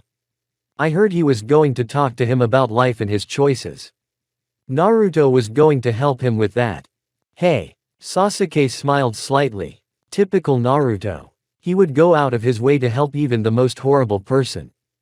And that person. He's your friend. Kakashi mentally added, disappearing into the night bustle of the mini-city. Somewhere outside of UA territory. Two ninjas entered an old room with a single table in the center and a few chairs. The languid gazes of the shinobi met those of the 10 best heroes. You have finally arrived. Naruto, who had appeared in the doorway, spoke. We were about to devise a plan to take over Shigaraki. Some of the heroes in the form of Edgeshot, Mirko, Eraserhead and Hawk looked askance at each other. But this action did not escape the attention of Copy Ninja, who was already thinking bad thoughts as he observed the strange behavior of the heroes. I feel like something is wrong, but I can't figure out what. Hitaki decided inwardly. When we walked in, their faces were calm, but at the mention of Shigaraki, they started looking at each other. Naruto and Sasuke were busy greeting each other and only Best Jeanist and Kakashi continued to stare at each other, glaring at each other. So where were we? Keigo Takami suddenly broke the silence. We were talking about the plan to capture and hold Shigaraki. That's right. Angie interjected. And we were starting to talk about you. The three shinobi looked questioningly at the heroes until the Uchiha interjected. About us. Yes, about you. Angie said, and then the Best Jeanist turned on a panel on the table, showing everyone present a map of the gigantic terrain with several arrows. Are you going to proceed according to this plan? Started the endeavor, but was interrupted by Kakashi. I will not participate. Hitaki announced sharply, to which the heroes raised their eyebrows and the two shinobi looked at him dumbly. When we entered, I picked up your chakra. You were calm until it reached Shigaraki. The two shinobi had already averted their gaze to the heroes. I saw that ninja guy, the one with the wings, the one-eyed one with the bandages around his neck, and that female rabbit without turning around, looked at each other. Hitaki said plainly. Which means that you're hiding something from us. Naruto arched an eyebrow, and Sasuke frowned. It was clear that the conversation was taking a bad turn. He knew this would happen sooner or later. The endeavor stood up. Yes, we wanted to mention it just now, but I know you might not like the plan. The three shinobi looked at the burly man with interest. Our plan is to divide the entire League of Villains, using portals to do so. And you want me to be your guide? Sasuke asked reluctantly. No, my way. You'll be useful elsewhere, Uchiha. Hawk added. But who else has the ability to travel using portals? Naruto wondered. We have someone who has that quirk for that. Sighing, Shota took the floor, activating the buttons on the panel and showing the contained villain. What makes you think he's going to help us? Uzumaki threw out a question, and Kakashi had already figured it out. He won't, but there's someone who can help us with this. Suddenly, he appeared in the doorway, none other than the Phantom Thief, or, the unloved by all, Class 2B Splinter. Nito Monoma. The legendary bearer of the quirk Copia at your service. He bowed defiantly to the Class B deputy. Of course it would be wise to use it to achieve his goal, but… Kakashi stretched. There's something you haven't told me yet. You're right. Hawk declared. The most unfavorable thing about this plan is that we're using Midoriya himself as bait. The three shinobi averted their gaze to the tired Aizawa, then back to the heroes and vice versa. What? Why does he have to be the villain's bait? Uzumaki shouted. Meanwhile, Kakashi and Sasuke were silently analyzing the possible outcome of the events. We know Shigaraki needs his quirk, but, Yukio spoke up this time. But the plan is that we will split the villains into separate groups and destroy them. Yukio said, showing several different locations in different parts of central Japan.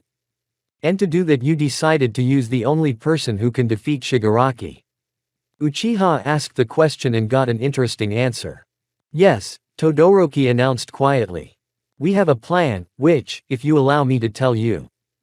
Weren't you under arrest? Asked Deku in surprise. Yes, I was, but the lawyer got me released. Aoyama replied without smiling. Oh, then let's go look for him together. Deku started to write, but was interrupted by the voice of a classmate. I wanted to talk to you.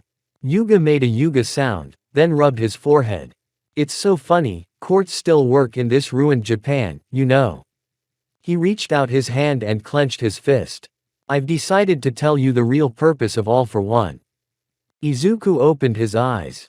You know what's going on in the world. The devaluation of the yen, Japan's internal and external crisis has caused all the companies to declare bankruptcy. Yuga lowered his gaze, but then turned it back to Deku. All this had led to fewer heroes and the villains had truly revolted. Finding themselves cornered, all the countries turned their backs on Japan, worrying more about their own safety. In the midst of these events, rising unemployment and the depreciation of money, the sense of pursuing long-term policies is lost. As a result, the country itself will seek the prospect of short-term peace. Aoyama gulped and his gaze became lifeless. Imagine that in a country where there is no bread and no water there comes a person capable of producing drinking water or gas, or accelerating the productivity of crops.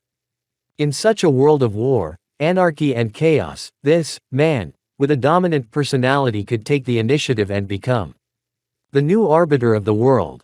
He will become the Demon King. Belt bowed his head and sighed. All he had to do was upset the balance. No matter what. No, he wouldn't. The world would never allow it, besides. Izuku put his hand to his chest. We're still here. Hey. Aoyama smiled. You're right. That's why this should all end here and now.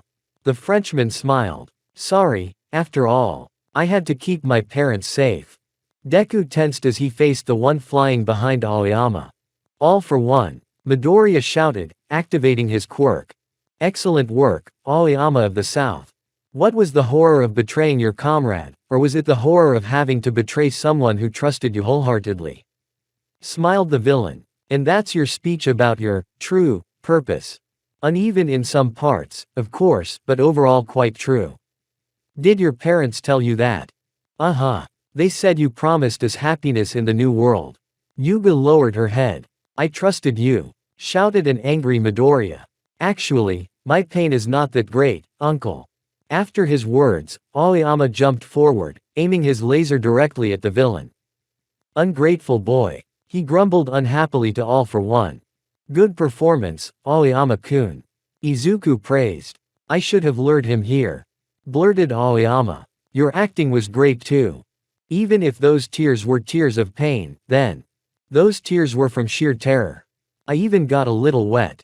Aoyama cried. But for mom and dad, for my friends, for myself. I'll fight All for One. Laughter hit the two heroes. The world's greatest villain laughed as if it were a great satire. My men have been watching the hero's movement for weeks, and I know one thing. The Demon King held out his hands. My men have made their way here, unbeknownst to all of you. And now, it's too late. Villains of various sizes began to emerge from the various portals, and the first were Shigaraki and Dabi. Are you sure about that? Naruto suddenly appeared a few meters away from Izuku with his characteristic smile. Oh, is that you? Grinned the villain. You won't save the situation even with a few quirks. The end of this world has come and the beginning of a new one. A new world, you say? Naruto put the hidden blade blindfold over his head. I once knew a man who thought he was a god, who wanted to change the whole world.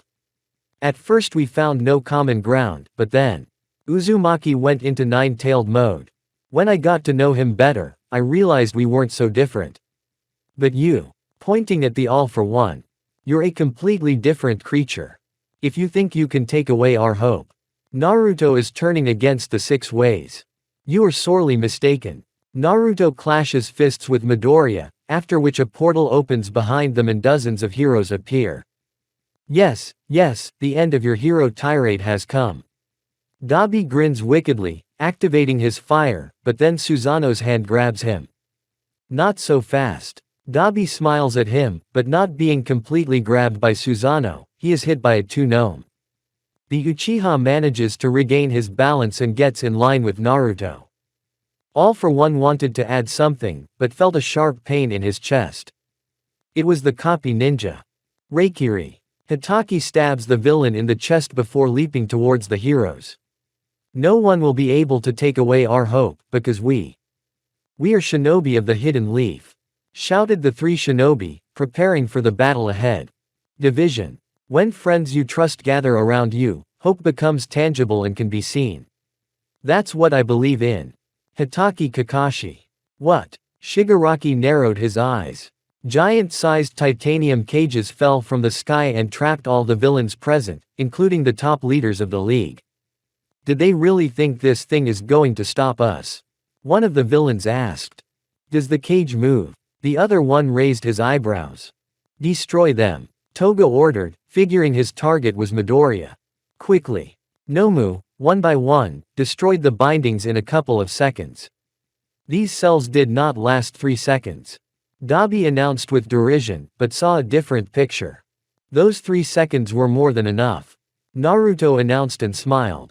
The limiters had slightly shifted the power bases of all the villains, separating them. That was our goal. Split them into small groups. Sasuke replied. The 3 main villains did not immediately understand the meaning of the Uchiha's words, as suddenly everyone present began to be pushed into different portals. Ha ha ha, laughed Nito Monoma, observing the area. I controlled this action. To show up here among so many people and think that we won't take action. Naruto smiled, activating his tail-wagging mode. Let's go according to plan, Naruto. Sasuke remembered, keeping his guard up, and just like Kakashi, he jumped into the same portal as the villains. Except he thought he had jumped. One of the walking Nomu grabbed the Uchiha's leg with a tentacle and threw him into another portal, after which Naruto couldn't see the dark portal appearing in front of him. Shit, the Almighty cursed. Where did that send them? Posed the retired hero's question, after which he looked at the other chamber. Fat gum. Take command and disarm the remaining ones. Young Monoma, return to Aizawa. The Almighty did not smile, only frowned as he watched through dozens of cameras what was happening on the battlefield. Now was not the time to smile. Okinawa Island. Japan. What? Naruto looked down at the place where he stood. The sand was noisy under his feet. The calm waves made no noise at all. This place seemed perfect. Uzumaki began to look around, noticing a few houses on the horizon. He hurried over there. Covering the distance in nine-tailed mode was easy. I wonder where I am. Naruto began to look around for people. Arriving at the main square, Uzumaki found at least a few people. It was the police. Freeze, who are you, young man? Asked a policeman who looked like a hippopotamus. Behind him, 2 uniformed men held their hands in their holsters. I am Naruto Uzumaki, I need to know where I am right now. He answered confidently. It's you. I can't believe it. The policeman flinched, but then regained his composure. You are in the suburbs of Naha City, on the island of Okinawa. Okinawa. Uzumaki raised his eyebrows. Where does the decisive battle between heroes and villains take place? Which way is Musudafu? How far away is that? Musutafu. Where is UA Academy? Intervened the policeman. 2,000 kilometers from here. 2,000. Damn, I have to hurry to help the heroes. Thanks for the information, bye. Naruto hurriedly undermined the tail man's chakra and broke into a run, along the water itself in the direction of Tokyo. We have to hurry. Sasuke, Kakashi-sensei, everyone needs my help. The ruined area of Musutafu. 30 kilometers from the Kamino area. The Uchiha confidently dodged the Nomu's attacks, cutting through each monster like scissors cut paper. Sasuke didn't realize where he was. The surroundings were obscured by dozens of Nomu trying to attack from both the ground and the air.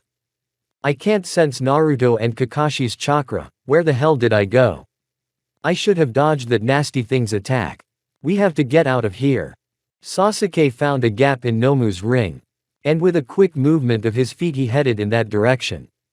The Uchiha already knew where he had to get to, except that the surroundings were nothing like the stone streets of the city.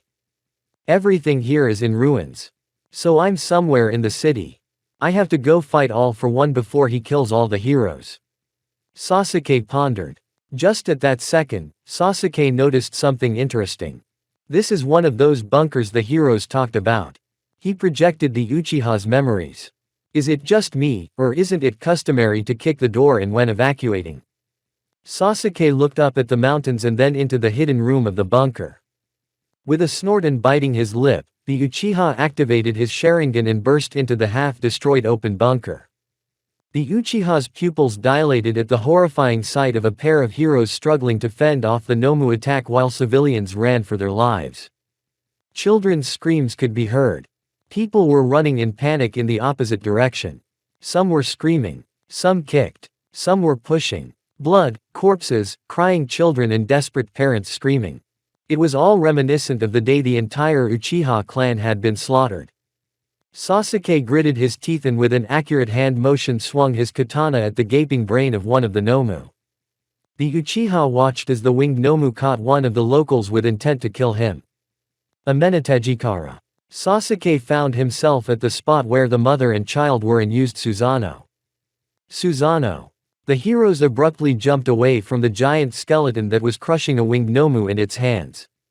Attacking innocent people. The Uchiha rant, not hiding the amount of his chakra. You are worse than all the people I once fought and hated. I'd like to leave, but I don't think my only friend would be too happy to see innocent people killed. With those words, the unfinished Susanoo crushed the Nomu. Shinra Tensai. Anton. Hanoikazuchi. At the surprised looks of the heroes and civilians, the Uchiha dispelled Susanoo and used divine attraction, then pierced the four Nomu using Amaterasu fire spikes. Naruto, Kakashi, don't do anything stupid. Sasuke growled, unsheathed his sword and went after the 10 Nomu. The ruins of Jaku. Reikiri. Kakashi jumped away from a flying Nomu in the air, then collided with a large Nomu and 3 villains in a taijutsu. Pinky. Red Rebel. Yes. Kirishima rammed his petrified body into the 3 criminals, after which Pinky was able to cauterize the Nomu's brain. That's it. Rejoiced the budding heroes, but having subdued their guard, Mina and Kirishima failed to notice the giant Nomu swinging behind them. Earth Element. Double decapitation technique. The experienced ninja grabs the monster's leg and drags it underground, buried in a layer of earth. Reikiri. The ground shook for a moment and there was a huge explosion accompanied by a flash of lightning. Hitaki gave the 2 students a disgruntled look, followed by a withering glare. Don't do anything stupid, children. Hitaki warned. Keep your guard up. There are more enemies, but they are not well grouped. Attack with all your might, but hold on to each other. Hitaki's flashbacks appeared and he remembered being Captain Anbu and giving orders in the same manner. Smiling through his mask, Kakashi went after the 2 Nomu like a skilled captain. Stay close to Lady Mountain or me. Don't go alone to the enemy. Stay in pairs. Yes. Shouted all the heroes at the same time. Lady Mountain, Red Rebel, Pinky, Shinso, Mineta, Mudman, Juzo Honokuki, Rule, Yui Kodai, Emilia, Reiko Yanagi, and others. And Sasuke didn't tell me that his sensei was so dominant. Inwardly, Takayama hummed and smeared a smaller Nomu. Gunja Mountain Villa. Gunja Mountain Villa. The main villain scratched his chin. I see. Sorry, Endeavor. Hawk said. I forgot I had teleportation powers too. That's all right, replied Angie calmly, burning the Demon King with her eyes. Back on the path, it had become clear that quirks, slime teleport, all for one, is the worst version of Kurogiri's quirk. Also, its radius is much smaller and it cannot teleport the wearer himself. Todoroki frowned even more. Yue's barrier was strengthened by it. All these actions is nothing but the result of your arrogance and wickedness. Angie shouted. Divide and conquer is undoubtedly the best plan, but only if you expect to win. All for One pointed his finger in Endeavor's direction. But still, following your plan to divide the powers of heroes and villains, you did something very cruel, Endeavor. Shigaraki Sr. smiled. You put one for all against all for one. It's a dangerous decision, but the Demon King held back a pause. But still, your most ruthless decision is to have your long-suffering younger son clean up your mess and continue to hurt his older brother. Barrio Camino.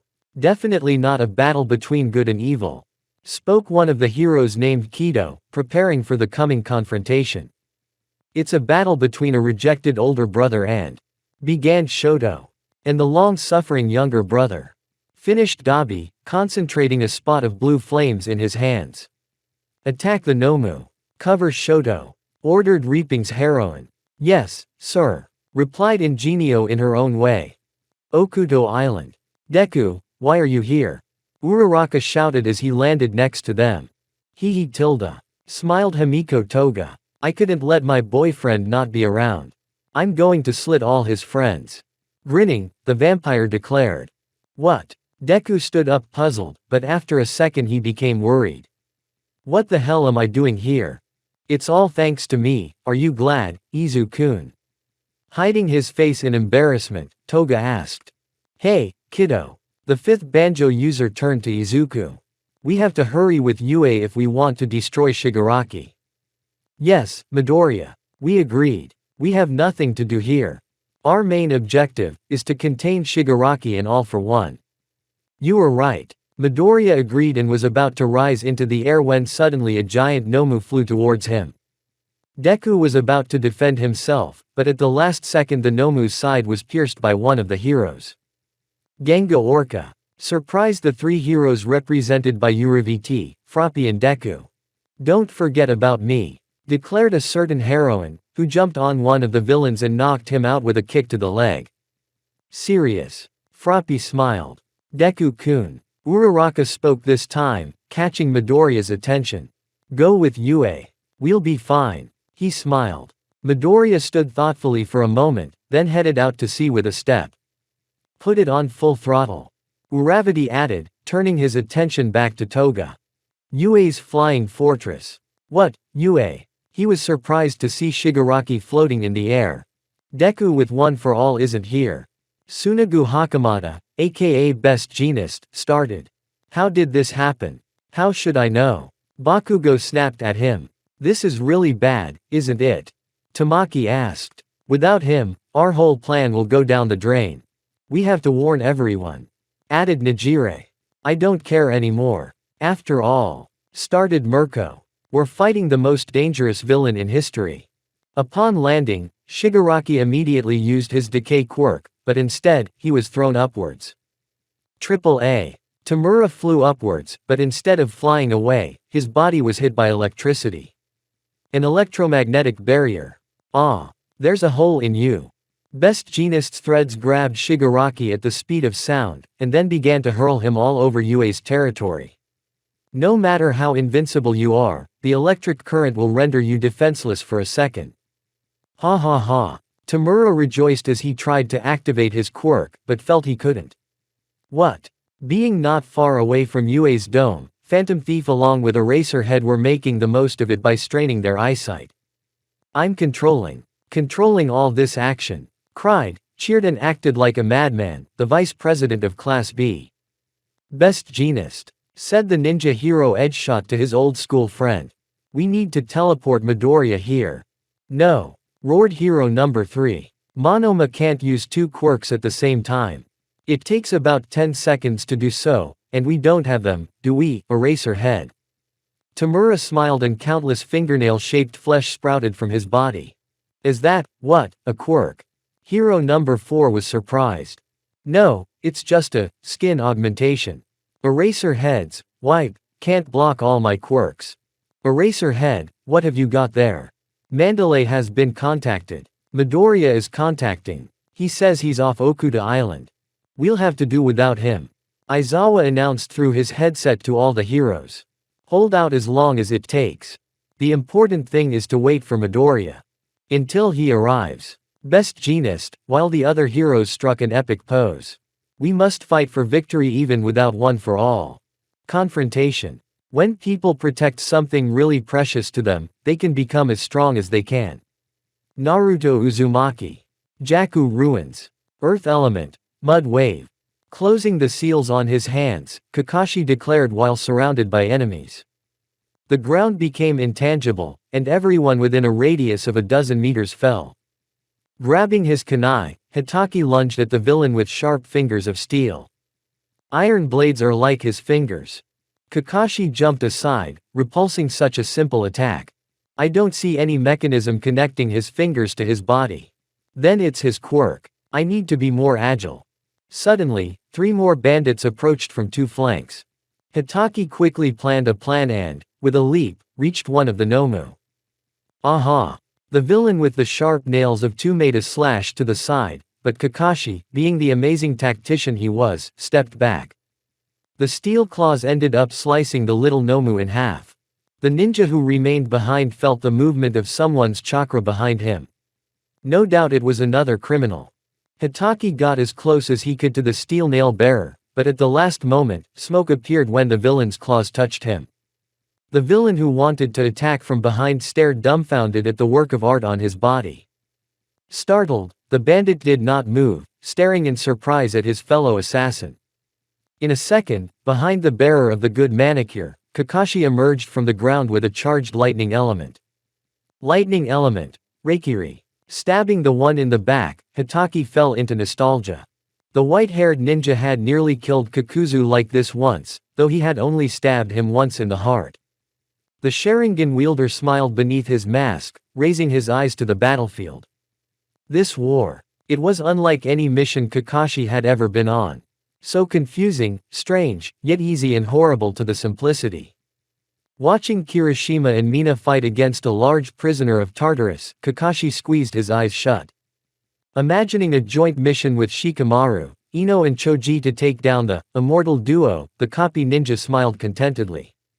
It hasn't been that long, has it? Reminds me of the usual genin. Kakashi-sensei. The clear sounds of Mudman Juzo Honokuki came out of his earpiece. The right flank is hitting a monster-sized Nomu. We could use your help. The experienced ninja felt duty again. Smiling, Kakashi charged his Chidori arm and leapt towards one of the artificial monsters. Somewhere over the Pacific Ocean. A small seagull flapped its wings high above, slicing through the air like a precise knife cut paper. Except it had to change its trajectory when a green line flew within 15 centimeters of it. Both Quirk 7 and Quirk 3 have activated. The airstream is guiding me forward, but I'm still too slow. He was dissatisfied with himself Midoriya, imagining what was going on there in UA without him. The black whip is useless. It can't be caught on the high seas.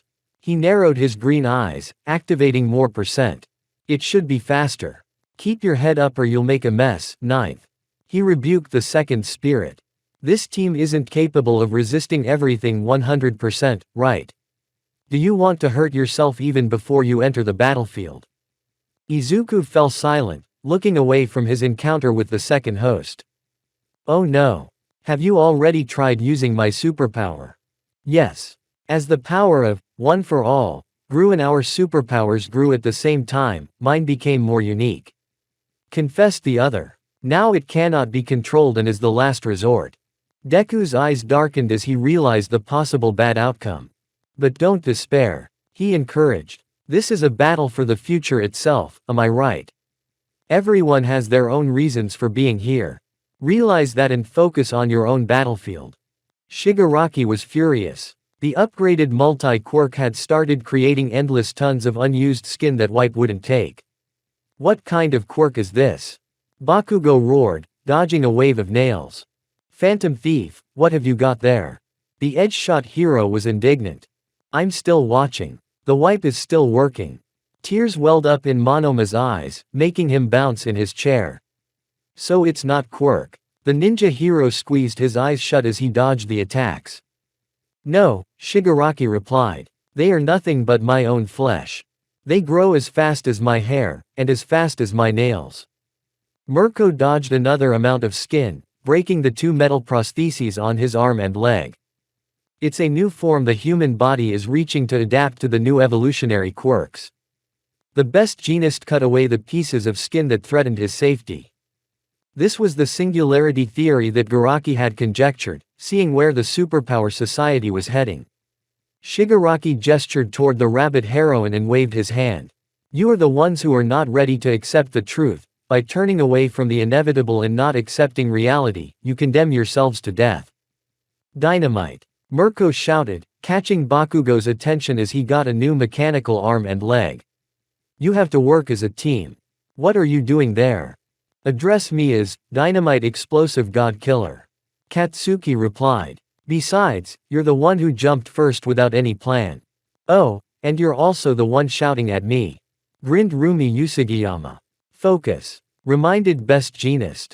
Master, I'm doing everything right, I haven't made any mistakes yet. Said Monoma desperately, clutching Aizawa's hand tightly. Tears were falling like a torrent, making the blonde overloaded at such an onslaught from quirk. I know, but those hands. Shota muttered to himself, unable to maintain his eraser quirk for so long. You scum. Midoriya's making contact. He's practically closing in on Yue. Mandalay reported, while dodging the smaller villain's attacks. You'll have to hurry, Midoriya. He hasn't arrived yet. Aizawa began, causing Nito to frown but not blink. We have to fight for victory. Bakugo shouted back. And delay Shigaraki. Agreed hero number 3. Okuto Island. The now stunning resort with its own unique aquarium has become a battleground for a dozen heroes and villains. Dodge. Recalled Sakamata Kugo, aka the hero Orca. This Nomu is stronger than the ones we met on Jakku.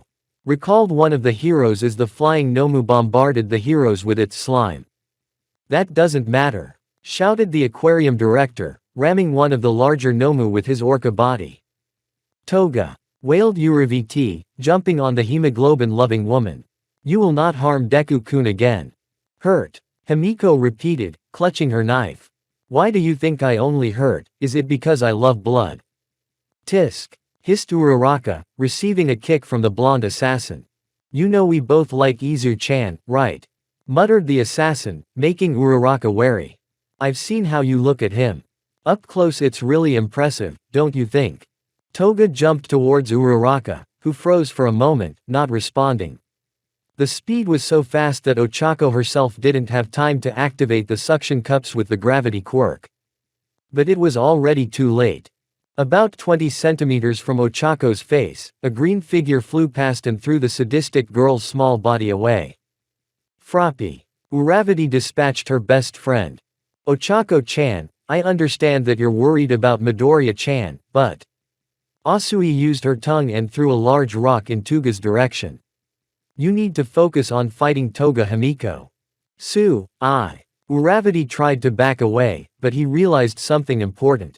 You don't need words. You need action. Uraraka leapt towards Himiko, using the same rock as a weapon. Toga smiled in satisfaction and prepared for battle. Tell me, Toga, have you ever needed friends? The question caught the girl off guard for a second and it was enough for Uriviti to throw a large rock, followed by small pieces of debris from the beach. I don't need friends. Toga stood up after being hit in the head with a metal pole. I don't need parents. I only need him. Toga pounced on the frog, who immediately crouched down, grabbing the sadist's leg with his tongue. It's official now. Commenced the blonde, rising from the trash. In the background a couple of heroes were defending themselves against various Nomu and not so experienced villains. I'm Toga Himiko and I don't need heroes, so they'll disappear. And I will do the right thing, just like Ochako Uraraka. Shit, shit, shit, shit, shit. Naruto chided himself as he moved at high speed through the water, certainly without using his nine-tailed power, as it must have been in storage. Uzumaki felt a strange prickling near his stomach. What could it be? Could it be chakra regeneration? Naruto narrowed his eyes, contacting Kurama. Kurama, did you do this? No, and I'm just as curious. The nine-tailed fox replied with disdain. It's as if instead of regenerating your chakra you did it naturally. I thought that could only happen in our world. Naruto muttered, crossing paths with another ship. Yes, but it seems that. Naruto realized. Without pausing, he tried to digest the information quickly. You don't think it's because of us, do you? The heir of the Uzumaki clan threw out another question. No, I don't. The sullen fox shrugged his shoulders. But something like that is only possible when two different energies are paired together. Don't tell me that. Yes, the fox gritted his teeth at the name. Madara moves into this world and brings with him an unimaginable amount of chakra. I guess it's both of them. Madara and Obito. Shit. Naruto was getting angry. This is not good. I've been left in the middle of nowhere. Sasuke is probably far from the front as well. That means it's possible that Kakashi-sensei is in the middle of the battle, but that's also doubtful. All for One and Shigaraki are too strong and can't be allowed to meet. Madara is coming, and he has more chakra than us. Hey, Naruto. Kurama called out to the one inside the guy. Huh. You worry too much. Scolded the fox. The Naruto I know has never been afraid to go head first against his enemies. The realization visited the blonde's head for the second time, causing him to even perk up. Did you know that? Naruto grinned, going into Kurama mode. I kind of like it. I'll defeat All for One, and then Madara. Nah, Naruto. Are you there? Mandalay's familiar voice came over the edge. Yes, shrieked Uzumaki into his earpiece. Where are you? Shigaraki at UA, All for One at Gunja Mountain Village. Neither you, nor Sasuke, nor Midoriya can be seen there. Your worst fears have been confirmed. How come Sasuke isn't there? And Midoriya? The plan was for him to fight Shigaraki. Things didn't go as planned, Naruto. Said the Wildcat commander with a hint of regret. Kakashi-san is in Jakku fighting the Metahuman Liberation Force along with Lady Mountain's group. Endeavor and Hawk fight against All for One. Meanwhile, Best Jeanist, Edgeshot and the Big Three hold off Shigaraki until Deku arrives. So, I guess Sasuke's connection hasn't been re-established. No. The portable handset went out about 15 minutes ago. He chuckled. Roger that, Datbeo. Switching directly to All for One. The connection began to fail again, but Naruto was not discouraged. Let's hurry up, Datbeo. Musutafu suburb. Amaterasu. Sasuke began to burn the monster's body with black flames. Amaterasu's flames block the regeneration of these monsters. The best solution is to cover my sword with flames to save chakra. The Uchiha narrowed his eyes and jumped towards the humans.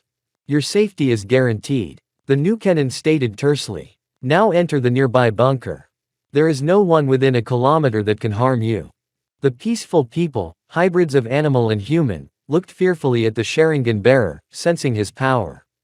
I won't do anything to you, I'm on the side of the heroes. The Uchiha bowed his head slightly, defiantly hiding his sword. Thank you. Thank you. The words of gratitude flew through the air like the wind cutting through a moving train. Sighing, the Uchiha turned his eyes towards the city of Musutafu, imagining a possible route to reach Shigaraki. But then something nudged him. Sasuke opened his eyes in surprise, examining himself. He felt something new, but something quite familiar. The Uchiha could feel the buildup of chakra in his body. Kamino District. Ah, the Kamino District. Smiling, Dabi sighed, clinging to the statue of the Almighty. All that battle in Hosu inspired me to take action. What a fever. Iida marveled, making him feel suffocated in his iron suit. Tisk. Toja Tsked. Your third son and his 3 assistants have come to take care of me. Are you serious? Kido, stand down. Your body can't stand the high temperatures. was the advice of Prospector Onima's assistant. Don't worry. I can change the trajectory of the compressed air and thus dodge the jerk's flames. Replied Kido. I don't know about you, but I'm here because I want to be, and our boss left you in charge. Said the third assistant, pointing at Shoto. I don't care about the old fuddy-duddy's family squabbles, but we've always done our job right. And that's the way it is today. Snapped the heroine Reap. Thanks, Reap. Shoto replied, activating the right side of his fire quirk. It's nothing. Don't waste your strength on them. Toya. Dabi, you've got it all wrong. I didn't come here because I was ordered to, I came here because I want to stop you. Good for you. Playing the role of your father's obedient pawn. Just what he always wanted. Burning his skin off, said the villain. If I ignored you and remained the hero, that would be true, but I'm here. You're right about that. This whole war is about the people in it. Not because mindless soldiers blindly following orders are running it. No. Dabi wagged his finger negatively. This is all because everyone's emotions started to explode at the same time. Some want to change the world in which they live. Others want to destroy this perverse imbalance of the world they live in. Here they are. The limits of the society of the superpowers. That is me. That's all of us. You survived that time. Fire exploded from Todoroki's body.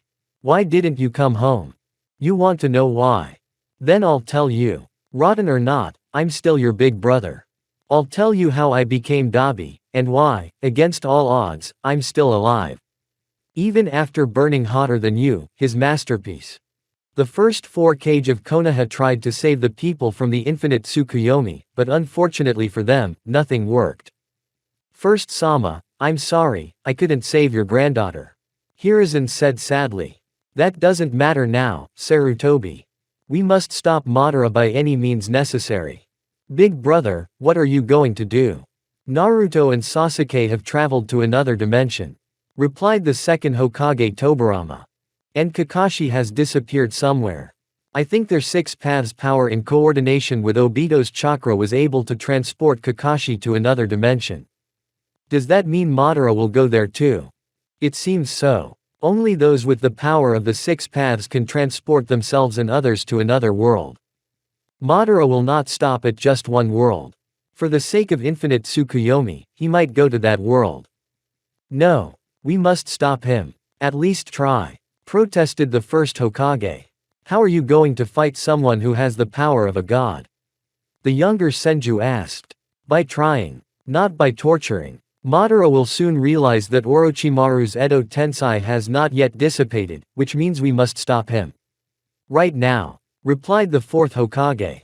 After all, we are the Hokage, so we must protect Konoha. The first Hokage rejoiced, while the second slapped his face as he said, "Fool." The 4 Kage fell silent at the sound of Madara's voice. I thought so. Said the legendary Uchiha pathetically. I guess life doesn't teach you anything. The quartet prepared for battle and jumped away from Madara. I have no intention of destroying you. Madara continued, and Obito appeared behind him. Everything is ready. We can begin. Spoke Obito, who was being controlled by Zetsu. Madara smiled in satisfaction. Those eyes are a real treasure. Those present raised their eyebrows in incomprehension. I have seen dozens of worlds. Worlds where there is no chakra but some kind of magic, a world filled with heroes, a world dominated by powers acquired from birth, but everywhere I saw only one thing. Painfully familiar. Madara frowned. He saw pain and injustice. A war that had just begun, and then an epiphany came to me. The former head of the Uchiha clan continued to frown.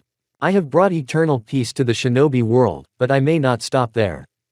Obito folded the 7 seals, opening a portal.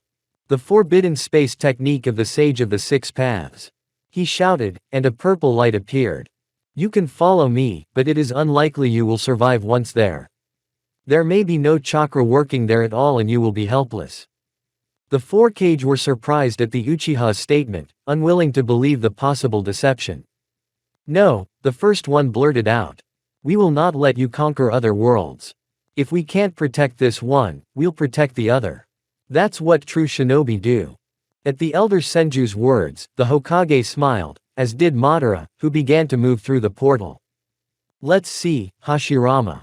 The four Fire Village chiefs jumped to the purple dot in space at the same time as the exhausted Obito stepped through it. A new era begins. The end.